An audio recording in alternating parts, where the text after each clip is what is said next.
is not sufficient to actually run all the components, you'll be having difficulties, meaning your PC gets shut down, there will be issues and all that, and these are the things you don't want to happen.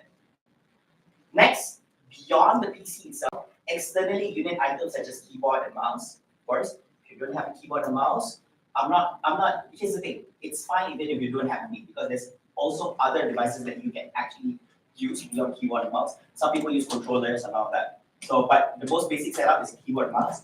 Headset or earphone is optional. If you want to go speaker, sure. We also have monitor or monitors where you can actually set up one or more monitors if you like to.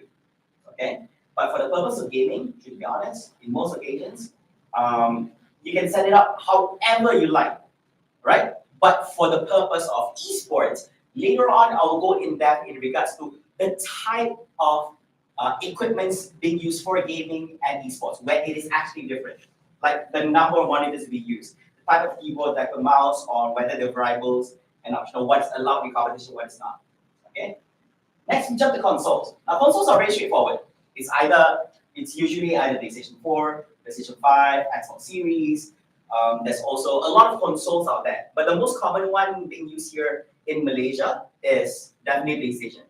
But comes to a surprise, in the States, right? People don't play much PlayStation. They like Xbox better. For some reason, like PlayStation's like too overrated. Xbox is actually the way that they go. Right? But for us, we fancy PlayStation. I don't know whether it's branding or something like that. But yeah, so it's a different ecosystem altogether. And of course, for console, yes, you can play using keyboard and connect to it, but it'll be weird. Imagine you buy a PS5 and you use a keyboard now. No, so most occasions you'll use a controller. That's one. So very straightforward. It's a plug and play. Like, I don't want to teach you guys about changing the CPU, changing the RAM, putting the M.2 hard disk, SSD. No, I don't want to encourage you guys to do all those illegal PDs that could void your warranty and all that. Okay. Simulators. If you are a bangsawan is a term that we give to people who play games and they are rich as hell. Okay. If you're a bangsawan, usually your PCs are super high end. You're looking at RTX, latest 3090, 4090 that was just released and all that. Processor i9 12 Gen, everything and all that. So the reason why I say bangsawans usually have this because you are required to actually have either this or this and some additional items to make this work when it comes to simulator. All right. So for example, when it comes to a flight simulator, you're required to actually buy the controls for a flight simulator. You can go even crazier where you actually buy all those stuff where you have buttons and pressing and all that. It depends. Yeah. It depends on how much money you have. Your budget. If your budget is an empty check where you can write any number, then go crazy. You can create a whole cockpit. This whole room could be your gaming room, and then you have like one PC here. But then your setup is like everywhere. You know, like all the stuff where you can touch buttons and all that. Flight simulators. There's train simulators. Racing, which is the most common one I would say out of all, is racing. Bicycle simulators. You'll be surprised in Malaysia we have professional esports bikers. So what they do is that they do racing on the bicycle and all that professionally and compete internationally on that. We have golf simulator. I don't know which pachi. Most of the time pachi we use this. You know when they practice and use it on a green screen and all that. And then truck simulator. For some reason, some streamers do this, but then it's quite entertaining. You'll be surprised. People just watch them drive a truck for hours and hours. Yeah, and entertain that guy or a girl watching truck simulator. Okay. Right. So far clear? Any questions so far? All good, right? This is very, very easy. Then we have VR and AR. We do hear news that there were intentions to actually create VR esports before this. I forgot the name of the title. They were just launching it. It came out in the news, but then nothing happened, you know? Because people think that, oh, it'll be great. Everybody wear the headset, and then we'll throw fireball and all that. It didn't happen, okay? But yeah, we applaud the effort trying to make it so. This is something more in the future. But so far, when we talk about esports for VR and AR, we usually talk about things like Beat Saber, right? So Beat Saber, you don't exactly directly compete with the person in real time. What you do is that you will compete. You will try to set like a high score, and then the person will actually set another high score. And they will compare who did it better, much more. Of course, we have your global rankings and more. Okay. And some of the devices, here's a little bit of advice, right? Some of the devices when we talk about VR and AR for competition purposes and also for personal use, is that there are so many devices out there, from HTC Vive to Oculus Rift, Lenovo Explorer, Famous Hudson, Sony PlayStation VR. My advice is, it does not matter what brand you buy. Most importantly, to ensure that you have a great gaming experience when using VR or AR, is to buy the setups that has external sensors. Do you guys know what external sensors are? You guys know what external sensors are? Meaning that the VR sensors that is provided by the equipment is not built in with the device itself, but it's external, meaning that you have to set it up somewhere at the end there, somewhere at the end there, and then there. Because, all right, they are much more accurate compared to normal sensors. So basically, if you play Beat Saber, right, the accuracy of how you cut and slice and dice and everything like that is very, very important. So if your sensors are not that accurate, therefore it will not register well. Therefore, you will not be able to actually get those high scores that you want and all that. So it applies to every single game that you have and all that, from shooting and all that. If it's not accurate, you wouldn't shoot straight and all this kind of stuff. So this is an advice, yeah. The motion sensors and all that. External is the way to go. Because the good thing is, if it's for personal use, you can just set it at home, you don't take it out anywhere there. It'll be quite a hassle if people pinch up and all that, so it's quite arduous. I already set up there nicely, I've already done all the calibrations and stuff, and then you tell me you want to borrow us. And then you have to recalibrate again. So if you guys are VR users, you have to calculate, okay, stand in the middle of the room, okay, point, and then they will detect what's your chest height, head height, your eye levels, and all that. So it's quite a hassle. But once you do it, the experience is amazing because everything's already ready. You just have to press play. Oh, okay, now back up a headset and then just play. Just fine. Yeah. I have a question. Do you have any suggestion, I guess? Because if you talk about external sensors, usually the things that I know is HTC have. Yeah. But Oculus don't have. No. But HTC is very costly. So what are your setup or what do you recommend? Actually, the HTC built-in is much more costlier. If you realize, right, the costlier ones is actually the built-in ones, because the software is they try to compact, into the whole thing and all that. But I get what you mean. It is pricier, but then HTC sensors are much better, I would say, because I've never tried the other ones, because usually these are available in the market. But most of the time, people who actually go for quality will just get the HTC one. Yeah. If I'm not mistaken, there's HTC Vive, HTC Vive Pro, and then there's HTC Vive Cosmic. I think the built-in one was a Cosmic or something like that. The Cosmos, yeah. So there's a built-in one. But the built-in ones are much more pricier. Yeah. Think about it. I get it. Yeah, that's why I said if you want to play all these kind of things, you have to spend a little bit. Because if you play the Sony PlayStation VR, you cannot just buy the VR set. You still need a PlayStation, maybe a PlayStation 4, PlayStation 5. So yeah. So people already struggling to blanch a few thousand to buy a PlayStation. Now they have to cough up a few more just to buy a VR set and all this kind of stuff. Yeah. So probably this needs a little bit of market research on what you want to achieve and all that. But if you are okay, this is the right, remember? For the purpose of esports, yes, you have to buy external sensors. But for personal use, let's say for example, you mentioned that you are event organizers, right? If you need to invest in doing VR experiences for events, I would highly suggest buying the built-in ones, because if you want to create an experience for people to come, come now, just try VR and that.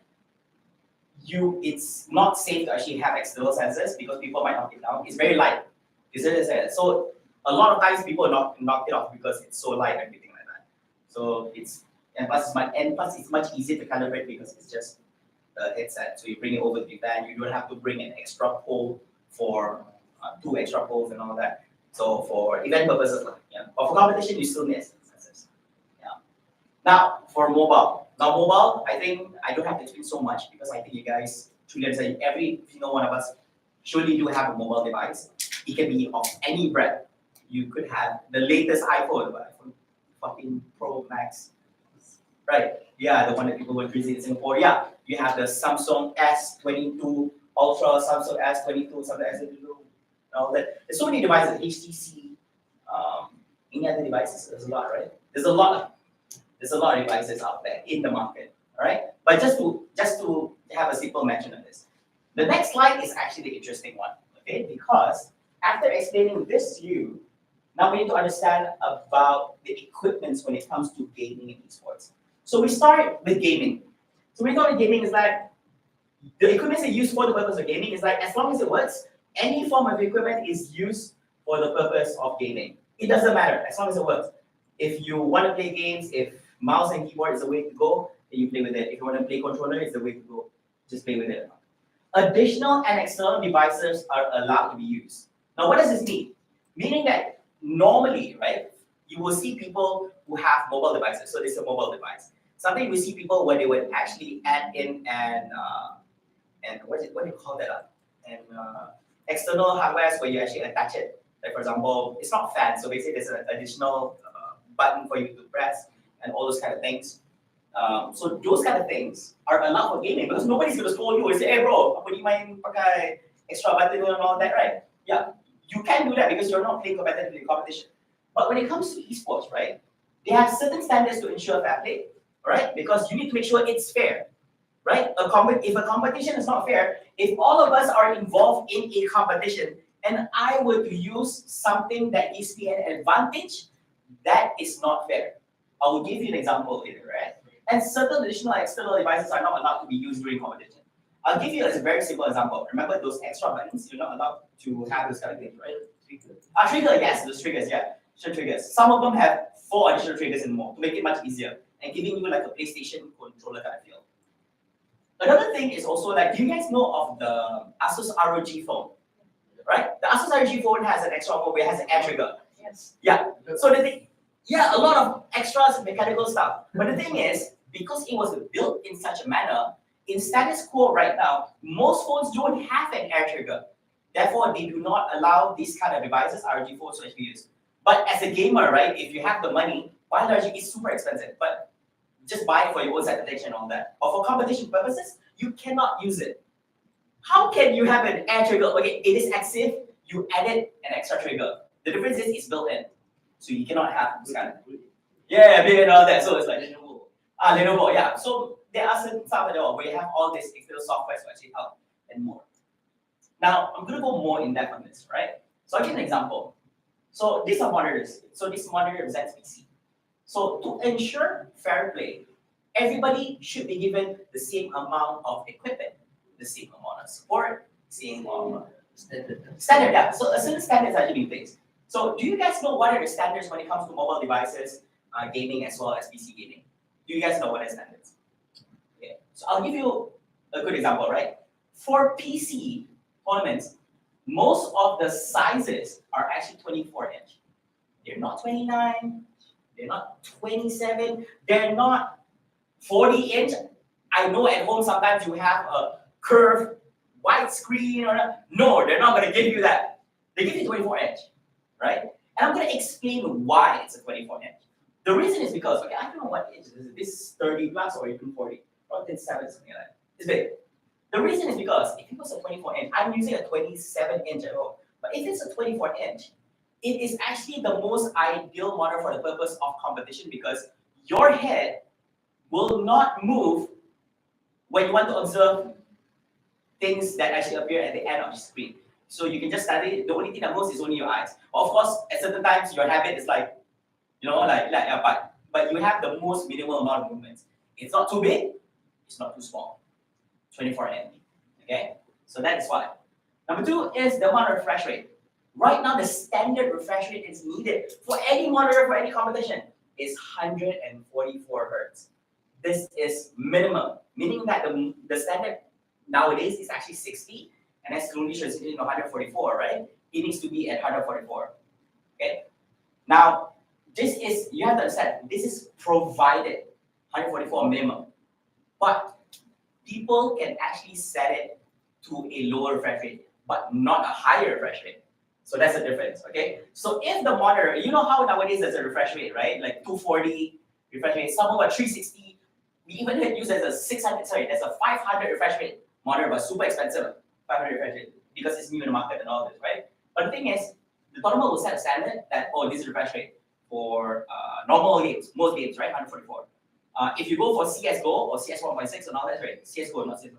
For CSGO, you can go, there are tournaments which allows you to play 240 because the smoother it is, the better and all that, right?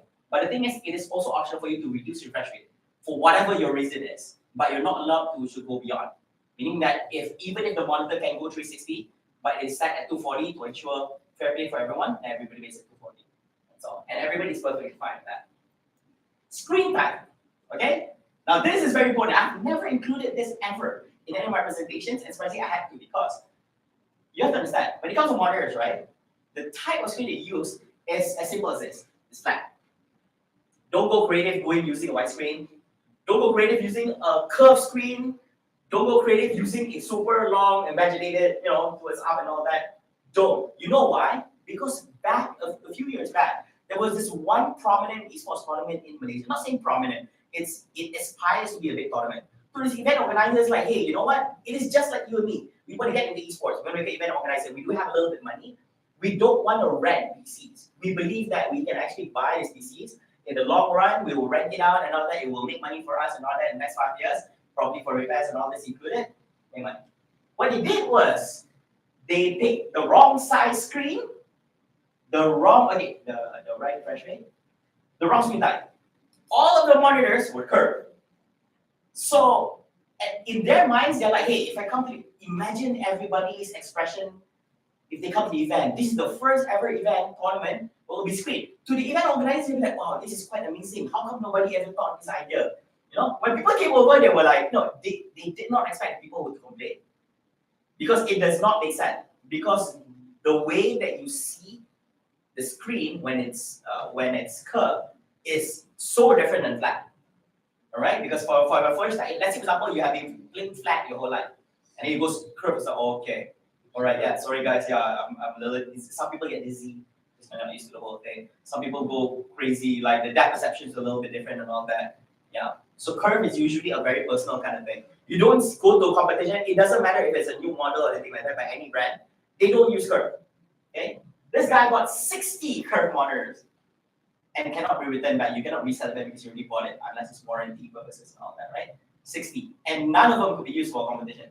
So basically he had to rebuy back the whole thing flat for the purpose competition. He legit thought everybody was going to be so happy it's a curve. Because it's something like a new kind of people would be wow. Yeah, I thought it would be a wow, this will be curve monitor, people in competition, this is going to be crap, man. But still flat. But the thing is, you need flat. Yeah, you need flat. Yeah. And plus, in normal circumstances right now, not a lot of people buy curved monitors. Except for if you want it for fun purposes, like you want to go widescreen. Why get a widescreen flat when you can get a widescreen curve? So you'll be like a dog, like a spaceship, yeah, you can see the outside of everything and all that.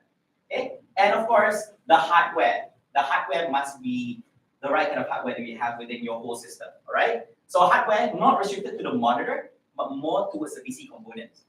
Okay. So you guys are event organizers. How would you feel if you guys were to come to a competition, right?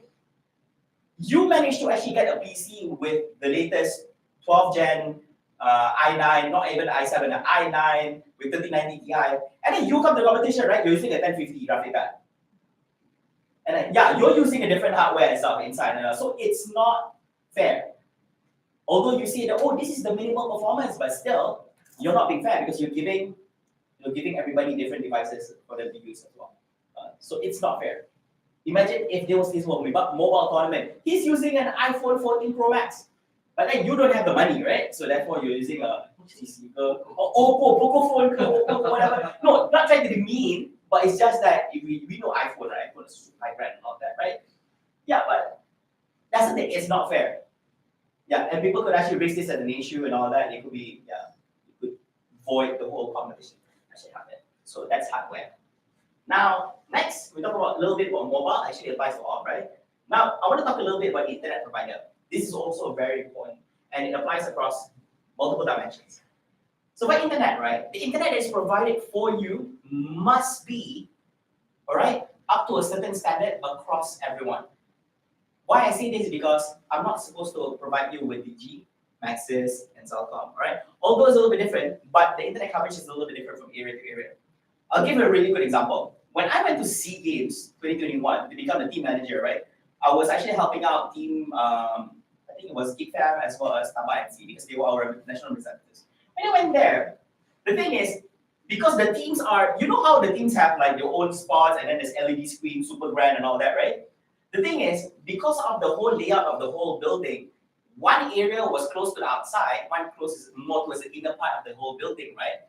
when you use SIM card, internet and all that, everybody's given SIM card. Of course, they get 100 gigabyte and whatever and all that, right?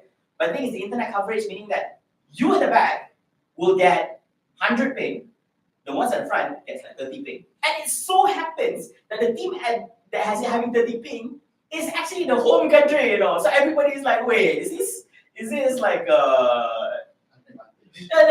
advantage to the home team? Is it like the home team is actually sitting there having better ping and all that? Yeah, and this happened for a 2-day test. Everybody's like, you cannot resolve it. You need to have an internet within the facility, put it somewhere in the middle so everybody have equal amount of internet and all that. Yeah, it became a huge uproar. So imagine this happening 2 days before the main event of the PUBG mobile competition for SEA Games. So it was nuts. So internet itself, it has to be balanced and stable across everyone. Okay. Next is the model of the phone. Now here's the thing. Okay, it requires a little bit of investment. Now we know that iPhone 14 has already been released. Okay, but I don't want to go too far into iPhone 14. A few years back, let's example back when iPhone 10 was out. Okay, when iPhone 10, iPhone X was out. For the purpose of competition, the event organizers were not using the latest iPhone X. The event organizers were not using the latest iPhone 9 or even iPhone 8. They were actually using the iPhone 7 Plus, meaning bigger screen and a much more, in terms of numbers, like X is like 4 above and then there's 7, right? Now there's a few reasons for this, okay? Number one is why they streamline and make sure everyone has the same device is to ensure that you will not have any form of violation. Remember, I just now mentioned that if you have an iPhone with spoken word and all that, so the event organizers will provide everyone with the same specifications, same model, same everything. Okay. Number two, why is it in much lower level? Everybody's like, hey, why not use the latest iPhone? The organizer can't do it. The reason is because that particular iOS, all right, that particular model, particular specification was more stable in playing that particular game. So that's why when you go to competitions, if you are a professional athlete, right? If you go to competition like PUBG Mobile and all that, if you go for Mobile Legends, if you go for Arena Battle and all that, you will realize that the model of device model that's being used for the competition is a little bit different, and they have their own reasons for it. Oh, apparently that iPhone 7 is much more stable. Oh, apparently iPhone 8 Plus is much more stable to play this game and all that. So to ensure that minimal issues happen during the purpose of competition, these are the devices that is set for the purpose of competition. Of course, over time, you will see, it will increase like dulu iPhone 7 and now probably iPhone X and all that. Yeah. And event organizers, to make it easier for the purpose of competition, is because right now, how do I say this? Okay. I will also explain to you why mobile devices are actually the most hottest events happening in our country. Okay. Number one is yes, accessibility, because everybody has mobile devices. Nobody has a PC to bring around to play Dota. Yes, I like to play Dota. Okay? Nobody has a PC to bring around. You can bring a laptop, sure. But laptop compared to a phone, simple, tak payah that whole band, etc. Now the second reason is because as event organizers, a lot of people like to do mobile devices because it has a much lower cost. When you do PC, transportation cost, you know how big as a TV is, right? How much of a hassle to bring a TV, right? Sorry, a whole PC from from the whole PC itself. Of course, you find the compact one, and then the monitors, the keyboards, the mouse, and all that. So the amount of boxes, transportation cost is a lorry.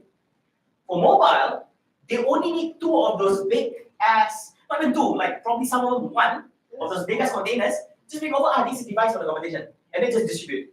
Or yeah, they will just put it there. Of course, they put a little bit of security tracker and all that. Required to submit your IC to ensure that you do not bring it back home and we can actually track you and all those kind of stuff. Yeah, and that's it. This is the equipment, done. And less setup time, because PC, oh my goodness, berapa banyak plug point? And cucuk and all that. Satu plug point for the PC, satu plug point for the monitor. Yeah, sometimes got external stuff you want to put in as well. So it's really, really a hassle. Yeah, same cost. Simple reason why all event organizers go by me. A lot of people complain, kenapa kita buat tournament Valorant? Event organizer pun tak nak buat event Valorant because you have to incur extra cost. The thing is, then people say, Fliva, you don't have to worry about extra cost because the client and the sponsors will pay. But that's the thing. If you are an event organizer, you approach clients, all right, with a much lower price, it increases your chances for your pitch to go through. That they'll be willing to put money into your project, But if you put it so high, it's like, kenapa tinggi sangat? Sebab PC rental mahal. Ni PC rental, belum kita bayar marshal, belum lagi bayar custom, belum bayar production, belum bayar price pool, 6 figure. Yeah, so for mobile, cheaper. It's much cheaper. Same as well, you put a little bit investment. Yeah, and in the future, kalau dah pakai di 3, 4 tahun, 5 tahun, you can resell it back. Yeah, these devices and all that. So that's how it goes. So this is why it is very, very, very important to have standards. Yeah, because for event organizers who don't know stuff like this, they make a lot of mistakes. Their expectations are, oh, orang bawa phone sendiri. I've been to so many amateur level tournaments where people bring in their devices. Of course, the most common thing that these other athletes will complain is that tak boleh lah dorang nanti dorang nak sponsor. Latest iPhone tu no problem. Bos dah akan baca apa iPhone dah baru keluar, kita dapat beli untuk sesuatu masa tu. No problem. You know some people are that rich, right? But some people orang kampung nak tandingan amateur. Tandingan kampung, apa yang mak ayah dah bagi, okay, I don't expect these people to actually have the money to actually buy their own phone. But probably mak ayah diorang pun tak ada nak bagi iPhone Pro 13 Pro Max. Probably not even a Samsung S22 Ultra and all this kind of thing. They'll probably give you a very standard phone, asalkan boleh main. Asalkan boleh buat all this kind of stuff. Yeah, so of course this is a very, very big disadvantage from not just performance-wise, but also screen size. Yeah, the heatiness of the phone, which reduces the performance. Karena some phones kan, like a cheap, dia punya processor and all that is not that strong. Therefore, senang panas, rosak, tiba-tiba shut down in the competition. Battery, oh, it's crazy. Yeah. So this is very important when it comes to esports. So as a normal athletes, this is not just for event organizers, but also as athletes, you need to know this. This is your rights. If it does not reach to a certain standard, you can actually voice it out to the game publisher and the event organizers. Usually the game publisher can scold the event organizer, kamu tak follow kita punya ni. This should be something that you should know, something like that, you know, this kind of thing. So this is esports. Okay? Okay, so far any questions? Oh yes. So the standards are for LAN tournaments. Easier for LAN tournaments to monitor the standards. Yes. So how about before there are like online tournaments? I think the same thing that I mentioned just now also happens, right? So let's say, for example, for professional circuits. So when we talk about professional circuits, it's like for PUBG Mobile, it's PNPL, for PNPL. For Mobile Legends, it will be NPL. And also, I think there's Valorant, ada Dota 2, and all that. So I will tell you how it happens when it comes to professional circuits. Professional circuit during PKP, what they did was this event organizer, contoh lah, time event organizer actually ramai, ada from IU Esports lah, EPN lah, ESL Malaysia lah, 2TXP and all this top ones, top big tier ones.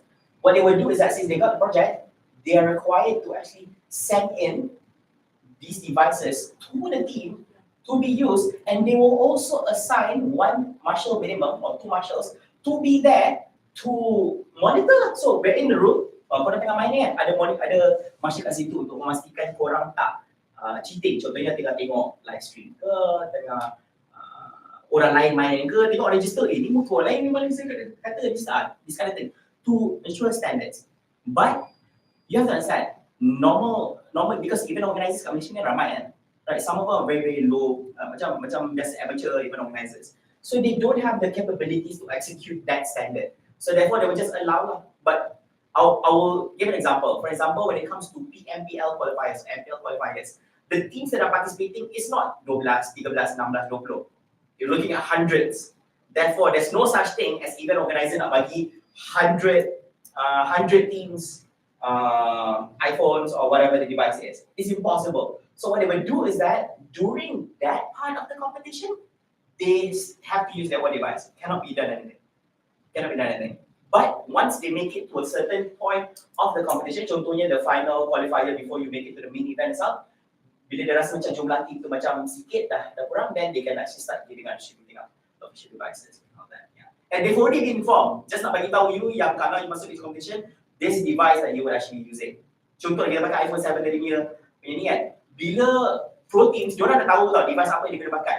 So apa yang dia akan buat ialah team manager dia tahu info ni, dia akan bagi tahu kepada bos, kita kena beli info baru untuk diorang sebab kita kena pastikan diorang practice dengan the same device that's being used for the purpose of competition. Yeah. Kalau tak, kita practice dengan device ni, kita pergi sana nanti. Yeah. So it goes both ways because some people duit tak ada, tak beli device yang dia ada murah compared to the ones yang tu baru. Okay. You may think that, oh tak apa, kita practice kat device kurang. Nanti bila kita dapat phone yang canggih, kita macam lagi perform. Sebab kita dah biasa ni kan. Not really, because they're not used to it. Macam, ni macam selalu ni yang dulu aku biasa macam lag-lag. Gitu. Reflect coach, macam power set reflect ni tak boleh. Tiba-tiba macam gliding yang apa kan. But it also applies to the other way. Some people, dia ada latest iPhone 14, tapi sekarang punya standard is only iPhone 12, iPhone 10. Maksudnya. So when you go from a higher, more expensive device, come back to a lower one, macam dulu aku main semua, sekarang apa benda. Kan? It's so different, you know. So you go crazy belanja duit pun tak guna. Yeah, so you have to stick. But of course for personal use pakai lah. For personal kan, everybody wants the latest phone and all that. Everybody wants an ROG, even though it cannot be used for validation. But aku bukannya play pro, nak pakai kan. But if you're a pro, usually when you get used to device lah. So that's fine. But yeah, hopefully to answer your question, memang tak boleh nak buat kalau when it's the early stages of competition. And not everyone can provide. Tak semua orang ada. Macam mana? I think it happens very, very normal thing. Very good question. Any question? Not sharing anything. Okay. Alright. Okay. Next one is okay. So this is I think this is very generic. I think if you guys don't know, so it's going to be a quick run through. Okay. Now there's a lot of esports game titles out there. Now these are the categories of esports game titles we have. So ignore the ones that we have here because this is not limited to this game. These are just examples. Okay. So contohnya for MOBA. Does anybody know what MOBA means? MOBA apa? Online battle. I don't know. Okay, correct. Yeah, correct. Yeah, betul. Yeah, I think how you guys like and then betul right? Yeah, MOBA stands for multiplayer online battle arena. So it's multiplayer. It's a multiplayer game, right? Play online. It's a battle in an arena. Okay, so it's different. Okay, people say that then if that's the case, it's battle royale lah. How about battle royale? It's multiplayer online. It's a battle, but the thing is, it's not really arena because it's a battle royale concept. Okay, so because a lot of people fighting. So for mobile game, it's like Dota 2. Okay, it is not restricted to a 5v5. It could be a 4v4, 3v3, 10v10, but it could be any of that. Right? It involves 2 teams. So Dota 2, Mobile Legends, AOV, League of Legends, Valorant, and more. So those are examples of multiplayer online battle games or MOBA. So bila orang cakap MOBA, you guys nak do event apa? Nak do event MOBA ke? Apa ke? So now you know the concept. Then next is FPS, first person shooter. Okay, this one I tak nak tanya because I think most patients you guys know what it is. So FPS games are like Valorant, CSGO, Call of Duty, Black Ops. Okay. Now my question is this: what is the difference between FPS and TPS? And what is FPS? I know that the direct meaning is the abbreviation for FPS. So FPS is the abbreviation for first person shooter. TPS is the abbreviation for third person shooter. Or what is first person shooter and what is third person shooter? Or should I say, what is first person perspective and what is third person perspective?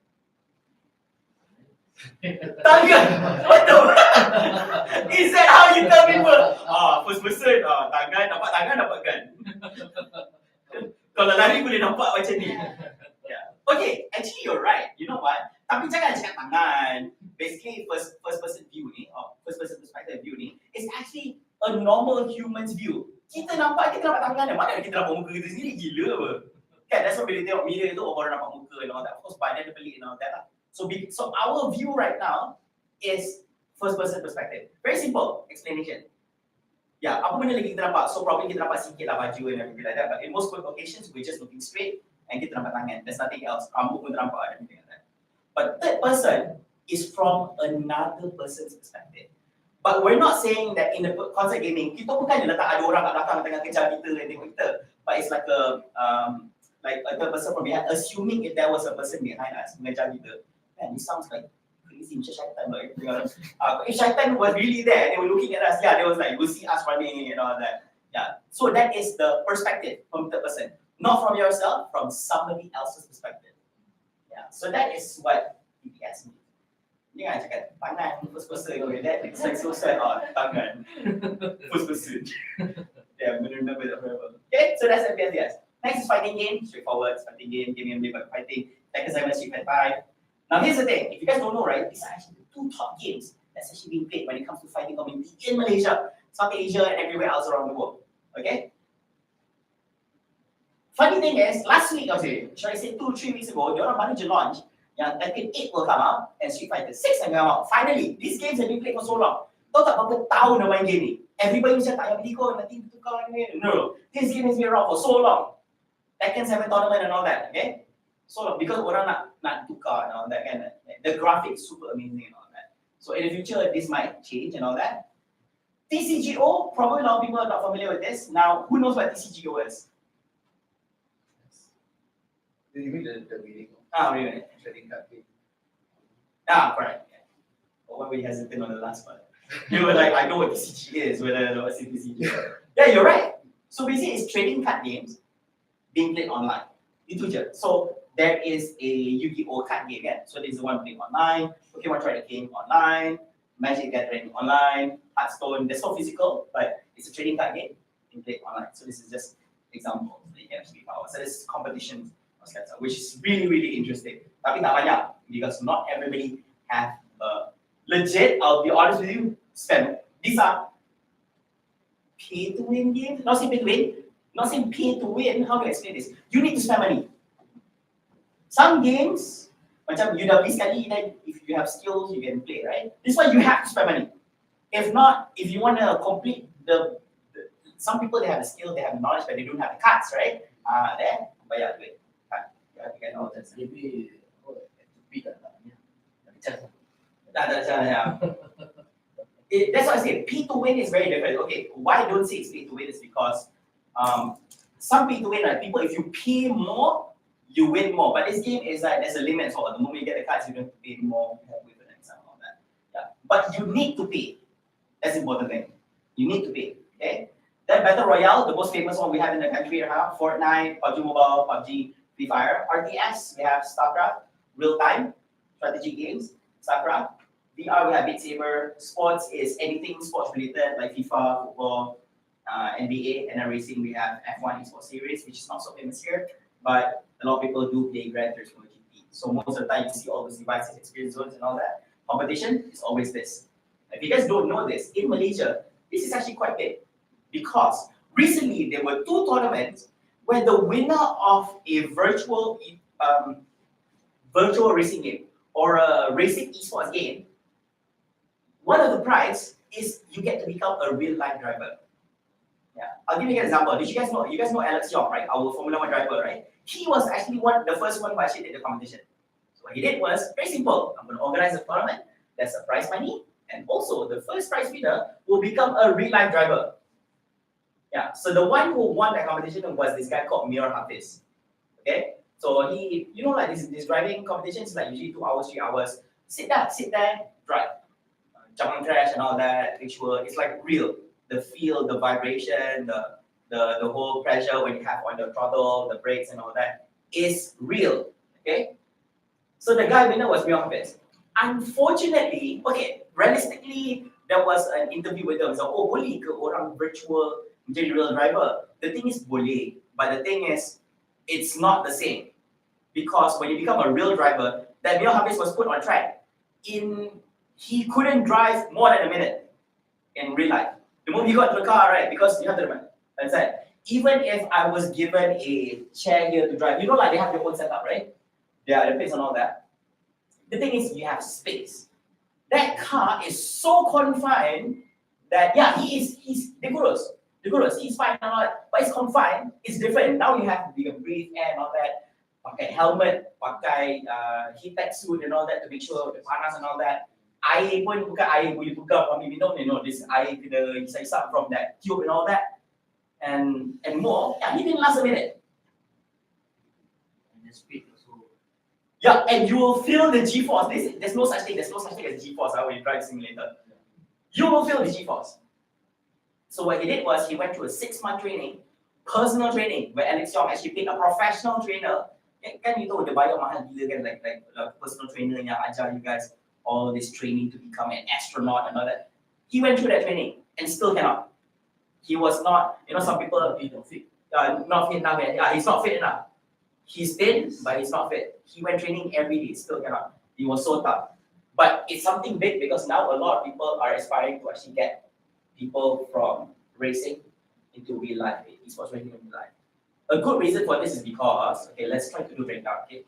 Out of all of us here, okay, let's say for example, you have the money, right? Tak kisahlah, it's either you're super rich, or your dad is super rich, or you have a sponsor and all that. Somebody sponsored you a whole rig, car. Ni bukan racing ni, a car. To race dekat Sepang, bayar, you have to bayar to go to Sepang, right? To race and all that, how long, the duration and all that. You have all that. You even have somebody to tukar, to become your mechanic and all that, to do all your training and statsman and all that. But the thing is, a normal kampung boy, let's say I'm a kampung boy, right? From Kelantan. You think I have money? No way. Everybody has a cita-cita. Saya cita-cita nak jadi dia. Sekarang itu. Tapi duit tak ada. But probably this kampung boy has more skill than you. You get it or not? Where kadang-kadang kita tak tahu sama ada orang tu ada macam ni kan. Yeah, jangan gitu lain. Yeah, so some people probably they're gifted, but if you're not given the opportunity, then people wouldn't know that you're actually great in certain things, right? For certain sports that does not require much money, for example, badminton. Not saying that require much money lah, okay? But to start, badminton racket is not that expensive compared to car. Car ni memang 6 figure tu minimum lah. Sebab you kena ingat kalau bila you crash, nak tukar part, tayar tu tukar setiap track tau. Kita tukar tayar setiap setahun tukar tayar. Kita setahun tukar satu tayar. Tunggu raya kan, tunggu raya. Ini tayar ni 2 kali race tukar. 2 kali on track Kalau masuk dalam race tukar 3 kali. Kena ada spare part all that kan. So kena fikir duit tu, ini sekali tukar dia RM1,000. Tukar tu RM2,000 kan. So a normal kampung boy is not able to actually do this kind of thing. That is why this was created, the conversion between virtual to reality and all that. Although nak buat the racing rig is still expensive. Okay? Alright? You still need a high-end PC. Mana boleh pakai PC cicip kan? Kena pakai a really good PC. And then you need a really good rig, meaning that your pakai a Trustmaster dan you steady kan. Bukan main Need for Speed pakai keyboard bukan. Bro, tak ada. There's no such thing. This one kena pakai that rig, okay? Jangan tiba-tiba datang orang semua pakai setup, pakai Trustmaster, pakai Logitech G, kita pakai keyboard. Mana ada? No. Ni for real. Setiap ada throttle kaki lagi. Ni bukan tekan depan kita gerak. Ni. Okay? Yeah, so this is legit, okay? So yeah, so but you guys are like, ni mahal. But the thing is, this mahal is nothing compared to tadi ni mahal kan? When you gonna buy a car? Kau buat kita main crash yang kau nak pukul kau sama mati kan? You're about to crash something like a Mercedes level and repair multiple times. That is how rich you have to be and all that. Yeah, so to become professional. So that's why this is a much more cheaper alternative. Ini pun tak ramai orang boleh save. Cheaper and safe. Yes, correct. Because hospital tak tahu patah kaki apa semua yang all that kan. Yeah, so that is the whole concept, okay? Alright, so far any questions? This is actually very straightforward. No? Okay, so after this slide, okay, right now, I think we're going to take a short break. I think the banyak kita kongsi, right? So if you guys have any questions, now you guys can chill, lepak-lepak, everything like that. After a break, kita sambung balik, okay? There's a few other slides also. Woo! So far, okay? Okay. They don't provide you with drinks. Dia ada kowe kat situ. Ya, itu je lah. Fair enough. They don't provide, but yeah. Sejak promo ni, paling banyak.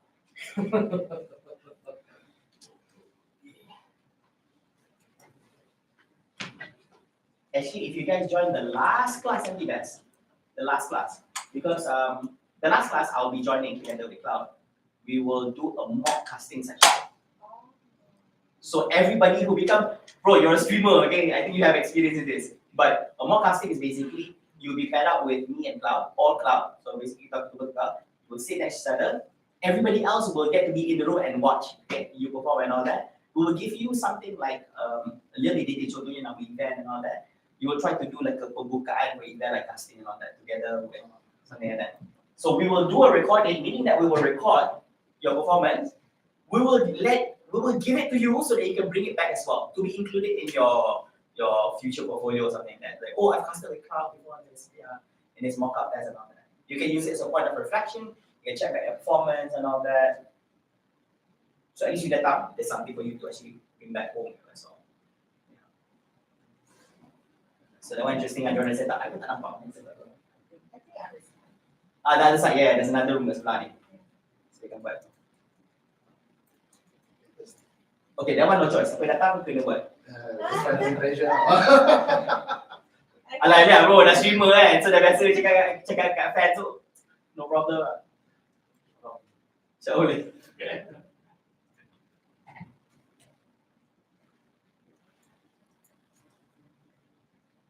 In the meantime, you want to because now we have that state, right? Can I ask you out on topic? Yeah, of course. Even now as well. Yeah, but if it's so out of topic during the whole conversation, probably I will just say that, probably we'll have a discussion with them.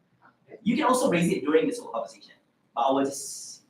Okay, this is regards to, I guess, your event, the noise talk. No, it's okay. So because okay, I never attended. Maybe there's one had one before COVID, before anything. But I never went to that one. But I've been to Sebagai in Shah Alam City. Yeah. But that one is like closed. Right? It's not really open to public.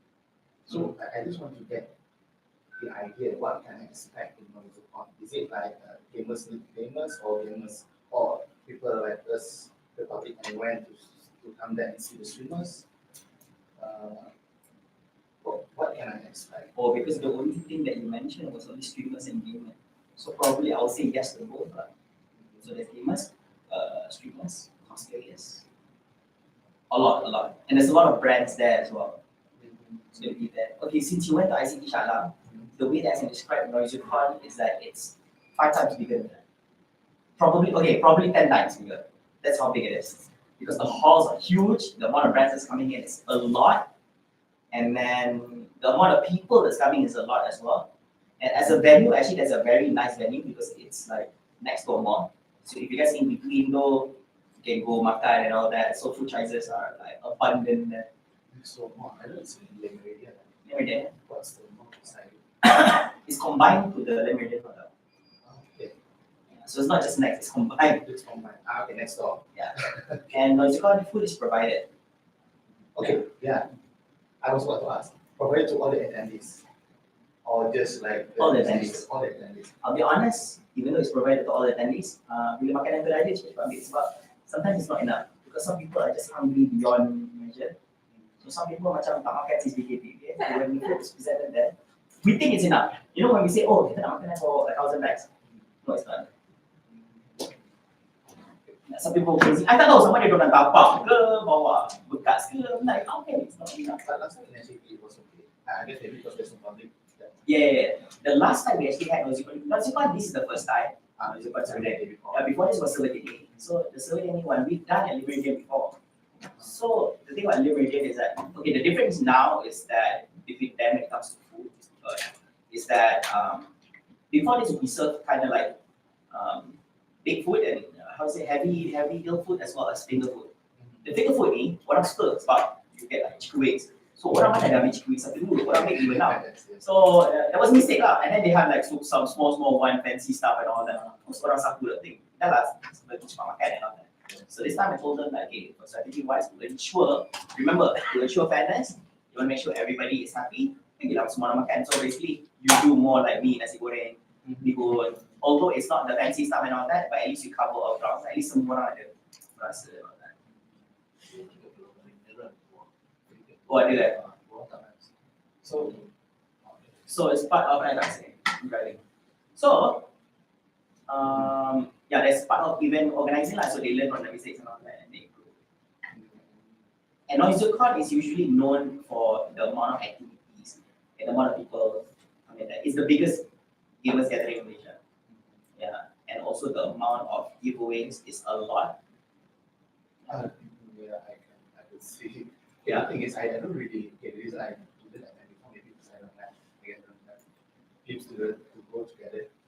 So, but now it's because I'm friendly with Angel. That's where I see. Yo, what? I'm friendly with Angel. I enjoy it. Okay, so I got to see your episodes, and then that's how I also know about the Australian in ICT Shalam. Yeah. So I went there, but I never went to the previous event, so I didn't know what to expect. Is it like a cosplay event and a gamers event, or is it like mainly focused on games only? But on the side, you have cosplays just to make things more nicer. Okay. It's big, that's all it is. It's big, yeah. It's a fun place. You can go there alone, you don't need to be with anyone. You just go there and enjoy. There's so many things. Yeah. That's fine. I think there's a lot of influences there, so it makes it fun. Yeah. The thing about cosplayers is that cosplayers is a new edition. Before this, yeah, I'll tell you the evolution of Noisocon. Okay? Before it was Server DNA, right? I was not involved in Server DNA 1 because they didn't know of me when Server DNA 1. All I told them is like, hey, Server DNA 1, would you like me to join in? And suddenly I became the host of Server DNA, every single Server DNA until now. That's Server DNA 2. So, what happened was I hosted the event, and then slowly, Server DNA was actually a tech exhibition. So meaning that the people who come to this event are PC modding people, PC brands, Acer, Asus, and all that. Okay, and then suddenly when I came in, I brought in gamers. So these PC modding people are confused. What datang first one invest here? Gamer people friends datang. Right, that's okay. Right now, and then there's more people. So people who rented out the booth there get more people every year because dulu ada gamers. And then ada esports competition pula suddenly, ada a few gaming competitions. And then now ada cosplayers, Angel brought in the cosplayers and all that. And Stephen Bones are bringing in a comedian. So basically, it's like no way because there's so many things going on right now. So it's like a fun fair. Macam cosplay dengan kalau ada games, macam ada related sebab orang cosplay kat games. Yeah. And these cosplayers are not paid out. Don't just come for free. None of them are being paid. So because they know that a lot of their cosplay friends will be there. Larang tu cosplay sendiri. So that's what happened. So it just brought it. That's what I ada. Then suddenly now Noisocon ada make cafe now. Before this mana ada.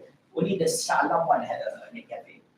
Yeah, I guess that's the start, right? The start of Yeah. That's the start lah. Then slowly expanded on that.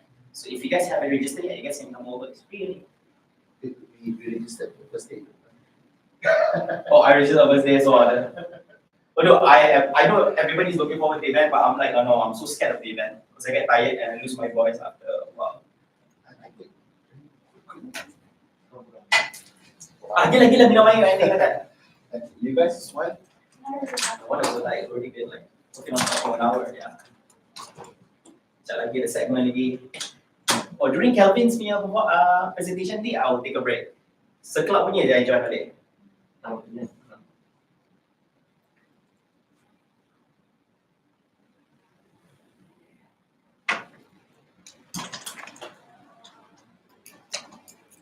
So that's what I cakap. If you guys have any questions, regards esports, anything at all, event ke, just want to become talents ke, production or anything, just ask away. I would love to actually address them because a lot of people have questions. Yes. Okay, jump. So we'll start things off. Okay. So for the next one, I'll address these are developmental bodies in esports development bodies in Malaysia, right? So why I say bodies is because there's a lot of parties here. All right, and we will try to address them one by one. Okay, let's start with who the government is. Right now, there's only one government body in Malaysia, which is Kementerian Belia dan Sukan (KBS), Ministry of Youth and Sports. So they're the only one government. Nobody calls this one government. A lot of people say, oh, sekarang orang government. No bro, I work under a different body. It's like a government. Yeah, orang say that, oh, orang government is no, I'm not government. There was a time where for a few years everybody thought I was part of the government because I was like, oh, AP, Benny, CPIP, and all that stuff. Bro, no, I'm just a body lain lah, government lain. Okay, so Kementerian Belia dan Sukan. Right now, Kementerian Belia dan Sukan, the current minister is what's his name? Faizal Azumu. Yes, his name Faizal Azumu. I forgot his credential, Tan Sri ke, yang bahagia, something like that. But a lot of people call him Eja. Okay, Eja. So that's his casual name, I would say. And then Timbalan Menteri is called Yangke. Okay. Now, why it's important for us to get to know this is to understand which parties can help you in critical moments when you go on the national and international level. On the ministry level, right? Why is it so important? It's because number one, for ministers, what you will want from him or deputy minister is that you will want his or her presence to actually be there to make your event more prominent. Okay, although you have all these influences, ada Muhammad ni follower 1 million and all that, but then your event doesn't have a minister. Therefore, your event is not going to get coverage from medias. Because the media, when you send them an invite, okay, of course, any event organizer, right, they will always send an invite to media datang lah, cover event. But it's optional. I'm just sending an invite, whether you come or not is actually up to you. Because you're a media company, you are TV3 lah, 7th edition, you are RTM, you are all these big media, you are Melody lah, semua jadi media. From WTM, from My Game On, from all these other media that you have right here, semua tu optional. We can invite, okay, kita nak datang, then the question cakap, ada minister datang ke? First question, ada minister datang, ada orang besar datang, siapa yang datang? Okay. Usually, an experienced event organizer, what they will do is that they will engage with these medias. They will tell them a good reason why they should come. For example, contoh lah, okay. Minister is a good reason for them to come because dapat tak ketawa minister tak salam dan siapa and all that. Okay. Number two is you can also highlight some of the great stuff about the event. Contohnya, you can highlight about the prize pool of 1 million ringgit. Isn't that huge? Media confirm nak letak tu kat majalah, keluar dekat The Star, 1 million ringgit prize pool untuk acara. All that. Media will love that because that will get people to read and all that. Yeah, it benefits them and all that. Then, when the thing about this ministry side is also because they also have an esports officer they're actually working as well, who's managing esports on a government level, who actually learns and studies esports on a government level. Her name is actually Cik Rafida, right? So I work with her most of the time, right? So anything advisory regards to esports. So contohnya minister engage anything esports, dia akan panggil Cik Rafida, dia ada orang cakap esports, can you join the meeting? Because minister tu, he doesn't know everything. Think about it, if you are the minister of youth and sports, how many sports are there in Malaysia? Okay, if you're a big fan of esports, maybe esports is your expertise. Hujung jari lah, dah tahu anything. I don't need a translator, I don't need somebody to tell me esports. I know everything already. You can listen English. But there's so many sports, hockey, bola. So when somebody was to talk about hockey, talk about taekwondo, about catur and all that, when they talk something technical, right? So then they were like, okay, tak faham cakap apa sebenarnya, I need somebody to actually explain me. So then they were advising, so bagus kan dia orang. Kan setengah orang kan dia cerita macam pompa power kan. Tapi bila evaluate balik macam, macam biasa je dia ni. Kita buat leadership lain lah, something like that. So a person who understands the field better, who can actually advise the minister or any of the higher up people and all that. Yeah, who took the time and all that. So it's very important to engage with this particular person. Because this person would actually advise us, because most of the time we don't meet the minister. We'll meet with the officer. So the officer contoh, kami nak jemput minister free tak? Minister tak free. Ada advice tak? Oh, minister free, mungkin kita minta timbalan. Kalau timbalan tak free, kita minta pengarah from some other department and all that. But still, it's part of Ministry of Youth and Sports. So it still has credentials like that. Want some kind of VIP lah. That's why you go to events, sometimes you don't see minister, tapi nanti dia sebut nama yang berusaha, yang berhormat, VIP mana pula ni. So, oh, dia ada kementerian, tapi dia bukan minister. Dia ada title lagi. Yeah, so this person will advise. This person who is the esports officer, Kira, also advise you in numerous of things which involves the government. So contohnya, if you want to apply for budget, nak dapat esports budget for the government, she's the person who's going to advise. Oh, budget for government, before you apply, waste your time. Dia akan advise you macam ni, sebab dia baik kan. Dia sebelum dia nak apply, actually budget government dah habis lah, dia kena pakai. At least, dia bagi tahu. Kalau dia tak bagi tahu, you go crazy nak present a budget of 10 million ringgit and all that, padahal budget tak ada kan, sorry bro, your proposal power lah. Yeah. At least that person is like a friend who can actually help you in this advisory. Another thing is, all those things like support letter from the government. Contohnya, when you have this kind of event, you know how you do events, and then kat bawah tu dapat support from Ministry of Youth and Sport, support from Persatuan Esports Selangor, support from MDEC, support from contoh ESI, this event and all this, right? You need to go through this kind of people. They will advise you which department can actually help you get the support letter. They will tell you on what are the details that you need to give us before we give you the support. Oh, sebelum tu you guys kena dapatkan tanda-tanda ni, kena dapat isi borang ni and all that. Yeah, that is the person who actually going to be advising all that. And that's how the ministry keeps the efficiency at all times. Yeah, there's no way you can befriend. Okay, not saying no way lah. In normal circumstances, there's no way you can befriend the minister because the minister too high profile person. Unless kau power lah, kau dapat, you know, kamcing dengan minister kan, power lah, may ada blood relation tu or member lama kan. But Yeah, but in normal circumstances, you have to deal with the normal people. Not that. So that is how the ministry can actually help you with a lot of things. From athlete support letters to perform. Contohnya kan ada beberapa case yang orang nak perform internationally tapi buat PKP tak boleh keluar and all that kan. The ministry can provide you with a support letter. Yeah. But in normal circumstances, if you didn't know this information, would you have known how to engage with the ministry? In everybody's nice job, macam mana aku nak contact kerajaan? Pergi website kerajaan. Cari boleh ke, ada hotline ke. Dan hotline tu macam, okay, hotline ni macam, kadang-kadang, We understand. ya, the hotline tu macam, kan, tekan satu, tiba-tiba, oh, boleh cuba sekali lagi, harap maaf. All that, you will not go through to the real person. And even if you go through the real person, that real person also might not be the right person. Oh, orang tu tak ada. Oh, maaf cik kena contact orang lain. So you know lah, those kind of call and all that, right? So that's why I say it is important for us to actually have good relations together with ministry and sports. And specifically this particular person, cheer up, okay? Right, so that's ministry. Next, we talk about the Majlis Olympic Malaysia or Olympic Council of Malaysia, OCM. Now, Majlis Olympic is huge, right? Anything Olympics related is all under them. And they are huge because they can actually give you international recognition because Olympic is not on national level. Sukma lah, Sukan Malaysia and all that, right? Itu semua national level. But it's all the international level, it's under Majlis Olympic Malaysia. So anything that will go through them when it comes to sports, right? Even the government also have to listen to the insights coming from Majlis Olympic Malaysia as well. If the Olympic doesn't give you approval on that, then you cannot execute things on international level. That's how huge Majlis Olympic Malaysia is. Okay? Next is MDEC. Now MDEC, I'm gonna give you this insight. MDEC looks boring as hell. You go to the office, macam office government lama yang lapuk yang yeah, so I have a question. What's different between Olympic and Commonwealth? there's no Commonwealth body, but Majlis Olympic. Okay, here's the thing: Commonwealth.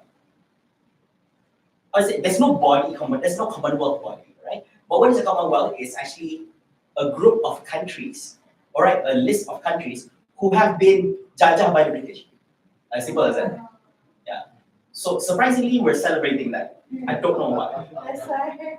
I get a little bit mindful so that we're celebrating, but I can't celebrate. Yeah. So countries which couldn't judge by the British fall under this Commonwealth list. Yeah, celebrating it. I'm confused. Just we want their help after they Yeah, I get it, but it's kind of funny. It's like, hey, you also gonna judge us? Yeah, it's so weird. Yeah, and I get it because a lot of people were like, kenapa kita tak participate in Commonwealth? Bro, you were not judged by them, okay? Yeah, bro, you're not in the circle. It sounds like something to be proud for, but not really. It's like Olympic history. It's like you guys should be lucky you're not part of it, no? Yes. Yeah. There are countries who actually opt out to be part of the Commonwealth. Sorry? There are countries that opt out. Yes, it's kind of like it's quite shameful, you know. It's like you pilih jajah. Yeah, that dia macam you know like the whole Mak Kilau thing, right? Lah, you're shameful that you're being jajah, but now you're kissing ass to the people who jajah you back. So it's like, wait a minute. If you're probably part of the Commonwealth. Okay. Yeah, but I get it. This is actually to actually the Commonwealth. The purpose is to remedy back the relations. Because Jajah, so we created all these events for the countries who have been on that because it's also an apology as well at the same time as well. But on our end, feels so weird. Macam we.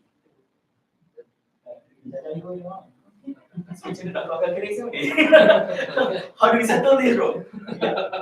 I risau that like Commonwealth game had to happen after Mak Kilau came out. So I was like, And it's trending outside also. yeah, trending outside as well. Doesn't have to be.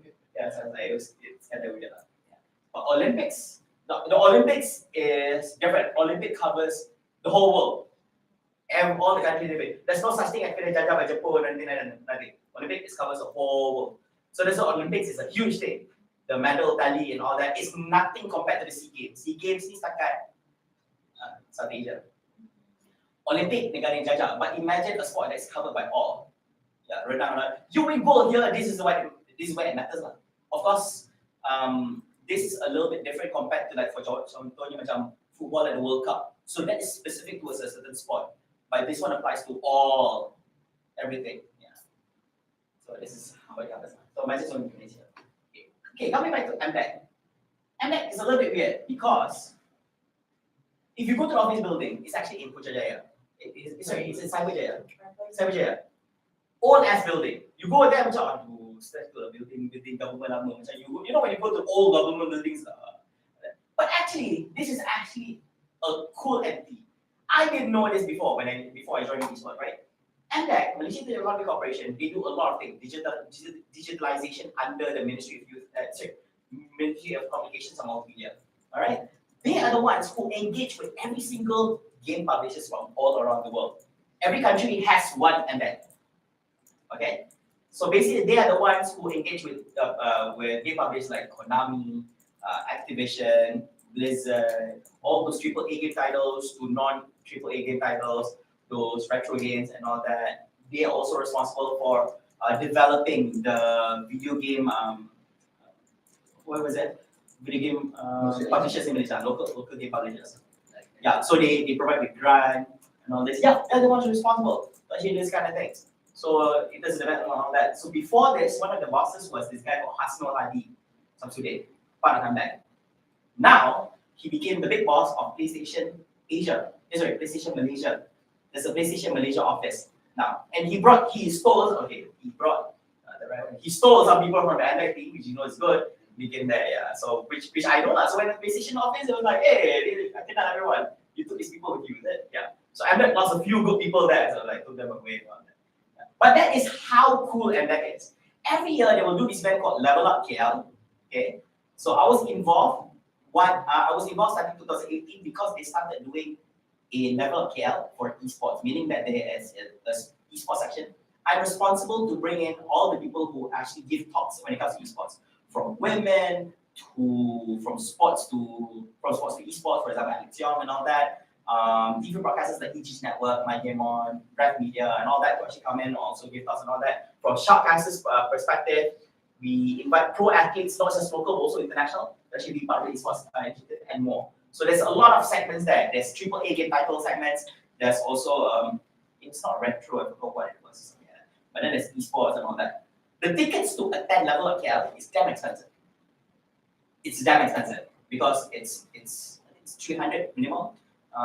Maximum by the 700 ringgit. Other more expensive 1,001 where you get to network and all that. But a lot of people will buy these tickets because that is the opportunity to actually get all the big game publishers from around the world, from Japan, to US, to Europe and all that, to come to Malaysia and actually have an opportunity to meet with them and have a listen to them directly, right? And also some of the universities and colleges who actually provides game development courses would also purchase a few tickets for selected students to attend.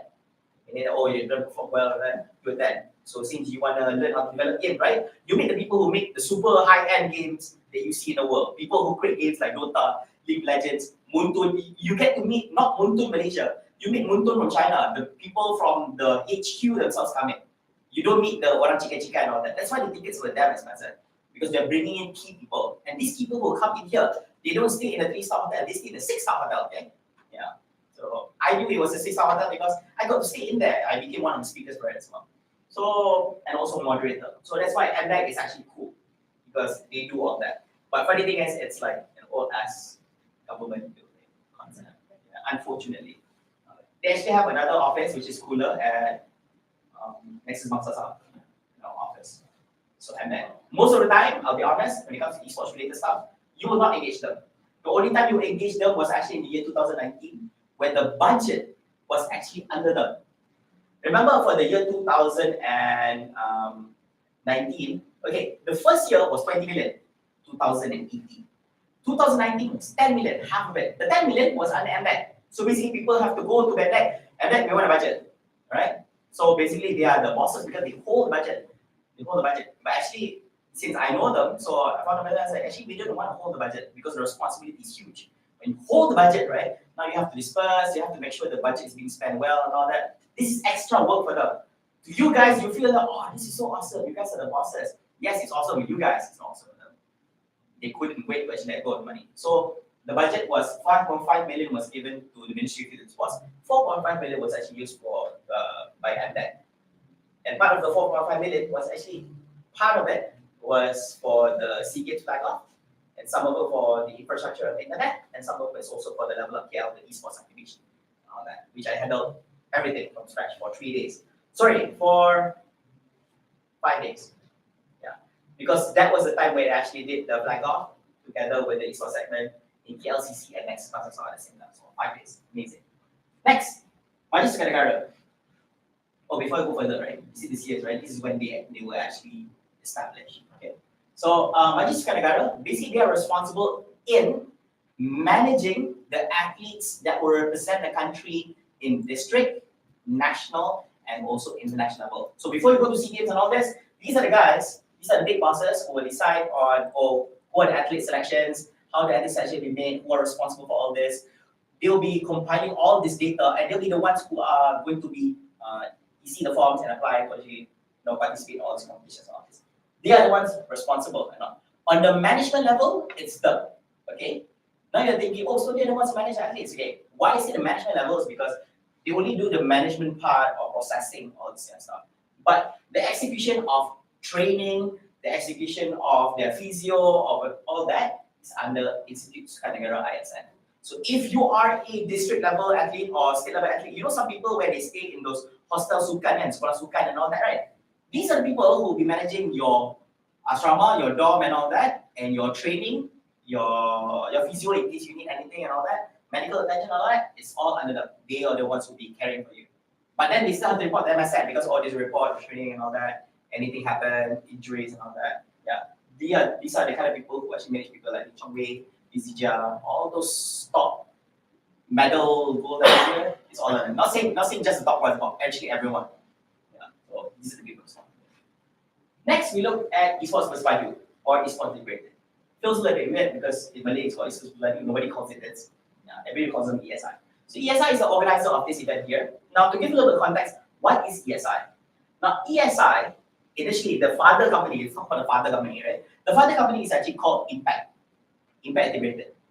Esports Integrated is actually the esports initiative under Impact Integrated. And so now, when you see ESI, right, you see this bangunan here, this is actually a collaboration between ESI together with the Ministry of Youth and Sports.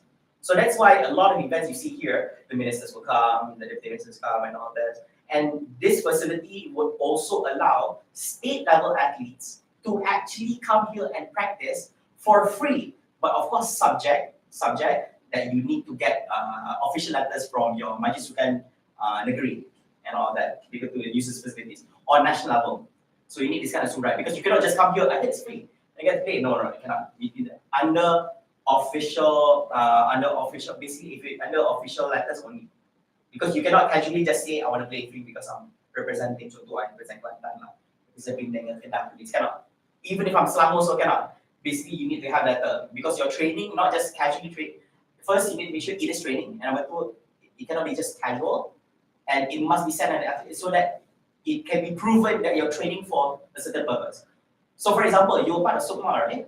So there were some issues because some of these teams, when they came in here, they did not thought of, SUKMA is going to start in 2 more days. We are here in KL.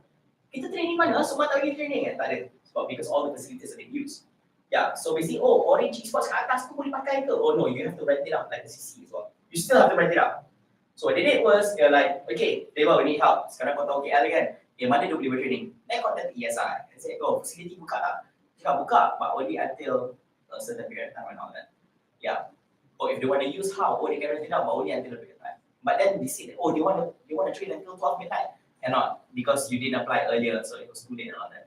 So because this facility is meant to help state, district, or national level athletes, they can operate until midnight. But of course, like I mentioned, you need to have the letters from Majlis Negeri or ministry. If ministry give letter, of course, nobody's going to say no, right? We'll open it for you guys, yeah, because these are athletes.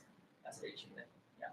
So ESI is actually like an agency under the Ministry of Youth and Sports, and the reason why they are the agency is because Impact has already been working with the Ministry of Youth and Sports for the longest time, meaning that they help them in executing certain initiatives. I didn't say tournaments, I say initiatives. Initiatives can be anything.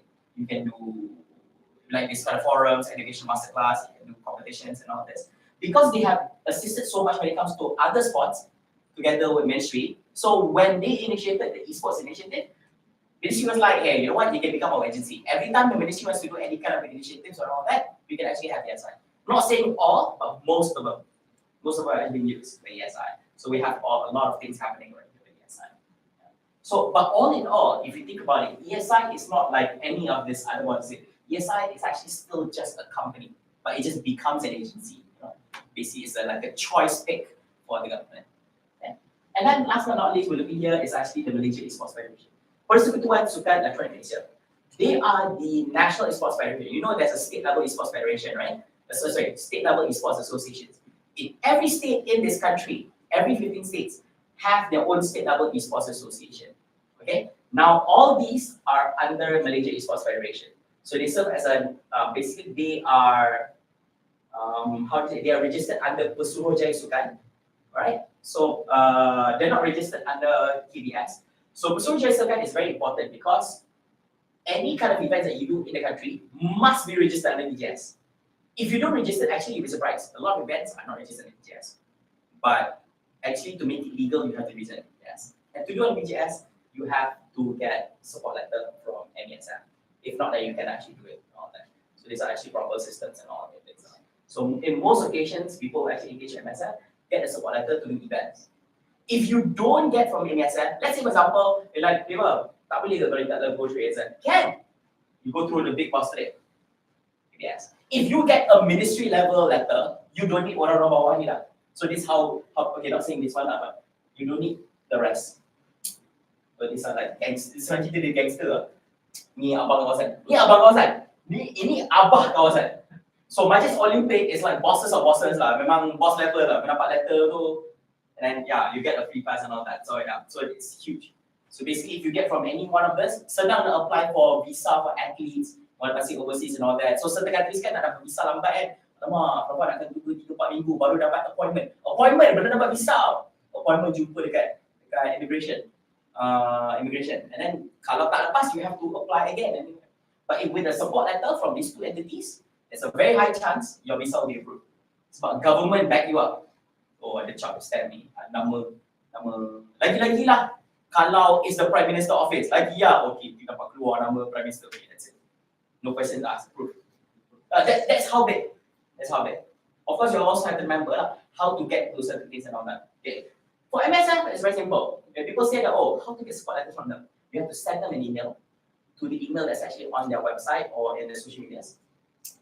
There's actually a list of items that you need to submit as well. Funny thing is, it's not been listed anywhere. So you need to ask them for a support letter. Later, they will tell you that you need to submit these items. Then you can prepare the item. So it's actually not efficient. Because sometimes, if possible, if you know the items beforehand, you can prepare them and then submit, right? But now, yeah. So it's a little bit tough. Same goes to ministry as well. Ministry pun kadang-kadang tak bagi tahu juga. And ministry website has so many information. Okay, sometimes have you opened any ministry websites before? Yeah. There's like clickable stuff everywhere. There's like info. Most of them are irrelevant to us. So the thing that you want, you're like, okay, buka ni, cari dia punya subtitle dia, cari subtitle lagi, okay, jumpa. So it's kind of crazy lah. So these are all the development bodies that we have here in Malaysia. And everybody plays a different role and all this. Everybody have different ways of actually conducting things. So, any questions other than Olympic and Commonwealth?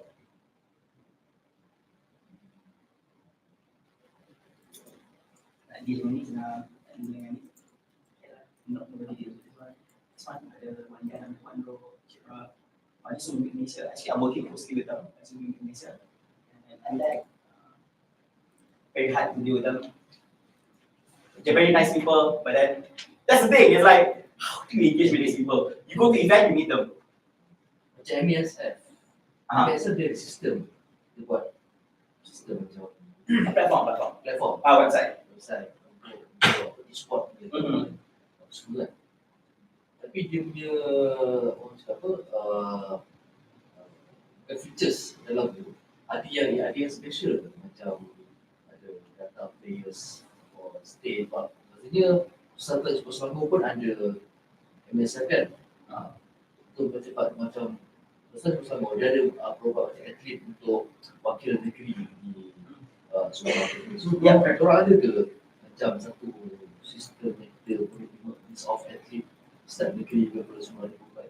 I don't think ada. I mean, last I checked, ada. Okay. But I don't know whether will they implement that in the future or not. Okay. Now, let's talk a little bit about Sukma. So you mentioned Sukma athletes. The Sukma athletes, though, are not registered under the MSN platform. They are registered under MSN because it's MSN event. MSN actually owns Sukma.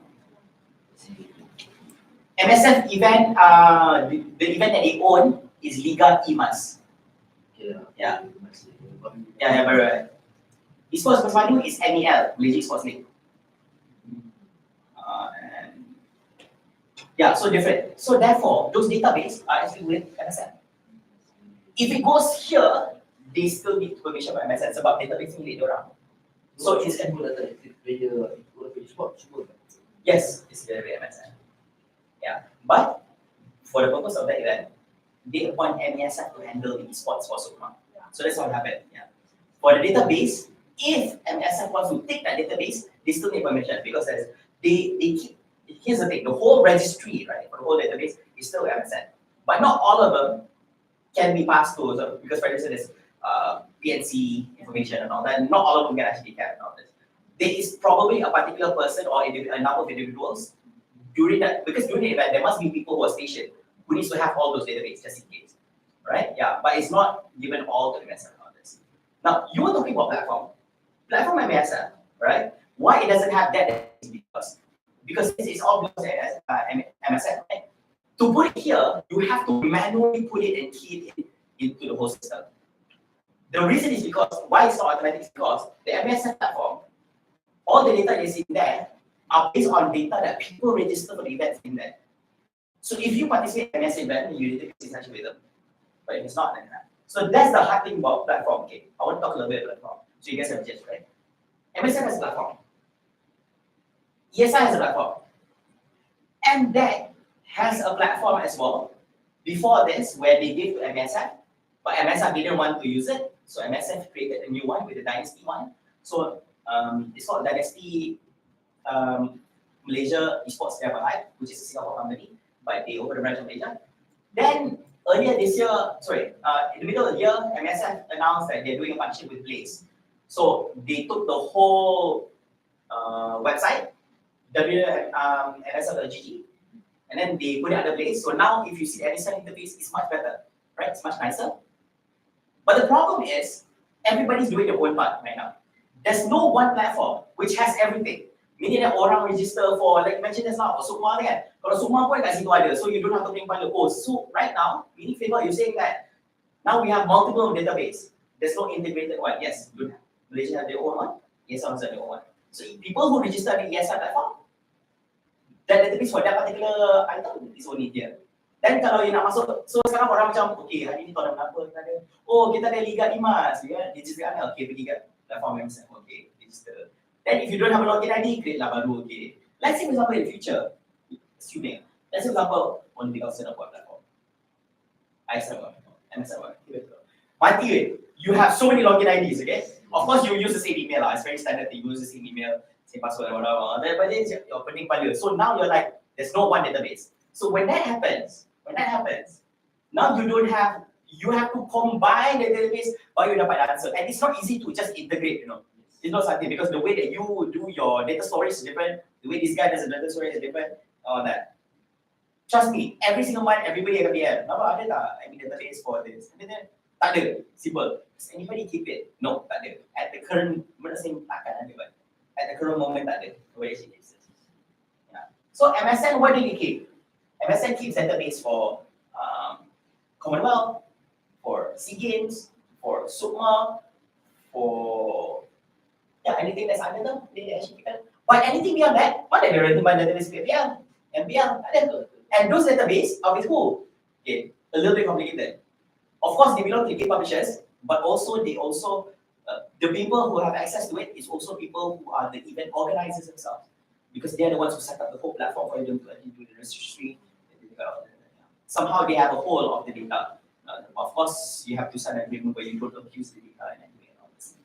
Yeah. So it's a little bit all over the place. Yeah. So now, let's example you're in Source Mango. You want to pluck out data from Selangor? Very, very hard. Where do you want to pick up? Can. You have to go to everyone. Go from MSF, go to ESI, go to MSN, pluck out everything. Selangor related. And you also need permission. Whether they want to give or not is a different story. Then you have to be specific on what kind of data do you want from them. I have a question on MSN. For example, like the non-esports. Usually we have like the school, we have district, we have state level. So that's where they get the athletes. But in regards of esports, how do they get the athletes? Oh, okay. What do you mean, where do they get the athletes? I mean, because we don't really have like school Selection. district championship. Because usually in normal sport like running, track and field, we have this level and then this guys can level up until state level and then they choose, right? But we don't have for sport. Yeah, the MSSP, MSSS, MSS. Yes. Yes, it's normal way to spot. So, okay. Whew. Okay, that one is. Siapa yang boleh clarify? Okay, I'll tell you clarify because I did most of the selection. Okay, I will explain from SEA Games. I will give multiple ways of including. Okay, let's start with this. How do I begin this explanation? Yes, we do not have that. Number one, that's how I explain. We do not have a district to state to national and all this level in place at the current moment. Okay. Then a lot of people argue sekarang ada lah, ada yang buat district and then state and then national. The state associations do it, but not all the time. If you realize it's not all the time, kan? Ada certain times dia tiba-tiba state boss, suddenly Selangor kena buat selection, get apa sebenarnya? Tak terbuka sebenarnya. Ya, tak terbuka. It's not terbuka. Okay, that one's a very hard thing to address because those events that give the responsibility to the states, right? Some of them have certain standards, meaning that the states don't have the power to decide how it's being conducted. For example, a higher power, contohnya MSN, will have the power to decide how all the states will conduct it. But some of them are giving you the free will. You as a state level, I don't care how you do it, you select. It's either you do it hand-picked, or you do a selections, or you do whatever it is. You do it, selections, a qualifier could be an open qualifier, closed qualifier. It could be an open plus closed qualifier, or plus wildcard, or it could be anything, by special selections and all this. So, because the system is in place, therefore you will see that all the selections, not saying all of them, most of the selections being done varies across tournaments. Okay? Because the system is not in place, therefore every single time there is a tournament like, recently there's IS and Bali, right? And then before this you see Commonwealth when they got the 3 gold. And then you heard that in SEA Games 2021, which is actually happening in 2022, also have a different kind of selections as well. And then what is it? Then SEA Games 2019 has a different selections and all that thing that, yeah. Then now you hear that yes, that's MEL, right? So MEL now also have their own ways of doing selection. There are teams who participate in MEL can also be part of the professional circuit for MPL. Yeah, so you see now everybody has their own thing, but it's still not organized. So basically right now, one of the issues with the esports ecosystem in Malaysia is that we're very disorganized. We don't have a proper system in place. Everybody is doing their own thing. Therefore, it creates issues because right now you're like, okay, it's like a free for all. By pandai you settle, you masuk here, you pergi sini, keluar sini, and all that. So far, ESI is good because, lucky enough, MEL has a channel for them to actually go to the next level. When you are part of this list of 7 development bodies in Malaysia, right, you want to create esports initiatives that leads up to something to the next level, not just buat satu tournament habis and all that. So MEL is doing that. Okay. Now here's the thing. MESF has Liga Imas, but here's the thing. It's too early to judge because they've only done their first season. Ni baru nak buat Liga Imas, right? But unfortunately for now, Liga Imas does not lead up to anything. Alright, so basically there's no professional circuit of MPL, PMPL. But probably Liga Imas could also be a selection process for an upcoming tournament and all this. Yeah, it could also be leading up on all this. But it does not dismiss the fact everybody buat benda lain-lain. Nobody is actually working together. Everybody has their own ways of conducting it. Okay. When it comes to selection process, because we don't have a system in place, therefore we have to go to MSN. Every time we have a selection for SEA Games and all that, we have to explain to MSN. Okay, this is the best way we do the selection. Why? Sebab, okay. Kenapa kita handpick team ni? Because, why? We have to explain one by one. Okay. So I'll give an example, okay. Remember Commonwealth? Commonwealth kita ada 3 game. Dota 2 female, Dota 2 open, as well as PES. Right? How were they selected? Let's start with Dota. Dota, the team that was representing Malaysia was Team Atlantis. Okay? Why was Atlantis selected? Whereas people will say that if you're in the Dota community, people say, dalam Dota team Malaysia, kita ada RSG, ada SMG. There are much stronger teams in Malaysia. Kita ada apa, team Todak lah, kita ada team Gagak lah and all that. So now we have to say, okay, now we have to think, do we do handpick or do we do competition? Yeah, so here's the thing. It's optional. It's not like a must. Okay, so if we do a competition, it's like, would they be interested in a competition? No.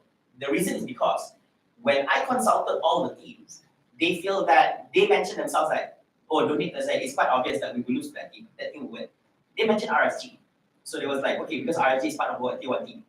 Then when approached RSG mentioned that we don't want to represent Malaysia for Commonwealth. The reason is because during that time, the date for the DBC, the date for the big tournaments have not been announced. If they register the names, they cannot take back. You cannot. Basically, you have a commitment. You sign under the country or not. Same like Sukma. Once you register, you tak boleh bagi excuse. Oh, I had a bigger tournament and I have to attend this. Tak boleh. You have registered. It's like signing a contract. Okay. So in that circumstances, RSG said no. Then another team, I forgot which one of us said no as well. So next in line was Atlantis. Senang cerita, the only reason why Atlantis was picked was because the other stronger teams did not want to risk it clash with any TI regional qualifiers or even DPC, itu je, because that is their top priority. Yeah, for them, Commonwealth is nothing compared to TI because it's a 40 million USD prize pool. Okay. Yeah. Yeah, cannot promise, cannot promise. Bagi orang lain tak betul. Yeah. So when the decision, that's for Dota. Okay. For Dota 2 women, it's very simple because in Malaysia, that is the best team. And Aurora, which is the mid leader for Dota 2, is actually the best team in the country. If you do a qualifier, they will support everyone. So basically, there's a no versus us. So it's logical. So that's why when Dota 2 women team was selected, nobody said anything. But when the Dota team was selected Atlantis, people were questioning, oh, kenapa Atlantis pilih, kan banyak lagi punya. So what the other top teams did was, they back up and they said, they were chosen because.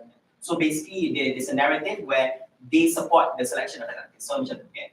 Right. Now, PES was a little bit hard. Because PES, we have so many players in Malaysia. Okay. The initial idea was to just directly select Haikal, which is representative of PES. But to make it more fair, because we don't know, in terms of performance-wise, it has been a few months since his last big competition with the performance. Okay. If contoh lah, kalau recently team tu menang PNPL, and the next 1 to 2 months ada big tournament, obviously you just pick the champion lah. No questions asked because he's already the recent strongest team, right? But in that situation, Haikal has not had performance. So what they did was very simple. Rather than doing an open tournament, 100 players, they did a closed tournament, a closed qualifier, where the top players, contohnya the top 10 players, will be part of these qualifiers. If Haikal truly is the best, he will be selected. And he won. So basically, the qualifiers, no questions asked, because then he will see the list. Oh, Haikal beat this guy. Dia kan beat it's not beat, it's the best, yeah, that's it. No questions asked. Yeah. So this is just to further strengthen the reasoning behind the selection. Yeah. So right now you realize esports, the timetable, if this was timetable, right? If this is December, this is January, right? You can actually do a breakdown, need big event for this tournament, suddenly there's nothing going on here, and then you have to do a selection from here. So you have to think of the best way to actually do that selection. Yeah.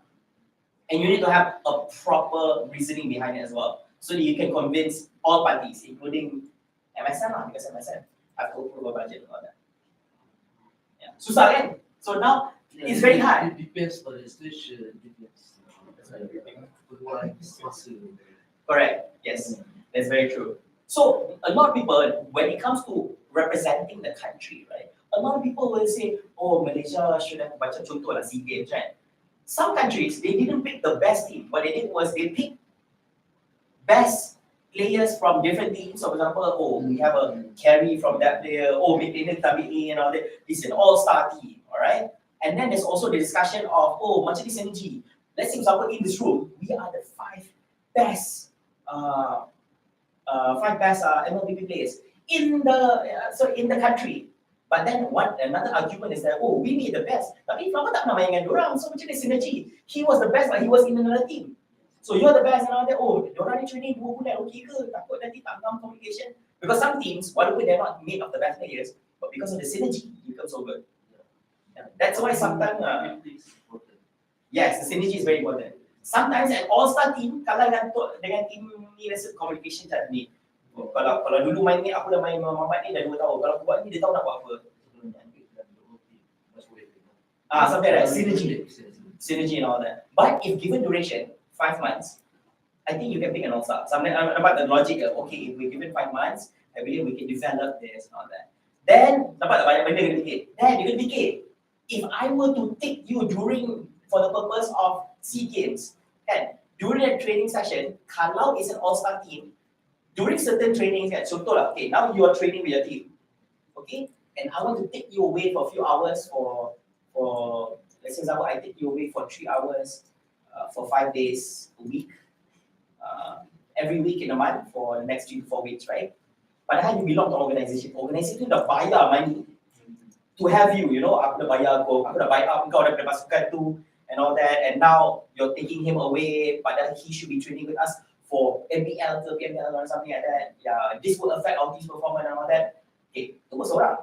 Now I have to take you for another team pula. I have to bincang to your team manager, what deal can we do? Bila kau finish training? Okay. Then, you see the schedule tak ngam. So you see how hard it is to actually do an all-star. But if you take one whole team, senang. Because you deal with one person. Okay, bro, senang cerita macam ni. Your team represent Malaysia. But then the team is the best team that available. Correct, yes. So you see, banyak best team tapi this is available. yeah, it's available. Yeah. Imagine, okay, I have to take you, bro. I think your boss told me I have to pay you. I have to pay the organization 10K to have you inside. Aduh, tu satu hal lah money lah actually sebenarnya. So these are the kind of thing. So it is much easier to take one whole team. But if it's possible, contoh lah, let's say example, World Cup of esports happens, right? It's a national, we call it a national calling, right? If that thing would happen, I think you guys will like, okay, you know what, I'm ready for your example, let's step by to join this all-star team. And even the team is very supportive as well, don't worry, we'll support this, because this is for the country, something like that. Yeah. But you can understand, there are circumstances where teams will consider, because you remember they own the players, therefore they own it to a certain extent, so losing out money, and if you're not around doing training, if you're doing less training, the others team will affect performance. It's not that easy to just replace you. Training tak apa lah, kau pakai sekejap, dia masuk balik. Yeah, maybe so it's so not easy when it comes to do selection. Yeah, so not saying the best way, saying that the most convenient way is just to do a selection and just take the team as a whole rather than creating an all-star. So these are some of the things you need to think about when it comes to representing a country. Sama lah macam apa World Cup yang dia panggil semua orang daripada 20 country. Padahal kau tengah main kat tim lain kan, tapi sekarang for the purpose World Cup kau kena datang training kat negara kau. Yeah, that is also not easy. You know how much they have to pay for the teams? Sebab baru kita kat Malaysia, benda ni kita tahu tak, tapi kita baru dah betul-betul develop, kan? So mungkin aku rasa nanti lah, mungkin akan same time untuk standard of selection yang lebih popular. Yeah. So we talk about MSSD, MSSS, and MSSF. This is just an example for Selangor punya, okay? So let's say we apply on esports, right? So right now, we don't have a national, how to say it? Let's say kalau kita ada national team esports, then kita can identify who's the right coach, who's the right team manager for all the esports, and all that. And then on the state level, siapa yang nak appoint for every state? You'll be surprised in Malaysia, we don't have enough expertise to actually do that. On a national level, yes. Like for example, for myself and Kelvin, we have expertise in actually managing sports athletes for SEA Games, which is super tough. Imagine we are 2 people, we manage 53 athletes alone. Normal sports, they will have 2 managers manage 10 people. We are 2 managers manage 53 people. So it was brutal. SEA Games was brutal. Okay. So that's the thing. We lack the amount of expertise people who can actually conduct this kind of thing. Tu baru kat atas, then identify coach for every team. ML, PUBG, PES. PES sekarang ada macam-macam. PES ada solo, ada duo, ada team, and all this to cover all areas and all this. After that's done, then you have to, okay, that's national. National because senang lah. But if you go to state, now you have to make sure every single state have enough manpower, so enough expertise to actually deliver all this kind of stuff. Every state needs to have one coach. It's not just coach Kejika. You need to have a coach that can bring you victory for your state. Coach, analyst, statsman. Betul-betul yang kita nak dia punya macam talent yang betul-betul. Yep. Yeah. Aku nak mengasih like slowly lah. It will take a little bit lah. Selalu memang ada chance yang besar untuk create buat ini.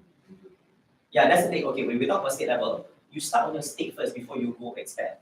But sometimes you kata, oh, a lot of people they want to do all together. Let's do the whole country. No. You do first. When you succeed, orang lain boleh ikut. Very simple. You just succeed. Dah buat satu negeri dah buat, semua kau perlu. Yeah, just tell everyone, okay, kita do program jaya, jadi korang juga boleh apply. That's how you get everybody on board. You have to prove your worth as well. Yeah, that was a very good question. I really like that. So far, I like the questions here. Okay, so for the next one. Now, I believe that this is actually the final segment, but this final segment, my goodness, it's a lot of ground to cover. Okay, now this is how to say career opportunities available in the esports ecosystem, but not limited to the list that you see here. This is just some of the top ones that you would actually or you can actually relate, right? So let's start with the esports team, which is the most famous one. When we talk about the performance team, this is the one who actually executes all the competition and all this. It comprises of athletes, the coach, and also the analyst. Okay, the performance team. These are the one directly involved. The performance and all in the sport itself revolves around these people. Athletes, main objectives, very simple. Compete, win. Okay, it could be one player, it could be two players, 4 players, 5 players, substitutions and more. Coach, now the coach, all right, is meant to actually, of course, coach on how to play better, how to perform better, and much more.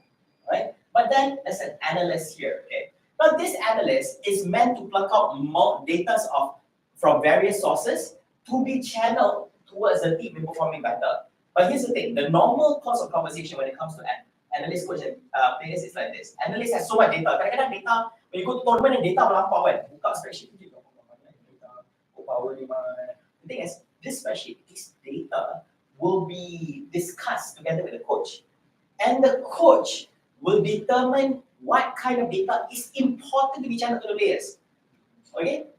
I'll give a real example. When you go to school again, nak baca buku sejarah tu, you know, it's like coming back to school again, kena belajar. Aduh, dah kena study and all this, right? Memorize so many things.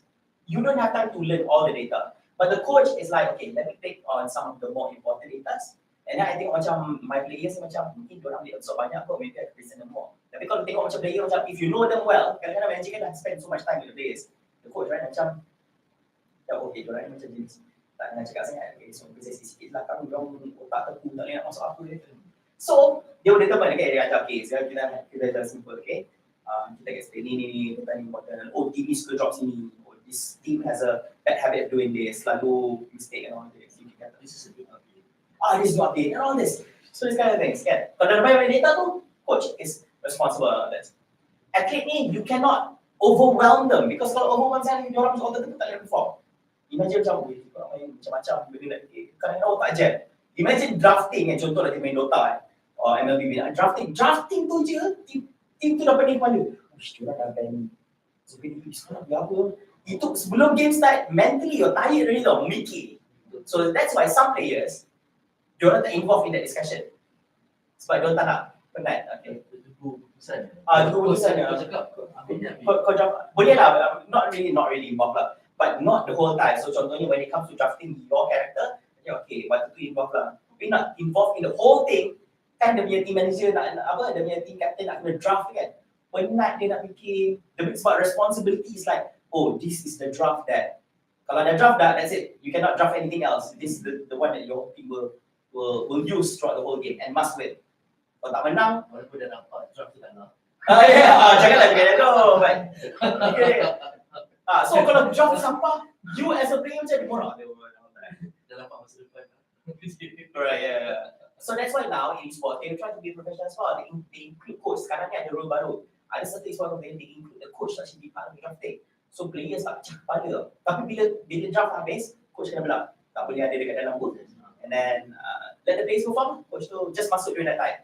Masuk that time. Okay, dah habis draft. All the best guys. Bismillah. Okay, let's go. Dan main lah. And then datang balik bila match habis and then discuss and all that. Yeah, so that's it. So that's a performance team. Very straightforward. Next, we have the management. So the management comprises of course, the team manager, the one who manages. You could have multiple team managers. So, for example, you are the management of the whole organization, and then you have managers who manage teams individually. So, I manage PUBG, MLBB, manage Dota, manage League of Legends, Warriors, and all that. And then you have your sales and business development. Because the thing is, when we look at the creation of a professional esports team, or even a semi-pro, or even a semi-pro, we call it a pro amateur league, or even an amateur team, you need a little bit of funding to actually run operations. Because kadang-kadang, you know lah, standardnya dia orang in-house. Devices, internet pun kena bayar. Contohnya kalau PC, you see betul somebody needs to pay bills, makanan, rantai dalam jalan, transportation ornaments, and more. So these are all that. So basically, the sales manager to plan on how to cover this development for it, from selling of merchandise, getting the sponsorship. So another one more should be added here. Yeah, business development to plan the BD on how all this. Most of the time, they don't involve the players. Kalau dia nak players, pun dia beritahu, okay guys, kita dapat sponsor ni, kita nak korang pakai baju ni and all that, no? Like just gambar and all, because we're selling them in certain ways and all that. How to make more money for them. So this guy who thinks about it. And then human resource guy who actually manages or thinks of hiring, create contracts for the players and more. Policies and everything like that. So HR is actually responsible for it. So these are the management side. Of course, we have wellness. I'll be really honest, not everybody actually has a wellness side. But on the wellness side, we have people like nutritionists, fitness trainer, and psychologists. But to be really honest, usually teams from China would actually have this, all of them, because they don't have the money. They have so much money where, yes, they have nutritionists, they have a fitness trainer, and psychologists. A little bit insights about esports athletes and esports management team is that I'm not saying you cannot eat McDonald's.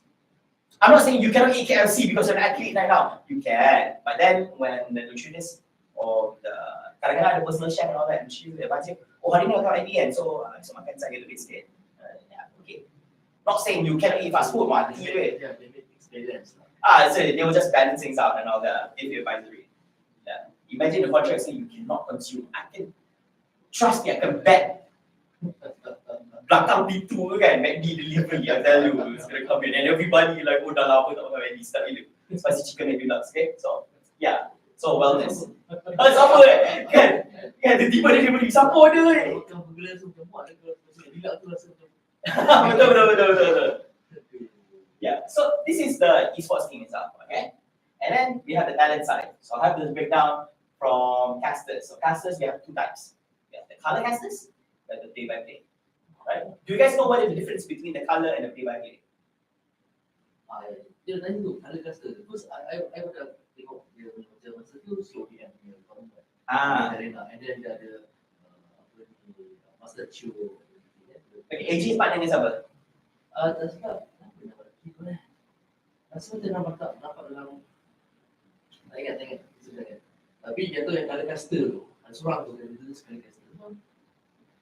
Dan dalam saya macam apa yang digala je macam tu. Oh, ya Allah. Buat.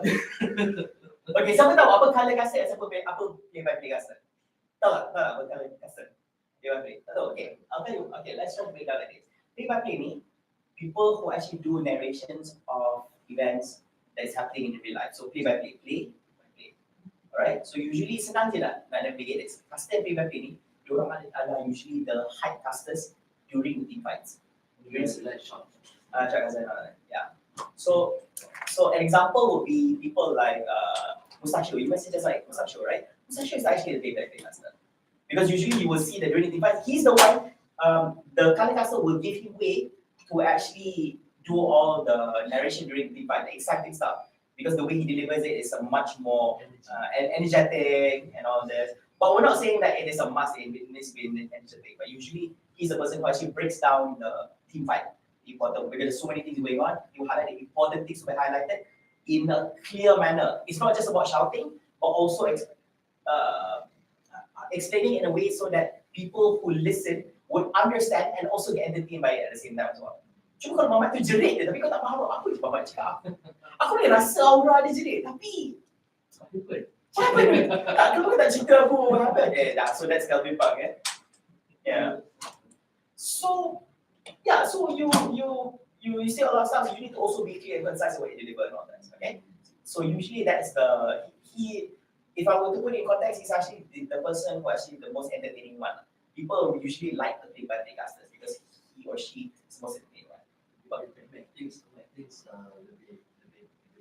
yeah, so tone and all that, most definitely. Now let's look at color. So color, I don't want to say color. No, he doesn't color anything, right? But color, he actually puts context into the game. So usually the color caster is a much more knowledgeable caster compared to the play-by-play caster.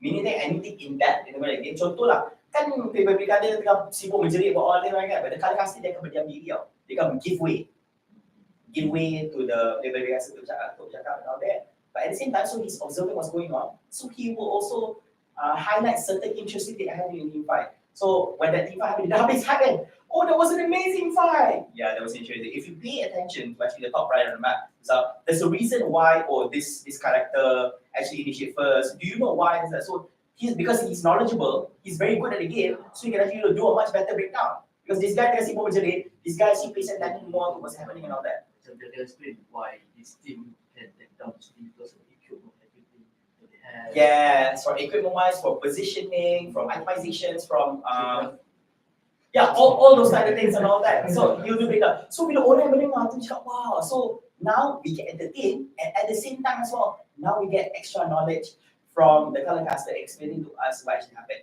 Sometimes, yes, we have to understand when it comes to viewers' perspective. Kita tengok banyak benda. You're a streamer, right? So you have your viewers, right? There's viewers' perspective, your own perspective.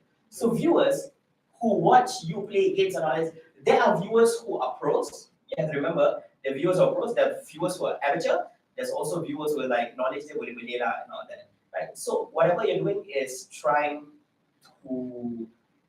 trying to provide for everyone, right? Of course, when you provide this kind of breakdowns and all this analytics, the pros will be like, yeah, we know all this, but probably this is something that some people tak pernah tahu. Maybe for some people who want to learn about the game, so that's why. So this breakdown actually helps. So you need one guy who screams, and you need one guy who is like the smart one. Not saying that the guy is not smart, but usually the partner is a much more knowledgeable person. Okay. Now, another breakdown, I'm not saying sometimes it's not that instance. Sometimes is that both of them are actually knowledgeable, but one of them is much better when it comes to play-by-play. Play-by-play is not easy. A lot of people say, it's not that hard, jerit, kuat sikit, but the thing is, so many things are happening at the same time. Okay, so now you have the responsibility. It's not just talking about the team fight, but talking about which part of the team fight is important to actually highlight during the whole thing. You cannot talk about everything. Kau punya mulut not like. Yes, correct. Yeah. Nak sing observer. Usually you memang pasal. Observer tu memang kena pandai. Kasar kau tukar. Benar. That doesn't happen. Yeah. So that's why viewers, bila dia dengar orang caster, dia kata macam, caster ni tak best lah. Usually the viewer have their own reasons behind it. Kenapa tak best? Dia cakap, caster ni salah cakap, caster ni salah buat. Yeah, so they say things to be very often on that. And some people they tend to compare, caster ni boring lah, suka caster lagi satu. Because contoh lah, right? Because they were like, a lot of people try to compare between the color caster and the play-by-play caster. Viewer kadang-kadang ada setengah orang yang tak faham. Memang kena ada seorang yang tu entertaining. Mana boleh dua-dua hamba kan? So, that's it. Kalau caster yang hamba. Bisa kalau caster. Tu lah pasal nampak macam dia je best. Semua dapat spotlight kan. Back to the lane white color. I have not identified that. I have no clue. That was what was given. That was the term now. So yeah. Before this, it was just like an analyst, but this is the term that's given. So the play-by-play and also the color caster. Now we talk about the deaths. So desk is usually people who are sit down either at a couch or kadang-kadang they don't have to be at the desk. They could just be in a sitting position or like kind of couch and all that, right? Yeah. The desk, you have the desk host. Usually akan ada seorang host to navigate or moderate the segment. And then we also have the analysts. Usually they bring in experts on the field to actually be part of the conversation.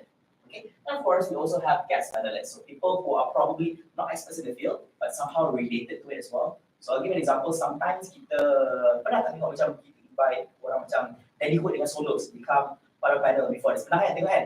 They're not really experts. If you're not count expert in the field, you could have invited so many other experts, analysts to actually be part of the scene, but they are guests because they are and it is entertaining to hear the insight. Padahal tak ada apa sangat benda-benda share tu, but it's entertaining to see, you know. It's like ya kita ada you know that ya kadang-kadang even obot lah, padahal obot tu apa benda tak tahu cakap apa kan, compared to Daddy Solos, but it's entertaining. So it's a guest analyst and all that, so it's good. And last but not least, we have the stage. Now, when it comes to stage wise, because we're the talents, right? So stage wise, there's only one. You only have the host/MC, right? So the host and MC, the other people joining him on stage could be various people. It could be player interview, it could be the VIP guest, it could be people who invited to give speeches and talks. But most importantly, when it falls on the talents, it's the host and MC. He or she holds the fort. Why it's so important is because before the whole event starts, he is the only person who gets to start the event and close the event. And he has to redirect the whole show on his or her own. Or if there's one, or kalau ada dua MC, kalau tiga MC. So basically, it is their responsibility to shoulder to ensure that the event is being presented in the best manner possible, set by the client and event organizers. Tak boleh buat suka-suka hati. Basically, the client wants it in such a way, then you follow such a way and all that. Okay? So usually most of the time, I work as a stage host and MC. When you're up there, there's no one else to save you. Kalau you tahu apa nak cakap kan, kalau caster boleh lagi, seorang member boleh kat sebelah, somebody to banter with. Right? In most cases, if you're solo, you have to solo carry the whole thing. And if the event's a delay and all that, you have to kill time, you have to do stage activities. Yeah, if any issue happened with the VIP girl, my issue and all that, you have to stop time and whatever all that. Yeah, so a lot of damage control is needed and all that. And all the important announcements, when we see important, is everything announcement, from emergencies to super big announcements, all that will be done on stage. It will not be done by the desk, or even done by the casters. Yeah, because it is important for the stage person to actually highlight everyone, from the live viewers to physical attendees and all that. Yeah, very, very important as well. It's fun, but interview fail in translation. Okay, so that one talent one. Okay, next is operations plan. Operations, honestly, there's a lot more than this, but some people know, so I had to cut off some. So let's try to make it very easy. When it comes to operations in games, right? Actually, there's more, but you can usually get assign one marshal to actually open the lobby, to ensure, to actually go through and check all the things special that are inside. And also in-game also have their head observers or observers. Now, sounds like easy. When I tell people that, oh, observer ni kerja dia just tengok benda yang berlaku dalam game. But the thing is, you have to be professional when you observe a game. Meaning, you see, you highlight, you look at important things that should be shown on the screen. Okay? Oh, Battle Royale game and all that. You see the right things and all that. Yeah, which one is important? Cannot be too biased. Meaning that when you look at, I understand that there's so many pro esports teams out there. You want to highlight like contoh, actually tengok Team Secret, team Yuducam, let's say your Team 79, your Team RSG and all this. But you have to be non-biased in your perspective so that all teams are covered.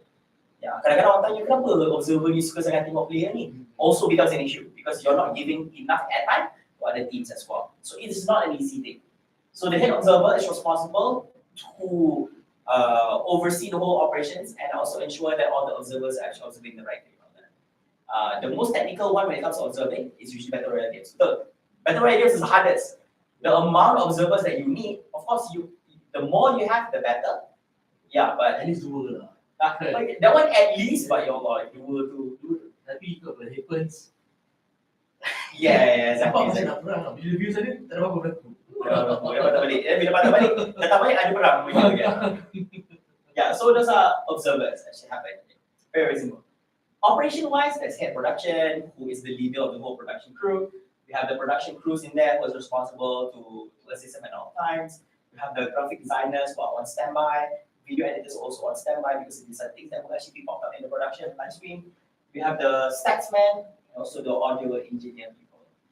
Actually, there's a lot more operation team members. The bigger event, he or she is the person who actually gets all the statistics during the whole game. You know, okay, here's the thing. Right now, on a viewer perspective, right?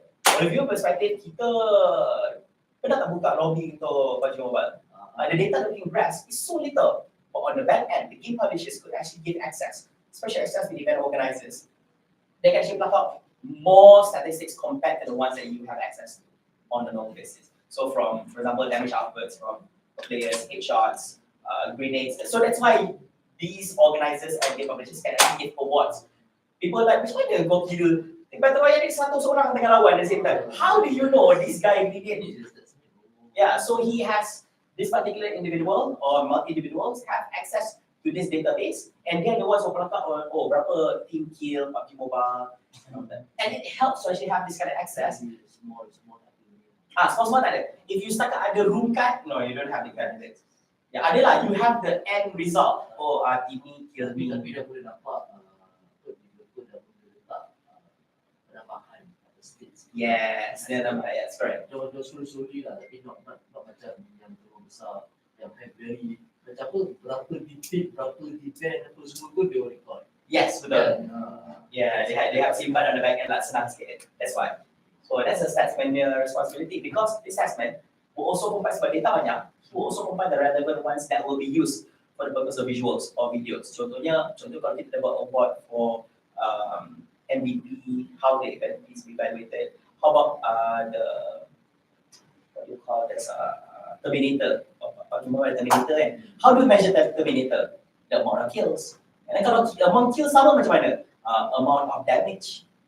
Nampak tu, so basically there's a breakdown. This individual that has it, mana ada orang keep track? Macam aku nak tahu Muhammad tu punya damage berapa banyak? It's impossible. Aku tahu dia tengok mati. But you don't know the amount of damage. So, statsman has it. Okay, audio engineer, the person who actually engineers the audio from time to time. Sebab the amount of talents, the amount of people involved in the event, ada ramai. Customer ni apa kuat suara dia. So audio engineer macam okay lah. Ni play ni lagi lah kuat. Okay, oh dia ni ayu je depan lembut je. Okay, kuatkan sikit, tak dengar cakap apa. Dia macam bisik lah. So yeah, audio engineer memang kena standby at all time. Dengar je. Nampak macam best kan? Oh, macam tak susah je. Macam ni. Besar tu kalau boleh. Lepas tu ada bunyi jaring apa benda bersih lah. Yes, bersih lah. Dia dah orang pertama cari, macam ni, kenapa suara tak ada lah. Then live stream, for live stream manager, so the person who is responsible to just go live and also assign a moderator to moderate to the comments and all this. So, although the manager does the live stream, start the live stream, but he or she is also responsible to ensure that nothing happens throughout the live stream. So usually the moderator and manager dia akan duduk, buka laptop, tengok live stream tu ada isu tak. Lepas tu, letak earphone. Duduk di situ macam tengok orang tengah macam tengok streamer. Tapi beza dia, orang tengok streamer 4 jam.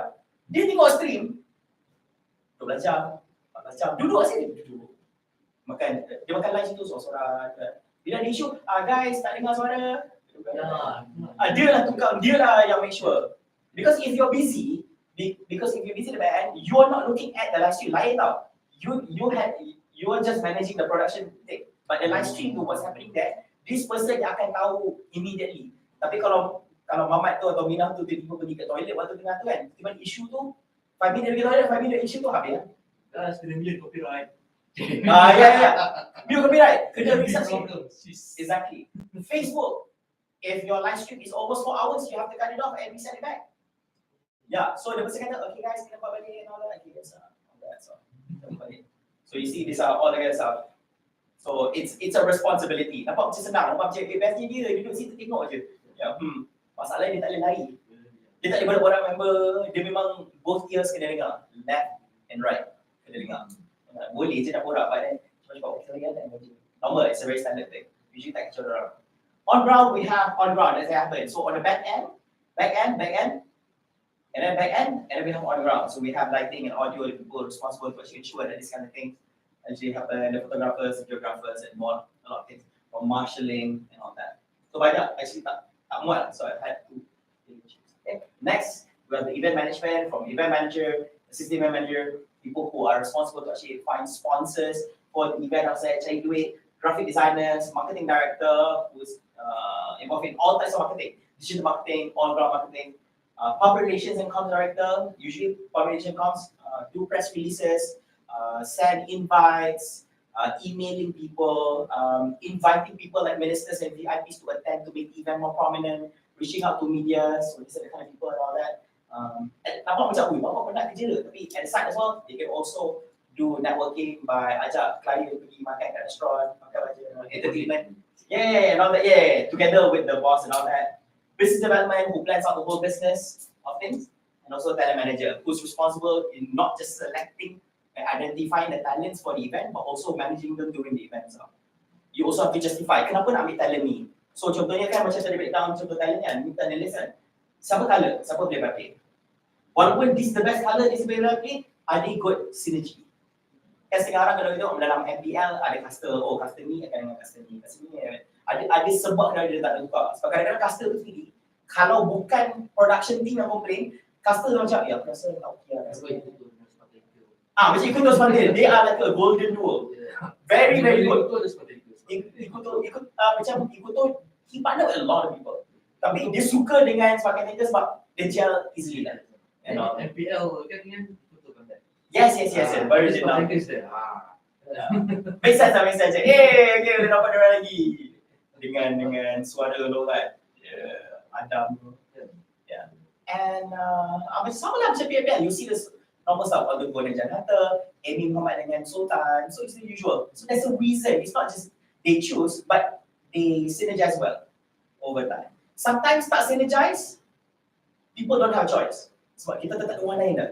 Memang Amy tu memang so kalau terpaksa partner orang lain, mungkin Amy tak sihat.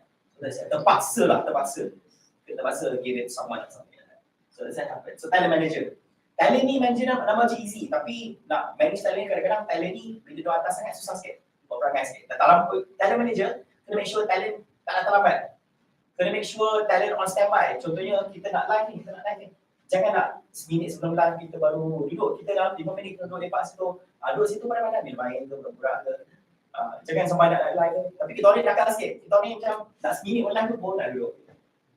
Okay, terima kasih. Ya. Tapi awal-awal duduk on time lah. Lepas tu talent manager kena pastikan diorang datang awal. Call time pukul berapa. Event pukul 11, pukul 9 dia sampai. Pada 2 jam tu prep tu. Duduk lepak situ. Okay, so. And call time ni tak boleh lawan. So talent manager ni kalau dia cakap 9 datang, jangan dengan dia datang 10 jam tu. Jam is not an excuse. You'll be surprised. When it comes to event, jam is not an excuse. Kalau kau dah tahu jam, kau datang lawan. Yeah. Because a lot of talents, okay, you see this talent nampak macam, best ni diorang dapat spotlight. But the thing is, the responsibility is, datang awal, balik lambat.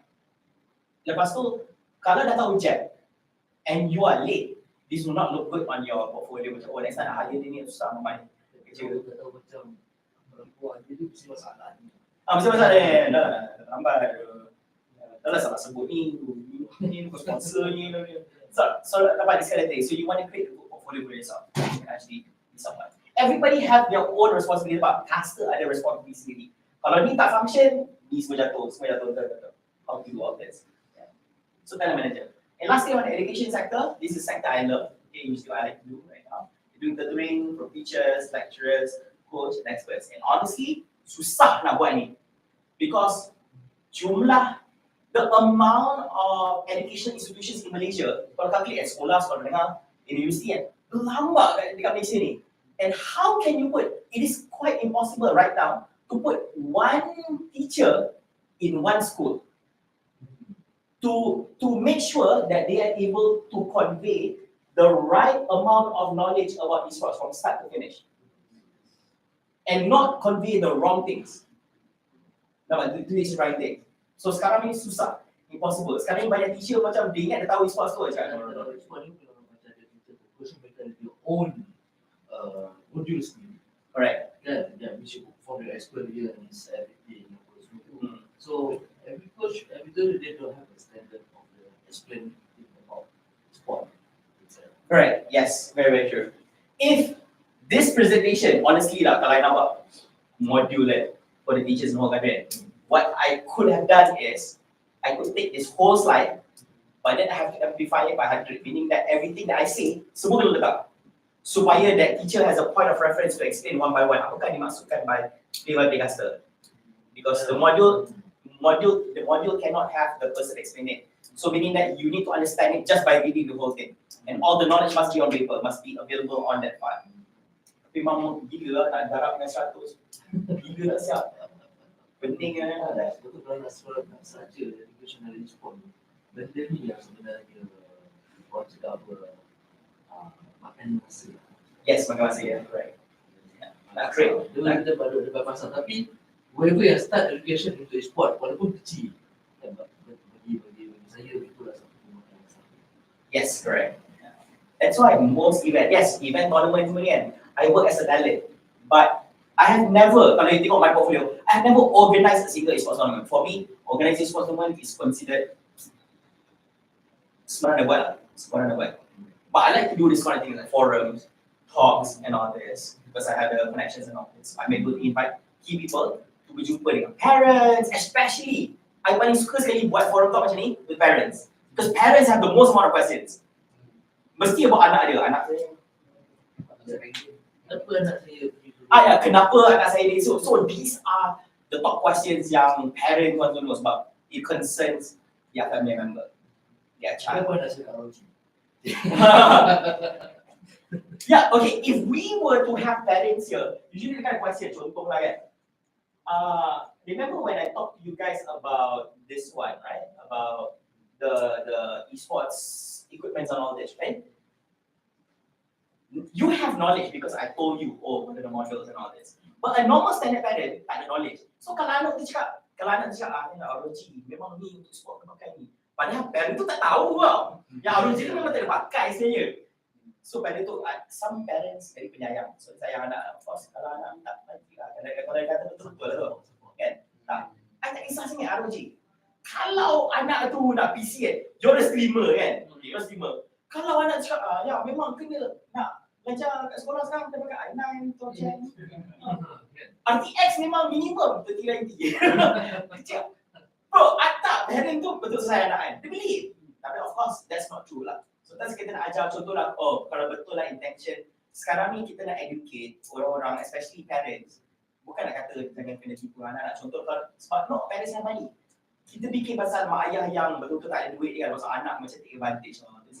Kalau betul nak untuk anak tu bawa belajar, okay kalau anak tu betul-betul nak main Dota ke, nak main apa dengan laptop semua kan, cakap je, okay tak apa, saya boleh suggest PC tapi tak nak buang kan, terbayang tu pecah poket kan. So tu macam monitor ambil ni je lah, ni okay, keyboard ni okay, mechanical keyboard. Macam tu mahal weh, ingat boleh sedut, macam tu mahal. Diperlukan tu projector ni. Perlu. Suka ada warna-warni LED screen. So ini adalah cara kita nak educate, kita bantu. So to educate different people. Macam for you guys want to know more about contoh event management. You want to know more how to become a talent. You want to know more how to be engaged and become better and become doing marshalling and all that. How to push yourself on that so that people can actually hire you for a higher position and all that. Everybody have their objectives. Same as parents, diorang nak tahu macam-macam. Macam anak saya addicted, macam saya nak tolong. Anak saya suka main game ni. Ada setengah parents tu, most parents, kalau anak dia addicted, dia macam nak stop anak saya dari game ni. Ada setengah parents, the sport macam, anak saya nak ni, tapi dia tak tahu macam nak bantu dia. So different kind of parents. So we need to cater to all of them. That's why when we talk about esports, we don't just talk about, throughout this whole conversation that I have with you guys today, I don't just talk about the good things about esports, but I also talk about the bad things about esports.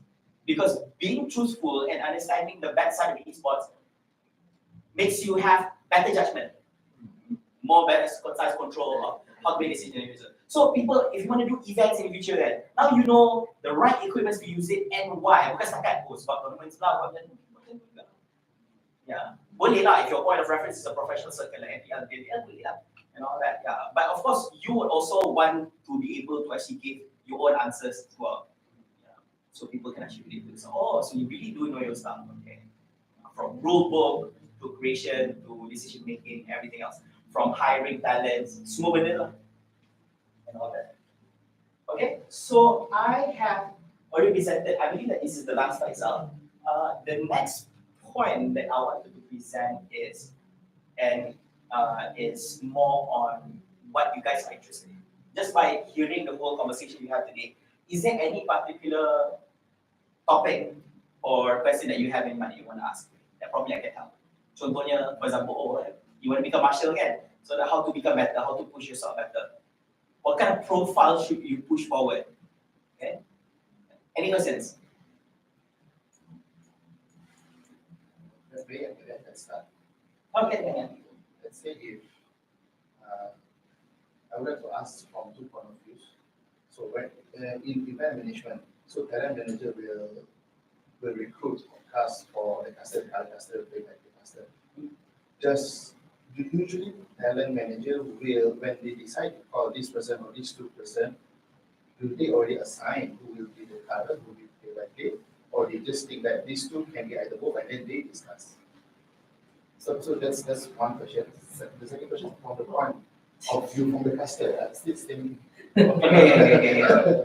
So how do they, when they are getting back, how do they decide and how to get The standard price for the talent. Oh, pricing. Yang tu sebenarnya. Okay, let me address the first one first. Okay, about talent meetings. Okay, so let's start. Okay, so in regards to talents, as an event organizer, you would expect your talent manager to have a certain amount of knowledge when it comes to picking talents. I believe, okay, there's a lot of ways to select. Same like we pick athletes. Number one is usually they'll pick talents where they have worked with before because they feel that these talents have been doing great and there's no reason to not hire them anymore. There's no reason not to hire them anymore. Okay, so basically, best lah kerja dengan talent ni, so kita hire dia lagi lah, itu dia buat okay je kan. Yeah, and they have experience. And sometimes they hire based on, this guy macam famous lah, so we need to hire them and all this. Budget ada lah, dia ni famous lah. And then it's based on budget restrictions and more. Right? So that's why I said the way that you compare as well. Of course, those are for prominent talents, meaning that these talents tak payah nak push up profile, everybody dia kenal orang, so nak hire macam okay, semua orang kenal dia tak payah nak minta dia punya macam okay, nak tahu how prominent the talent is, very simple.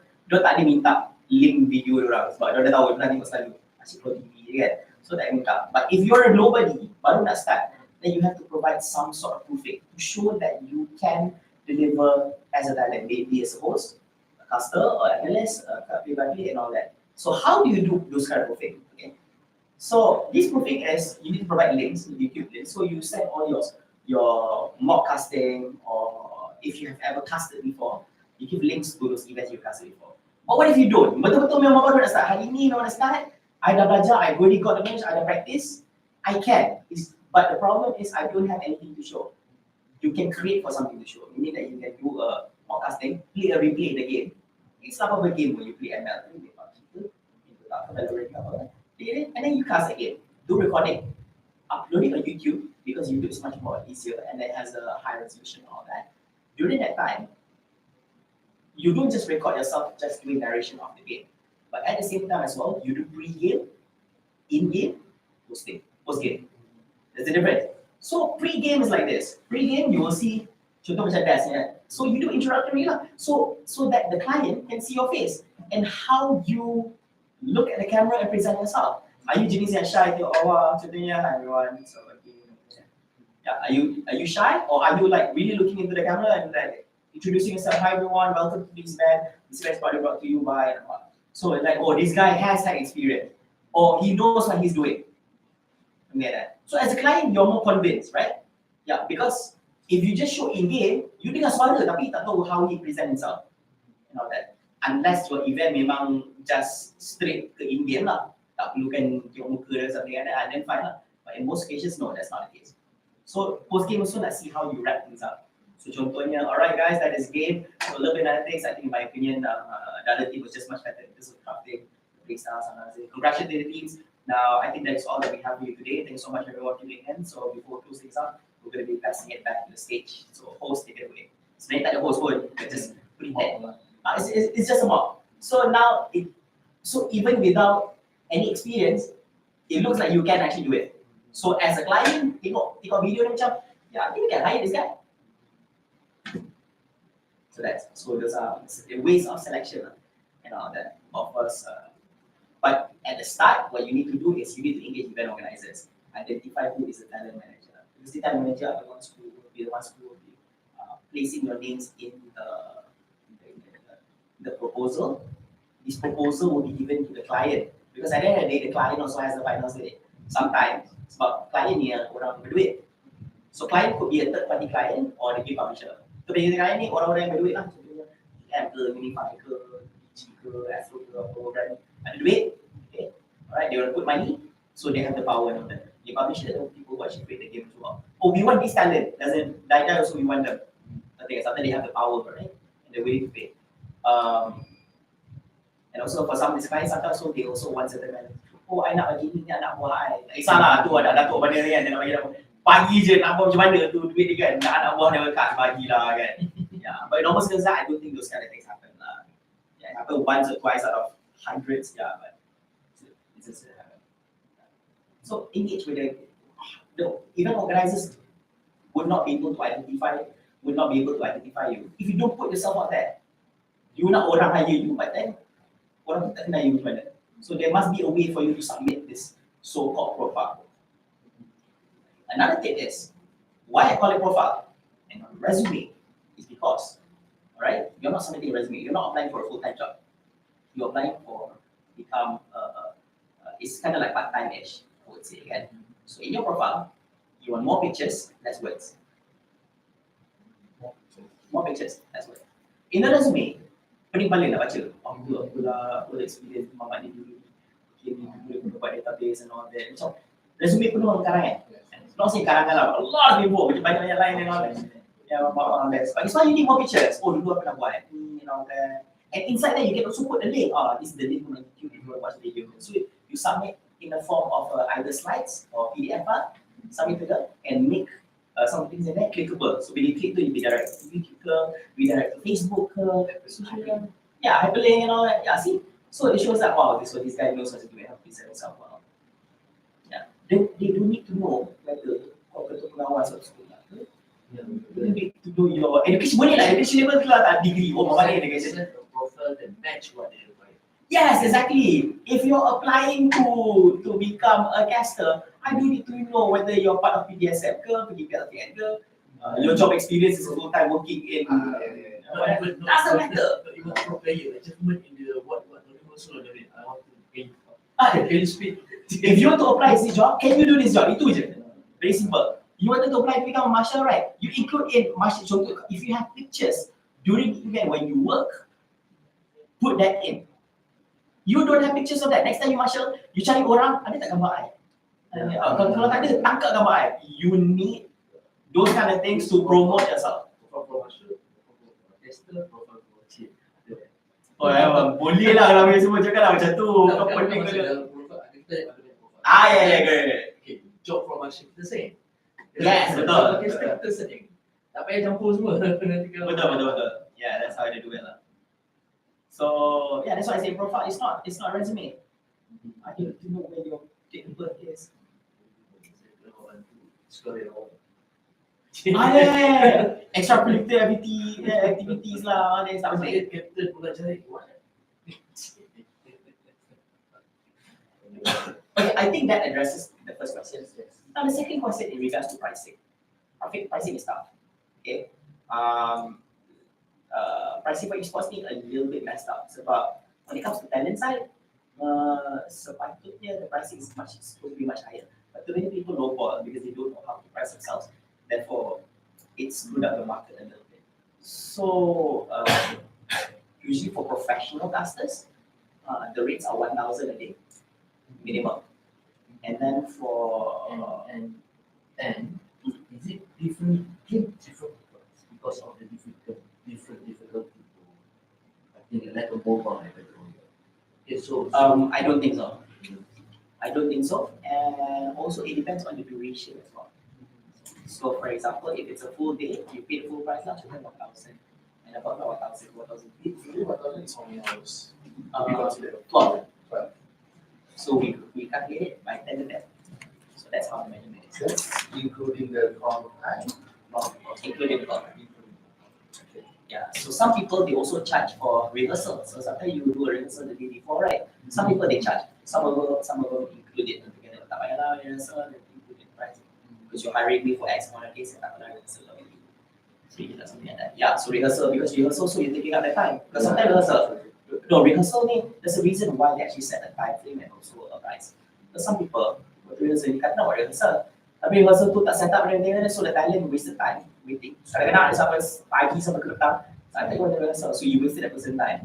Because that person could have worked somewhere else and they have money, so that's why there's a certain price for that. So if possible, as an event organizer, you want to set the rehearsal to make sure the rehearsal can happen during that time. Yeah, 1-2 hours then child, 2 hours will be maximum. Unless the event is big, sampai protocol lah, sampai somebody ternyata say it's a big event and all that, probably you can set a much bigger one because you need to make sure it's correct. Usually, if it involves that, usually the MC has to stay because casters are very straightforward. Casters usually you will just tell them the flow. Oh, apa akan berlaku? First akan pergi kat muka korang, then after that kita akan cakap pasal bracket, cakap pasal schedule.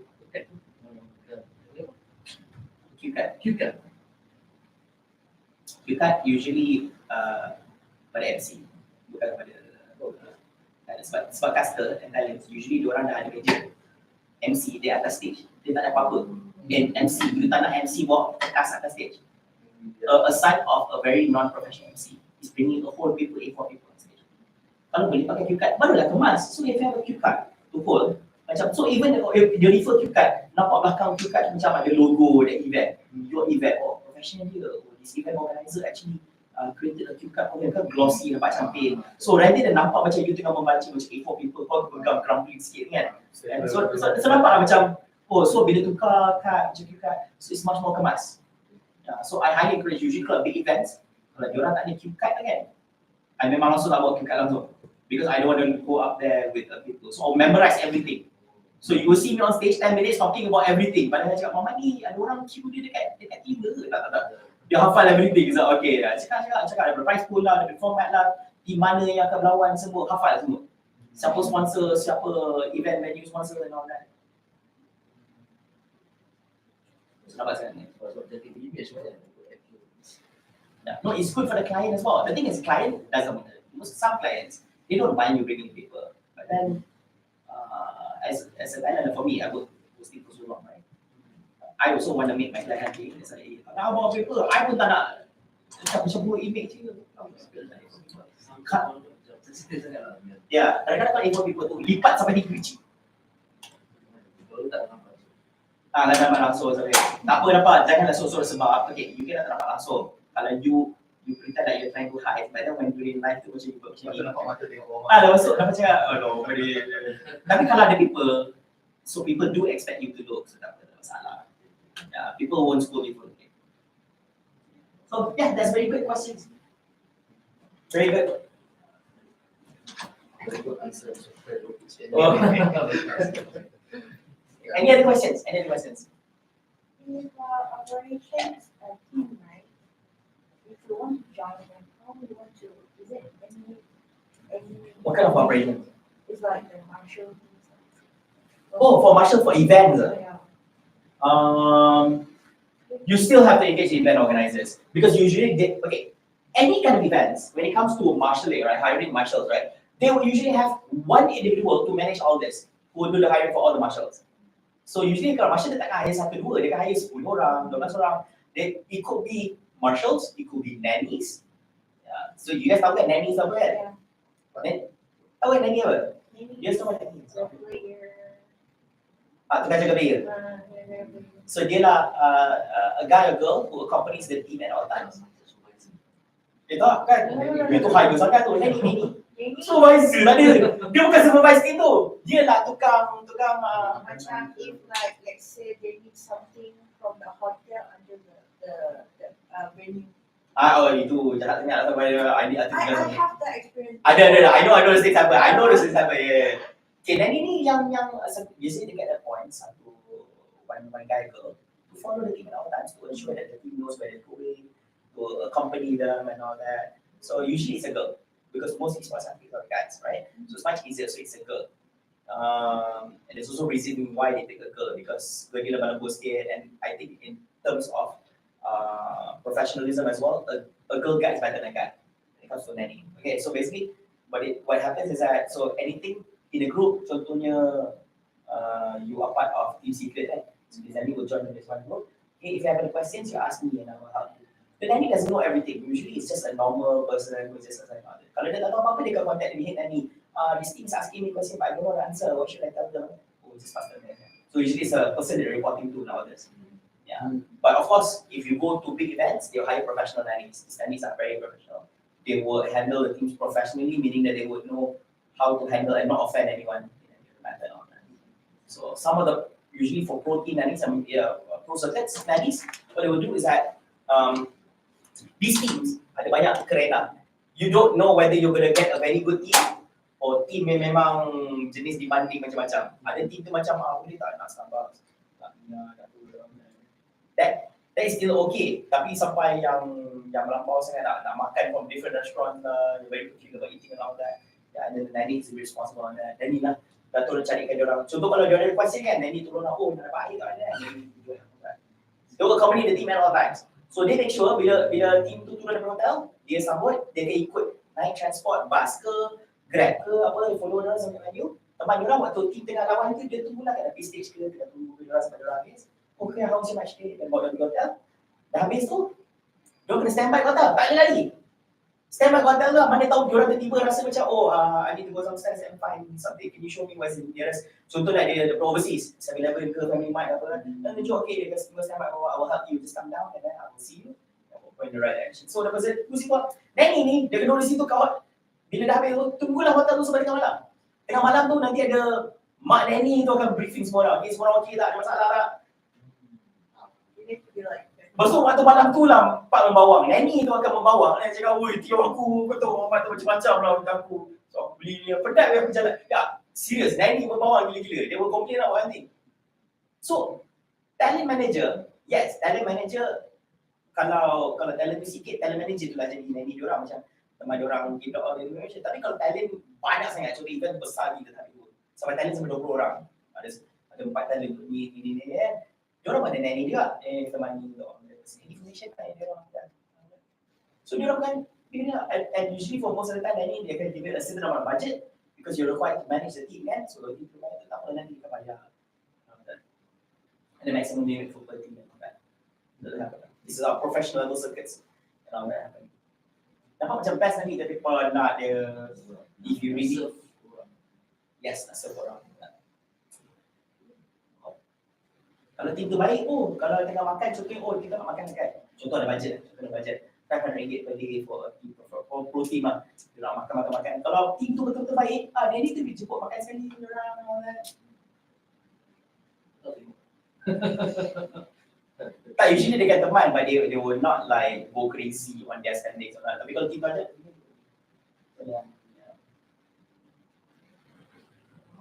very good question. But yeah, ingatlah Mbak Masya tu memang you gonna find PSC for event organizer.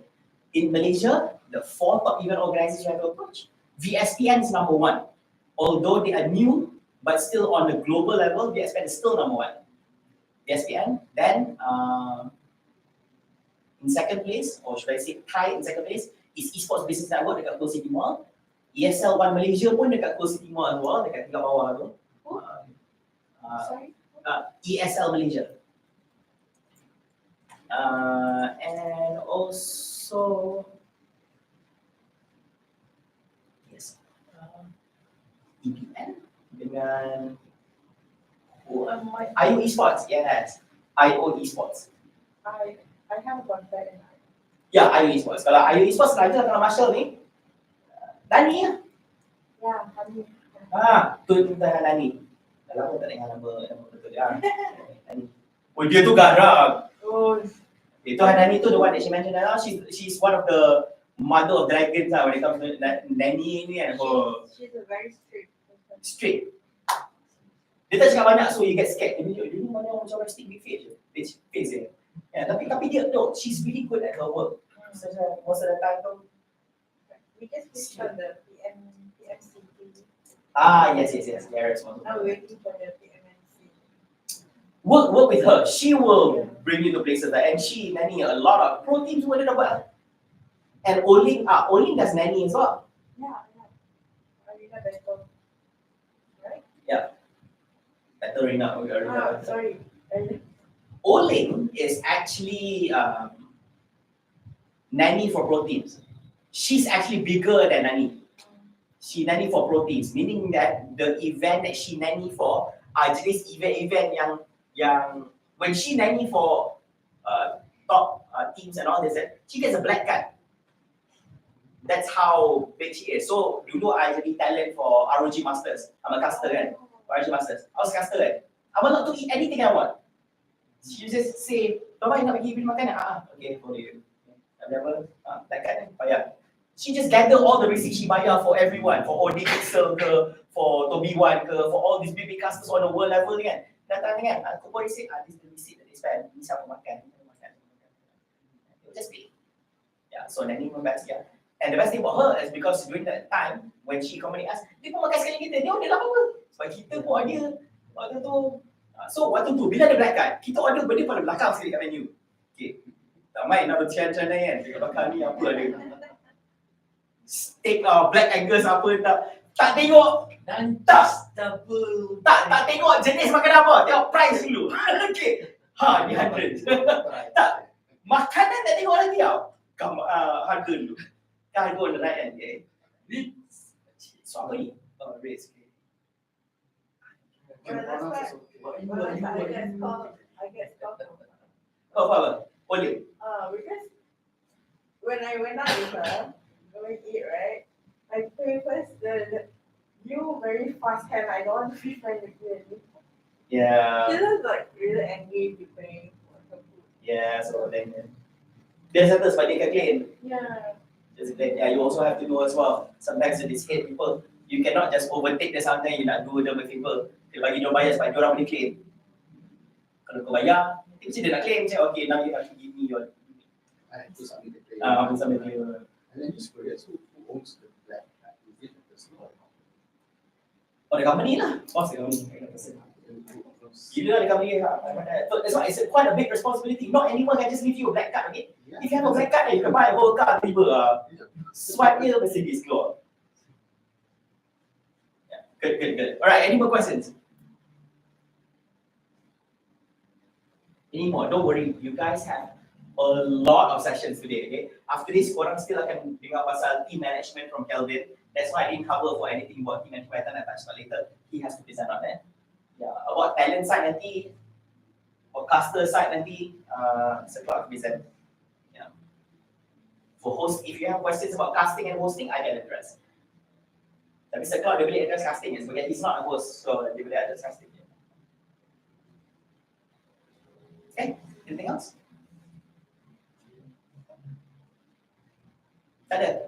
Alright, so I guess that's it. Thank you so much guys for joining our first session of this Masterclass. Now, as I mentioned just now, later on, okay, after the whole session, after the session itself, I will try to actually compile all of this and actually provide a link that I can send to emails and then you guys can read it, right? And of course, if you have any other questions, if you have any other inquiries, not today, tomorrow, the day after, rasa macam, what's in the hari tu tak gerak hati dan sekarang pun gerak hati. You can just either contact me, alright, either social media. You can also contact me via my WhatsApp as well. You can get my contact number and all that from you as well.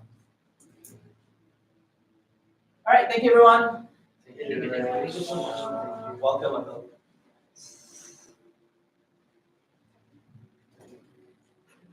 Let's pass the ball.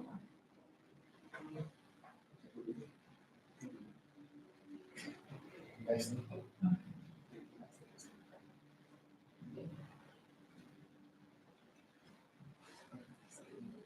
Dia plan sama ke? Tak. Lagi.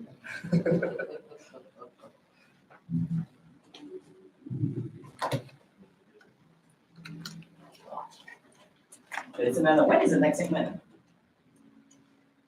Apa lah? Lupa lah. Oh, yeah, I just need. Share that.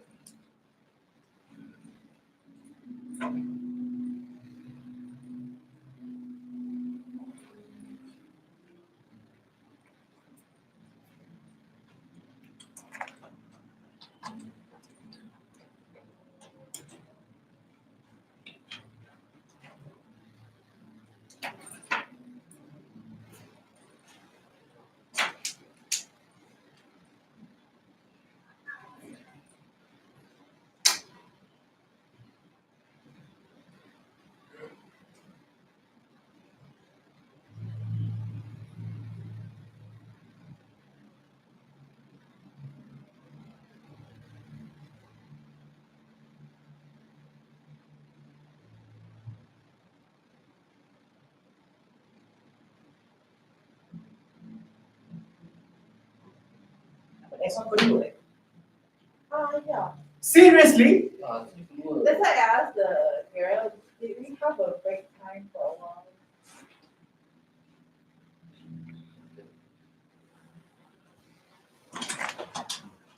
Betul, 2 sampai 5 berapa?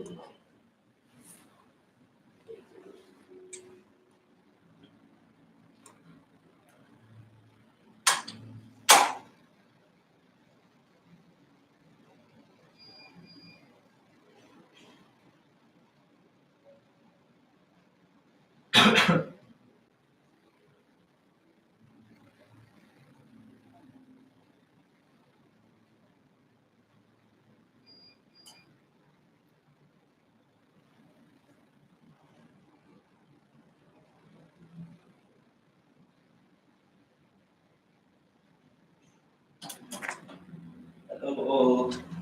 Hi. We're supposed to start at 2, tapi tadi we start late, so I think you guys pergi go have your lunch outside. There's a lot of food truck. Pergi makan dulu. Maybe we can start around 2:30, 2:45.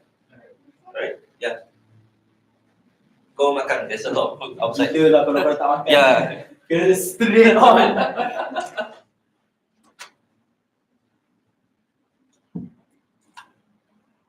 Oh, I think tak boleh edit on.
Hey bro, they all went out for lunch first. Yeah, it's okay. It's okay. That's okay, yeah? So we're gonna start a bit late because just now we started late also. Oh, okay. Thank you. Bye. Thank you.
Hello.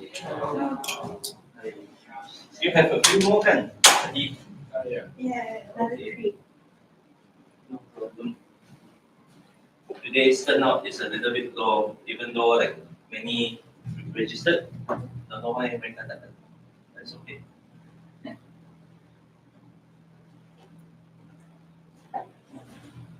Okay, we start in 5 minutes lah.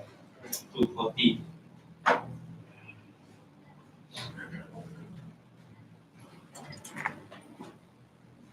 Hello. Hello.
Okay, 3 more minutes, then we will start. Yeah.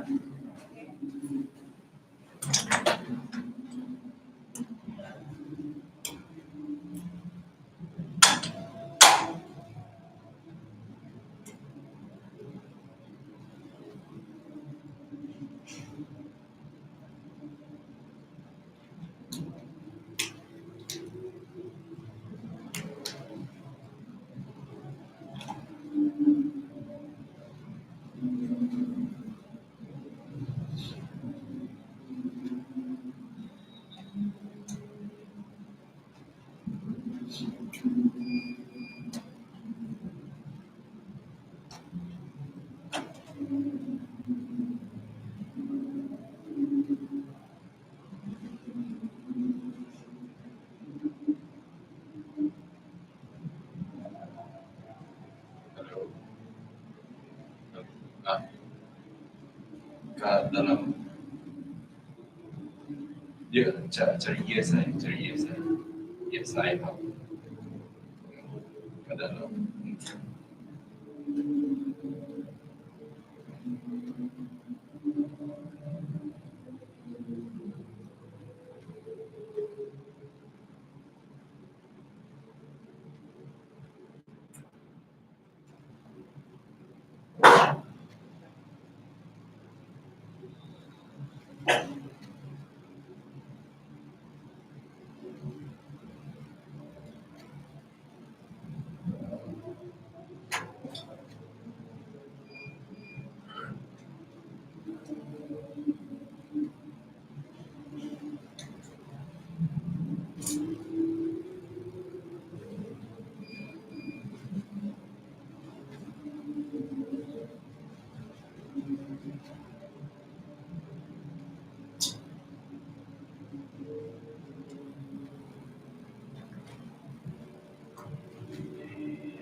Okay,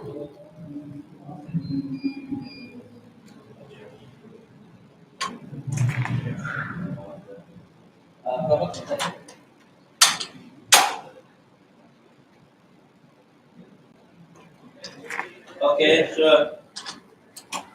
Alright, hello, good afternoon semua. So I think we're still expecting a few more people kan. So it's okay. Welcome to our next second module. I'm sure you guys enjoyed the first module kan. Okay. So this module is about esports team management. My name is Calvin. Uh, I was General Manager of Orange Esports, Managing Director of Borneo Gaming Company. I'm from Sarawak, originally from Sarawak. Ex-EXCO member of Malaysia Esports Federation, National Head of Esports Athlete Selection Committee, and as well as SEA Games National Team Manager. More than 20 years in esports already. It's a long, long time. And right now, I think I'm here to give my transfer knowledge kepada you semua. Hello. So yeah, I think it's my role to transfer knowledge. I'm not any younger already. This year I'm 40 already. So I want to share semua ni kepada you guys. So sorry I akan mix sikit English and Malay lah because my Malay is not that great. You can add me on Facebook to see my journey in esports. I think I have a few more years to go before I retire. But yeah, my passion is esports, and especially teams.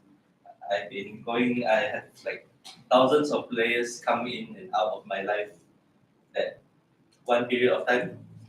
I think I break up with teams more than I break up with my girlfriend. Yeah. So I do yeah, that is the story of my life. Lah. So yes, a little bit of career highlights over here. Started out, first game that I started out was Counter Strike. I was the first Malaysian to play for an Indonesian Counter Strike roster back in 2000, bringing in regional esports tournaments to East Malaysia. At that time, I don't know if you're familiar with World Cyber Games and SNM Dota tournament back in the day, 20 years ago. And I'm trying to bridge the gap between East Malaysia and West Malaysia.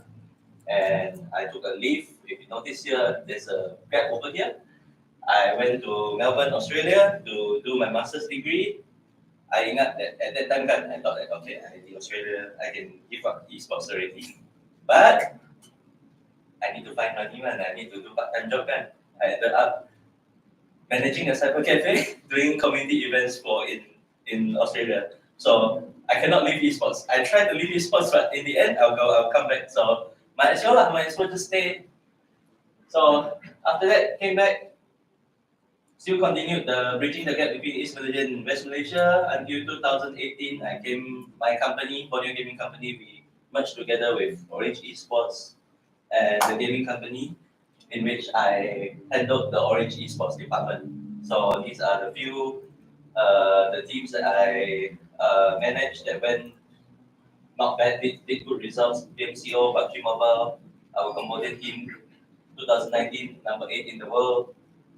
In Malaysia Football League, Season 1, Season 2, Orange Parkland, if you heard about him. NPL since Season 5 until now. Wait, actually I stopped at Season 9 because I handled the national esports team. So officially I ended at Season 8. Now it's already Season 10, but I still consult, I still advise for the Orange team. And of course the 2021 31st SEA Games, 3 bronze medals. A very, very good experience for me that I think this is where you will hear what happened over there from me, like raw, unfiltered information. What happened? So maybe if you guys have other question, nanti you guys can ask. All right. So this is pretty much your esports journey. I think I started out that way. I don't know about you guys. Maybe before we start, maybe can I hear a little bit about you? Maybe 2 questions I would like to ask you. Number 1, why are you here? Number 2, where do you see yourself in the esports industry? So maybe we go one round. Maybe you? Hello, my name is Hazri. Yeah. I came here because I love esports, Okay. and I think I will be an talent in esports, be a tester. Okay. That's all. Sharp tester. Okay. Any thoughts of going into management? Yeah, actually, I have my own team. Ah. He's a Chinese esport, Uh-huh. but I don't know how to do it properly. Okay. I want to learn. Okay. Great.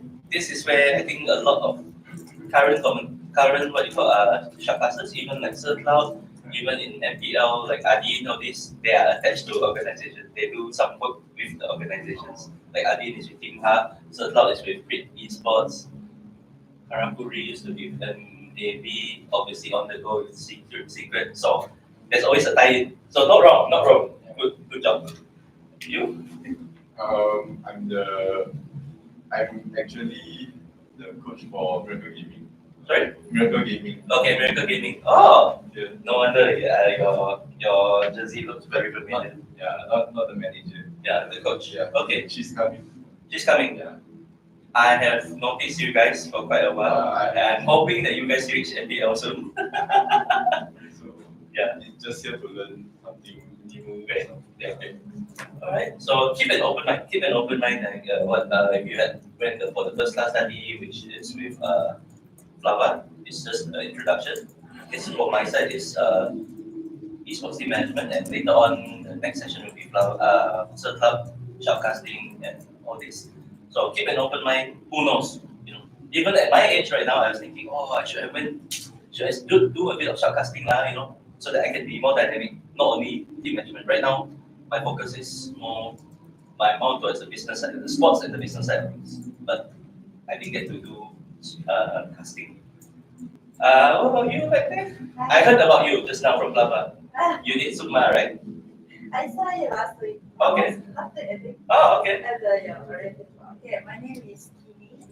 I'm doing martial. Mhm. As a head martial, also martial, normal martial. Yep. I'm doing the MSc previous one. Oh, As okay, a okay. martial. And I see. Yeah. Oh, I was there too. Yeah, I With saw orange, you also. yeah. And look for some of the close vulnerable martial. Mhm. It's supposed to be on UT KBS, but then I see. Thinking of going to management?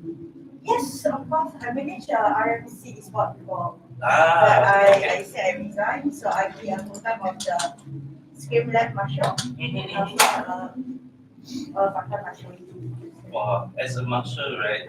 You have a step forward in combat because why? You start to know the players already. Yeah, I already know certain like You work with IO Esports before, right? not really. Just Oh, like intern. on call. Yeah, like people like Nani and Yeah. Afiq, right? They Yeah. know every teams.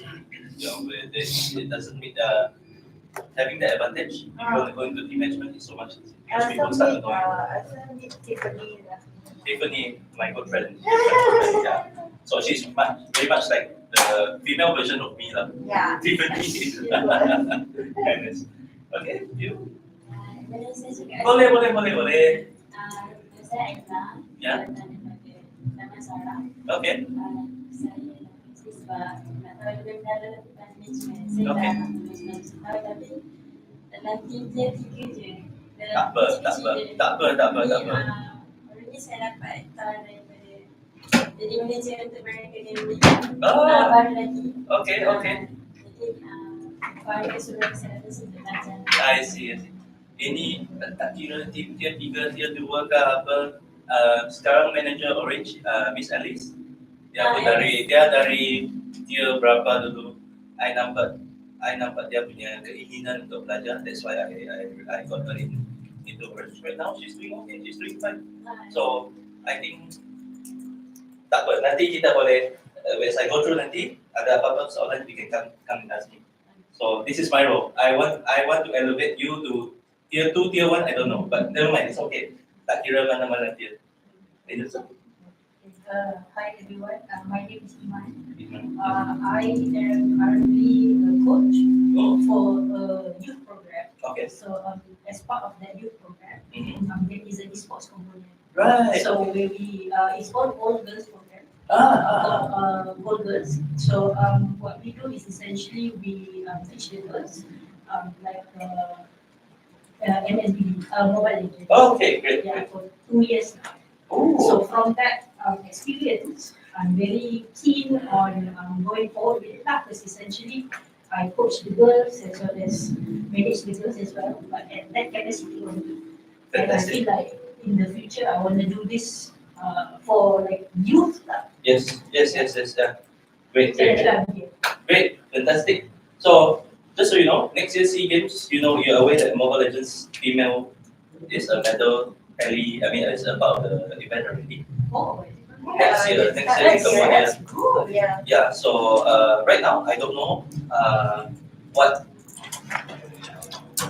I can share a little bit. I might still be selecting the national team for next year's SEA Games, but I won't be team manager. I need to pass on the role to someone younger already. But I will still be formulating the selection process. I can share with you right now. Whatever you're doing, keep doing. I can't promise you anything right now, but just continue what you're doing because the Malaysian ladies scene can be great. I think this one is the first, right? First time, yeah, first time. MLBB and Wild Rift actually. Wild Rift is second time. In Yeah. Vietnam, yes, first time sudah. So, yeah, next year in Cambodia, MLBB women and Wild Rift women will be hot. So, do whatever you're doing right now, keep doing. Hopefully, maybe I have a feeling we will meet one day. Yes. Okay. So yeah, this is a go through. I think it's a good introduction that this is where I started, and I think you guys could have started like that as well. It's all started out with casual. Oh, this one, mine for fun. Okay, this is great. This is great. Oh, it's a hobby. Then you move to competitive. Okay, you go to mama with your kawan-kawan. I think kita as a team not bad lah. Jom kita join tournament. So this is where you form your squad. You play those local community events. And you say, hey, third place not bad lah. Let's try a bit more. Let's train a bit more. We set weekly kita set training together and kita go for a little bit more mendalam. In which you start your esports club, you start your clan, you start your squad, whatever, and you start to participate more in the local community events like what ESI is doing, the MEL, even right now, Hari Sukan Negara punya event, even Liga Emas, all these grassroots events are these local community events in which that macam T3 is something that you guys should focus.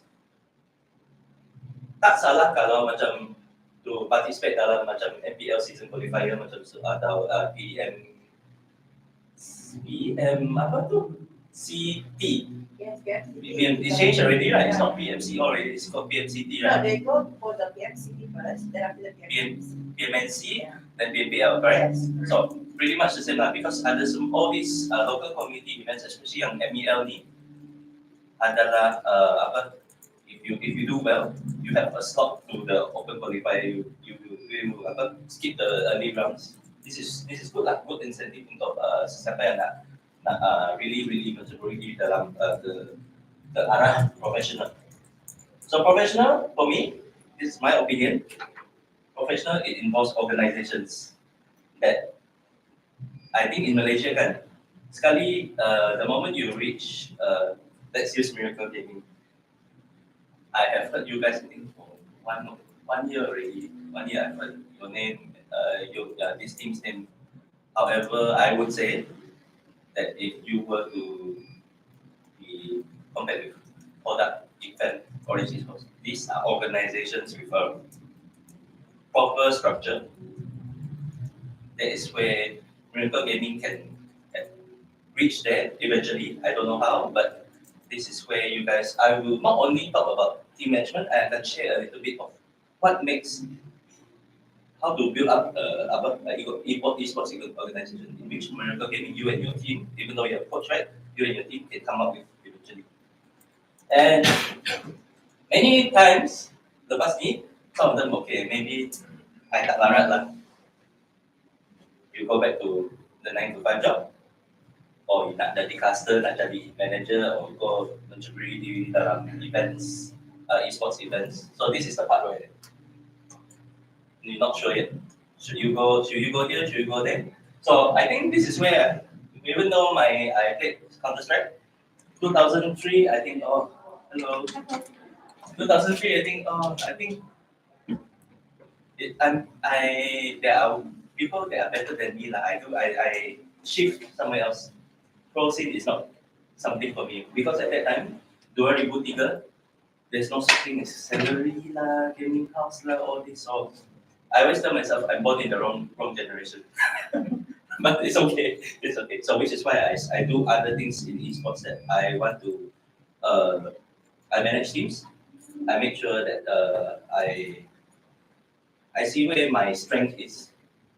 Yeah, I still play. I still play Counter Strike. I still play Corona. I still play ML. I try to hit Mythic every season still.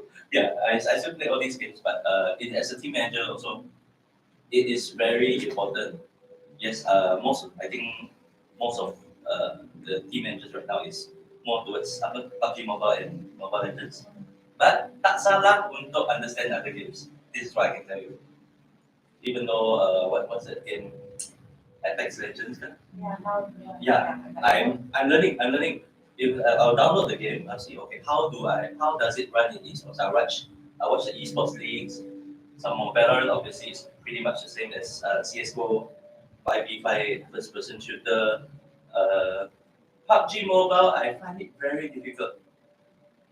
As a manager, I think it's so tough because if you best on, it's like 15 games, 18 games, all this.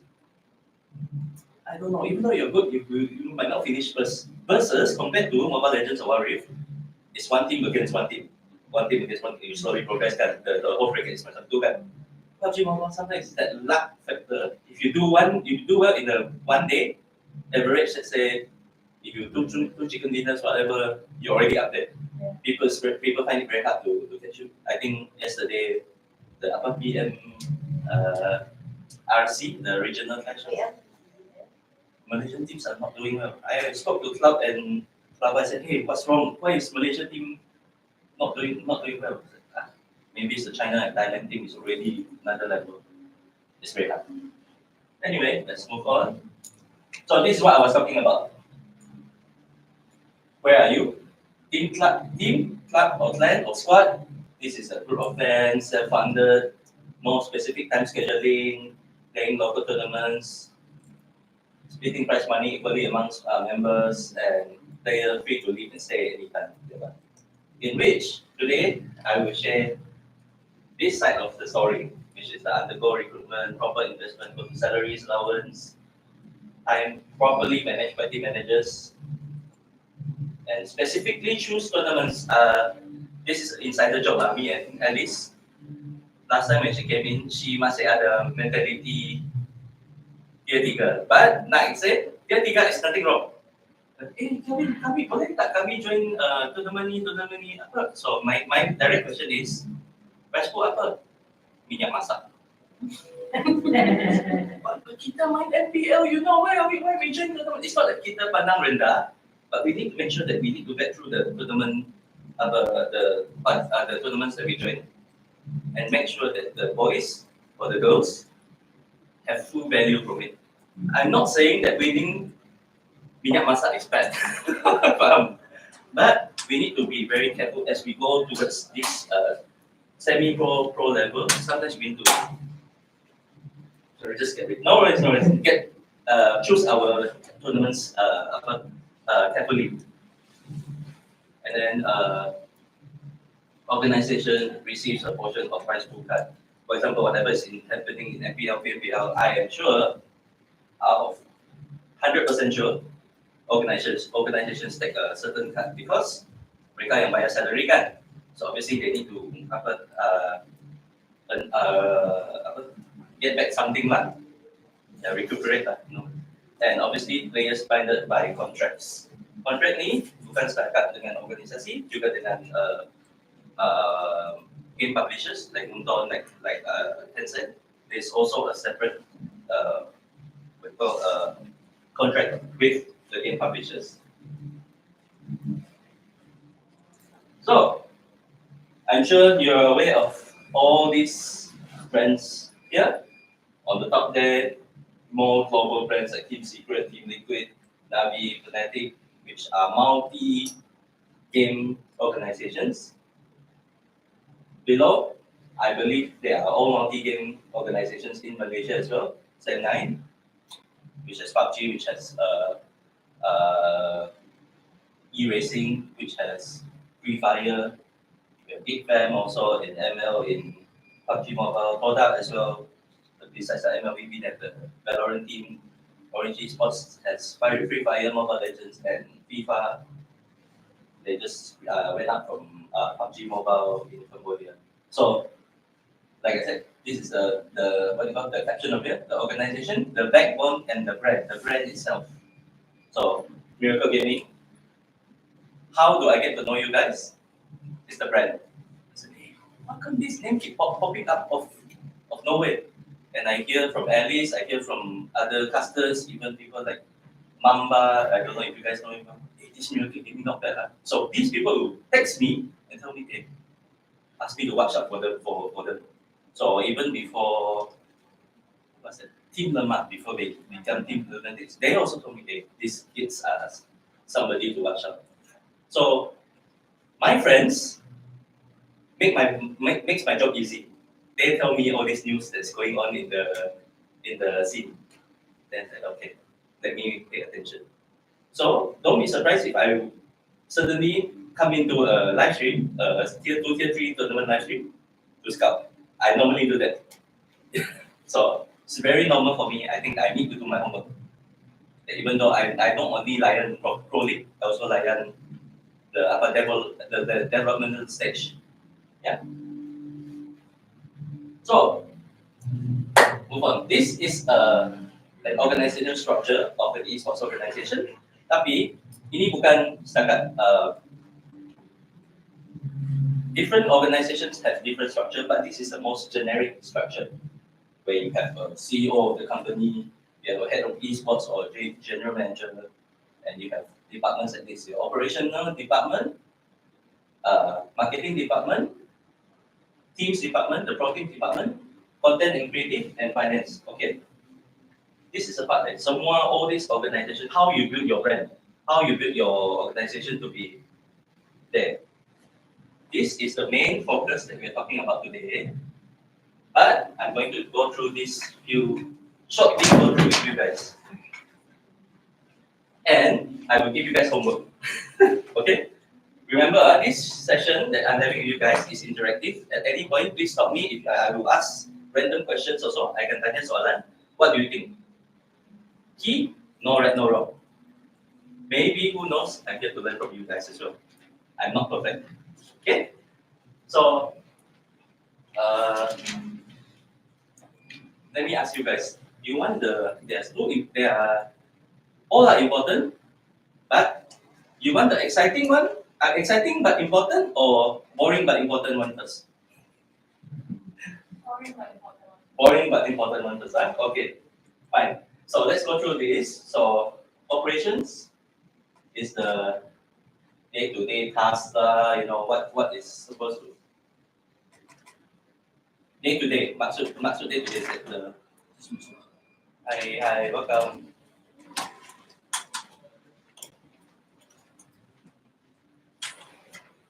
Which is the engine, the driving force, in which that you need to set up your scheduling lah for picking up your players lah, your logistic nak pergi ke sana ke sini ke gaming house whatever, the contracts, all this that you need to focus, and also financial information. Okay, how much is needed, how much yang dikeluarkan bila you buat logistics, bila you buat your day-to-day tasks, you need to capture all this information. So all these ada mix ini punya. Draw out employment contracts as well. This is the contracts where players yang will be given for every organization. So teams department will liaise with operations department. Let me tell you, let me just break it down for you. Oversight of financial info and budget. This, someone answer. This ties in with which department? Oversight of financial info and budget. Finance, yes. There's another one as well. HR. I didn't put HR because I think HR is too big. I put them under operations. I think Correct. Why? May I know why? because of the financial and budget, right? Fair enough. Yes. Okay. This is where you're right, because marketing and BD department are the ones that go out to cari duit to make this survive, to make everyone survive. So obtain sponsorship and drive revenue, establish partnership and client, and of course client servicing. For example, let's see who. Team SMG, recently they got Maxis to come in. Obviously, it's not the coach, it's not the team manager, yang Lion Maxis kan. So there is a friend of mine, her name is Celine in SMG. She does all this business development, she brings in the revenue.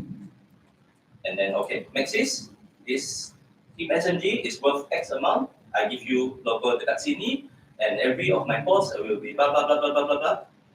This is the price. So later we're going a little bit deeper for that.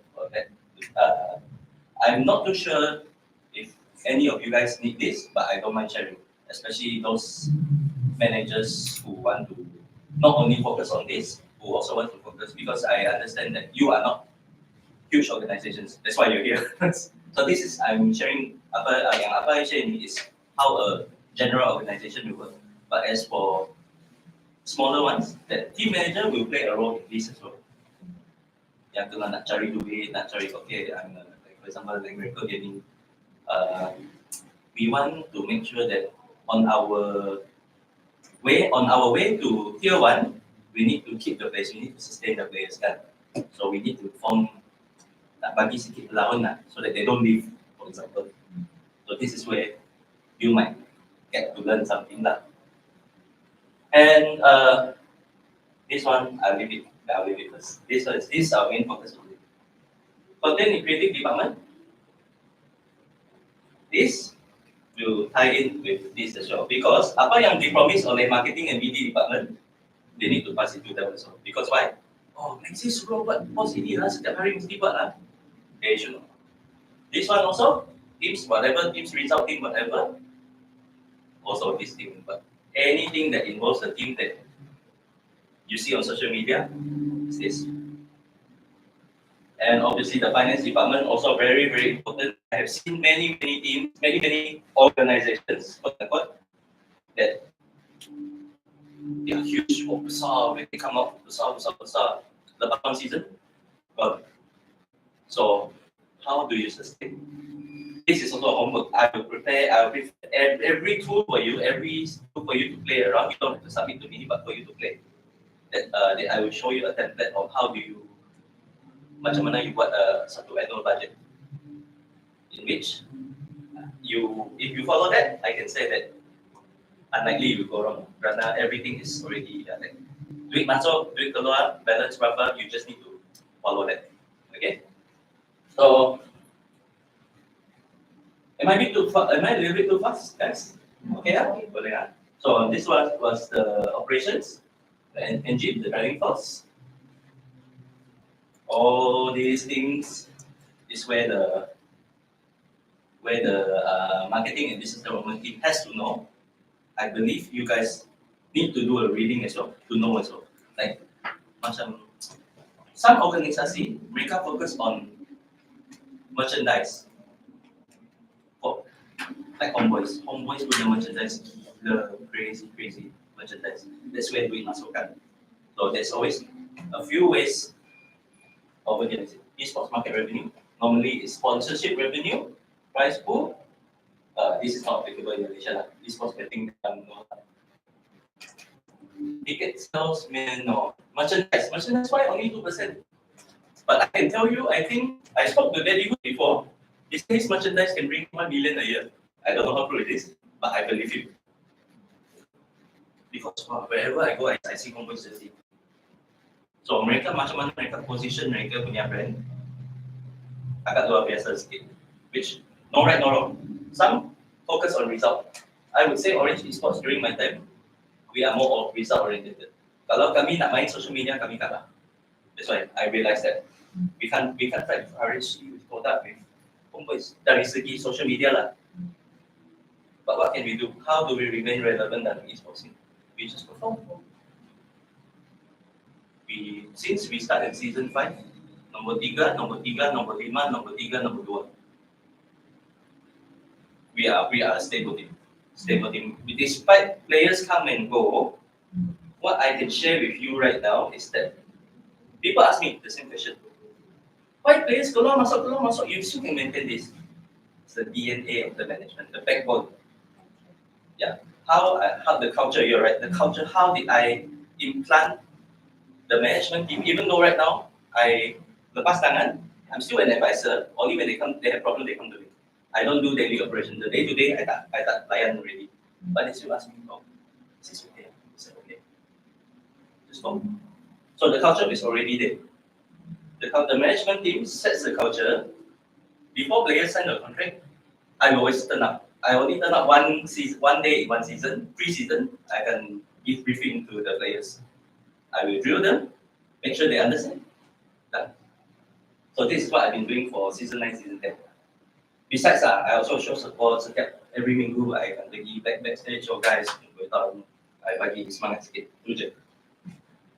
So this is where the money driving revenue. A little bit difficult, a little bit boring, but it is very, very important. Content and creative. All this stuff. If you are a content team, I'm sure you guys need to know. Apa benda yang viral. Maybe you guys can share sikit. What do you think is viral in our Malaysian esports? What kind of content is viral? Is diklasifikasikan as viral in esports? Anyone?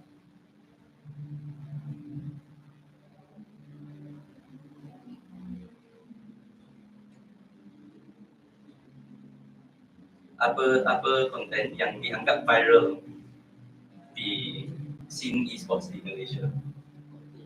Tak boleh viral. What type? Jenis apa?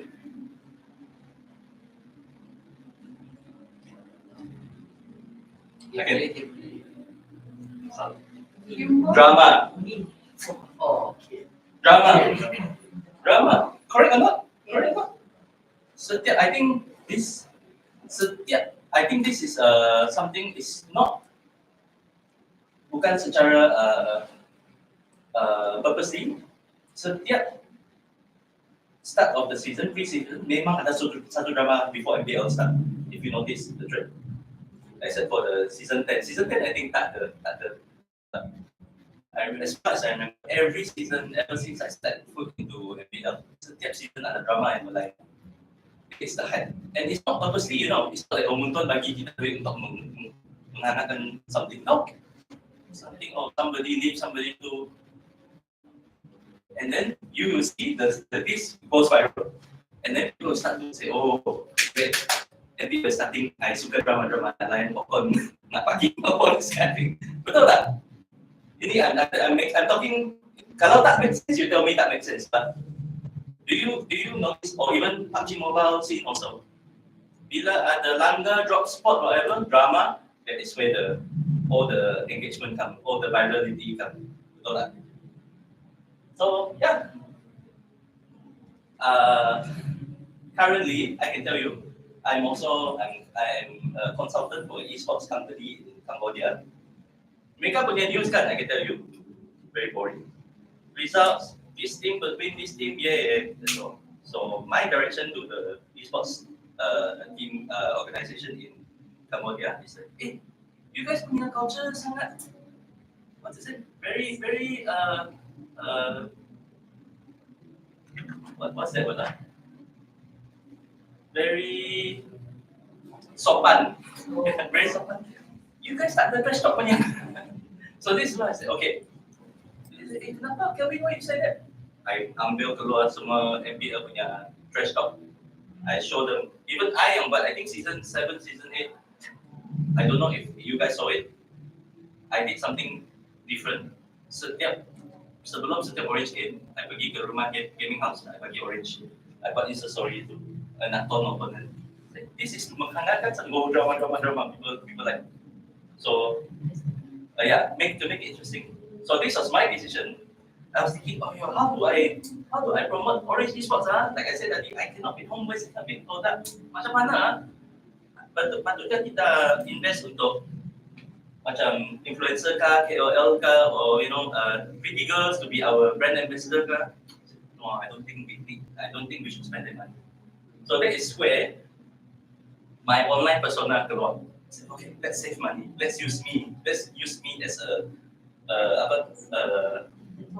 influencer.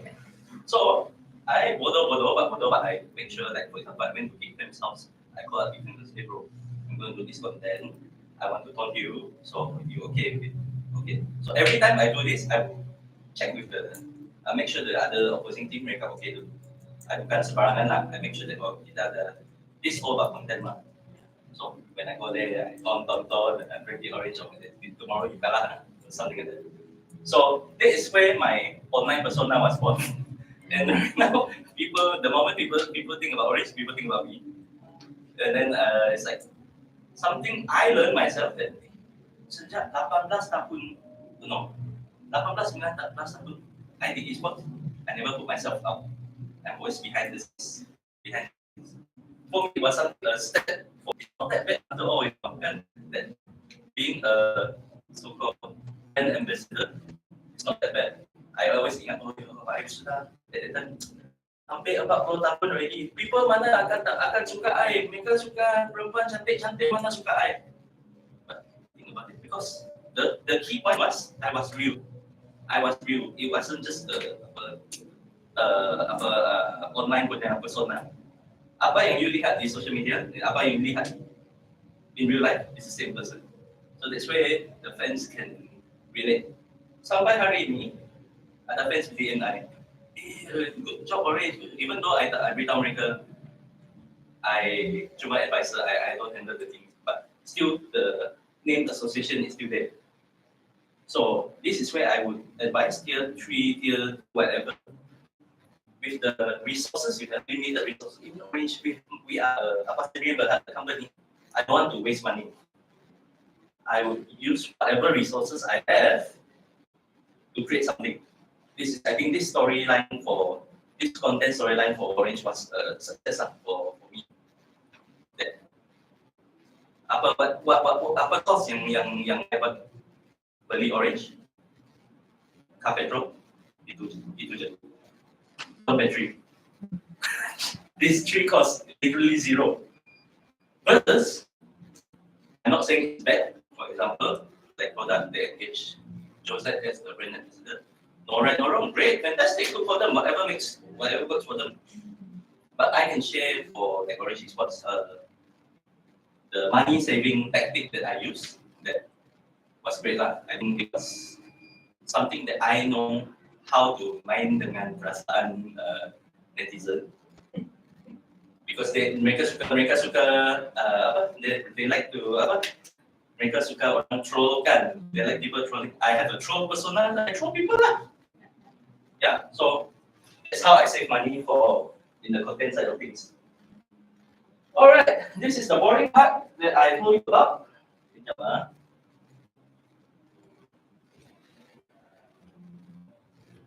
Let me open up this sheet.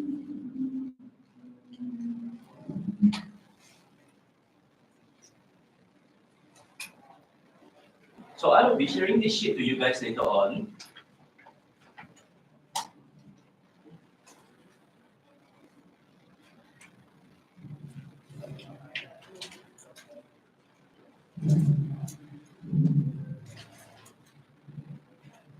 Maybe if we have time, I might not ask you guys to buat homework. I will give you guys time to buat dekat sini.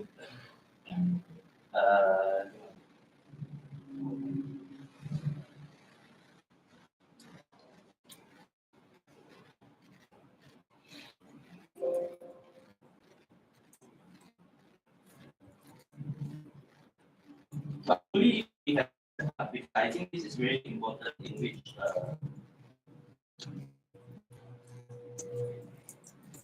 Yes, I think this is very important in which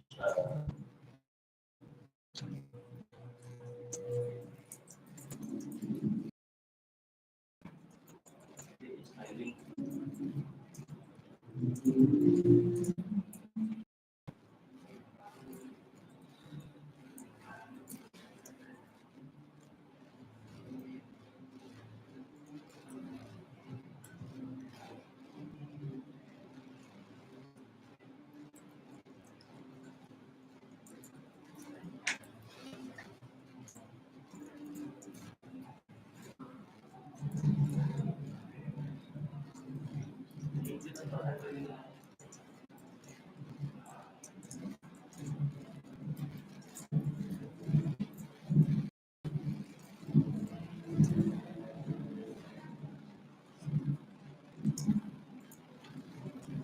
showing you guys my handling is good.